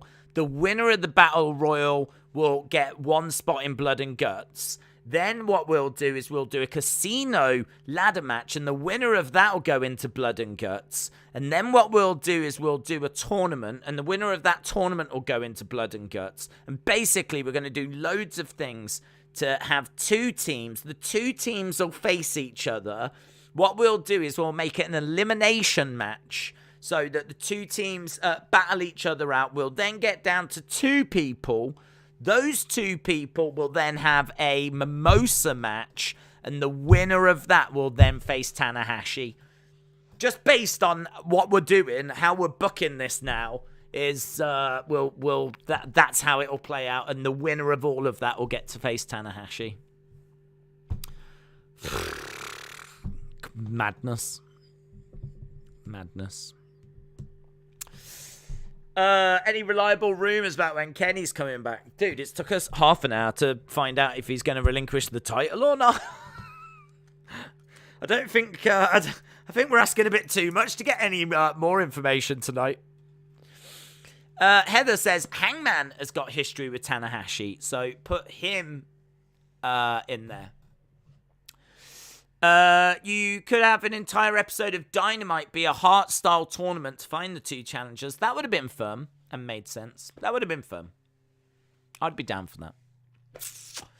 Lance, shout out to you. Mason said, is CM Punk genuinely injured? Because he said he broke his foot, but he was walking all right. Just a bit of a limp. Yeah, I mean, I think he's genuinely injured. You don't need this right now. You don't need all of this happening. I think, he seemed to have genuine tears in his eyes, genuine emotion. They've literally just announced him for Forbidden Door. I can't see him, if he needs surgery, having that surgery and getting back from that surgery and having that match at Forbidden Door. So, no, I think that's going to be legit. Jericho will probably fireball Moxley and the Battle Royal winner, so no one wins, and then it gets even more confusing. If Cody was still there, he could have been interim champion because it's not a real champion. Chet says, are you confused or is it just us? No, I'm not confused, mate. No, I've got my head around it now. No. I mean, as soon as CM Punk said he was injured, I knew that this is what they were going to do. As soon as he said I was injured, I was like, right, what they're going to do is they'll do interim champion, and we'll get down those roads. So, yeah, no surprise to me, mate. Called it straight away. Interim champion. It makes sense. It makes total sense. If you're going to have an interim champion, then straight away Moxley is going to be in the match. You do a battle royal to see who faces Moxley. Winner of that doesn't become interim champion, but gets through to the next match. It writes itself. It absolutely writes itself. It's I don't know why you guys are struggling so much. It's so simple. It's kind of booking 101, really. Super obvious. What's there to be confused about, says Lance. It's true. Nothing, mate. Nothing. Absolutely writes itself. Michael said, don't forget Punk is also mad because Forbidden Door is in Chicago. That does sting. That does sting. Ledger Killer, shout out to you. Interim contender has to beat Jon Moxley and dodge 5 fireballs from Chris Jericho. The first and the third eliminated face each other in a Kennel from Hell match, and the loser of that gets a title shot. Oh, amazing. Right, I'm gonna go. I'm gonna lie in a dark room. I'm gonna think about everything that's been said, and hope that it all makes sense. That's what I'm going to do. I think there's a chance one of you might become interim champion. I'm not too sure. It might be one of you lot in the chat right now. I think, wasn't it something like there's a solar eclipse and it needs to be a Thursday. If your name begins with S and you're in a state that begins with a W, then next Thursday, during a solar eclipse, you will be chosen to face Moxley and the winner of a battle royal. It's like, oh, Jesus, honestly. My head's spinning. That was Rampage. We never tend to review Rampage, but, well, it was significant. I know that much. It definitely was significant. So, hope you enjoyed it. Hope you understood it. And we'll see, obviously. I mean, it does set up a very interesting Dynamite. I certainly do appreciate that. So, we will see a Battle Royal and other things. Don't ask me what, I don't know. But we will see some stuff on Wednesday as we look to crown an interim champion. CM Punk's going away. We don't know for how long, but CM Punk is going away. Big announcement and motion in his eyes. As I said, I can sort of forgive him because I think he was so emotional that he just kind of forgot to mention whether he was relinquishing the belt or not, and I think that could have been clearer. Certainly someone could have done with telling Chris Jericho on commentary what was happening. And yeah, we'll see how it plays out. But big talking point tonight. These big talking points just keep on rolling, don't they, for AEW at the moment? So that's going to help their ratings on Wednesday. So, yeah, awesome. Right, thanks a lot for watching, guys. We are back tomorrow for lots of things. We're back tomorrow for boxing, UFC. We've got lots of stuff that's happening, so I might see you around. Hopefully I do. And really appreciate the support. And I'll see you again next time. Bye for now.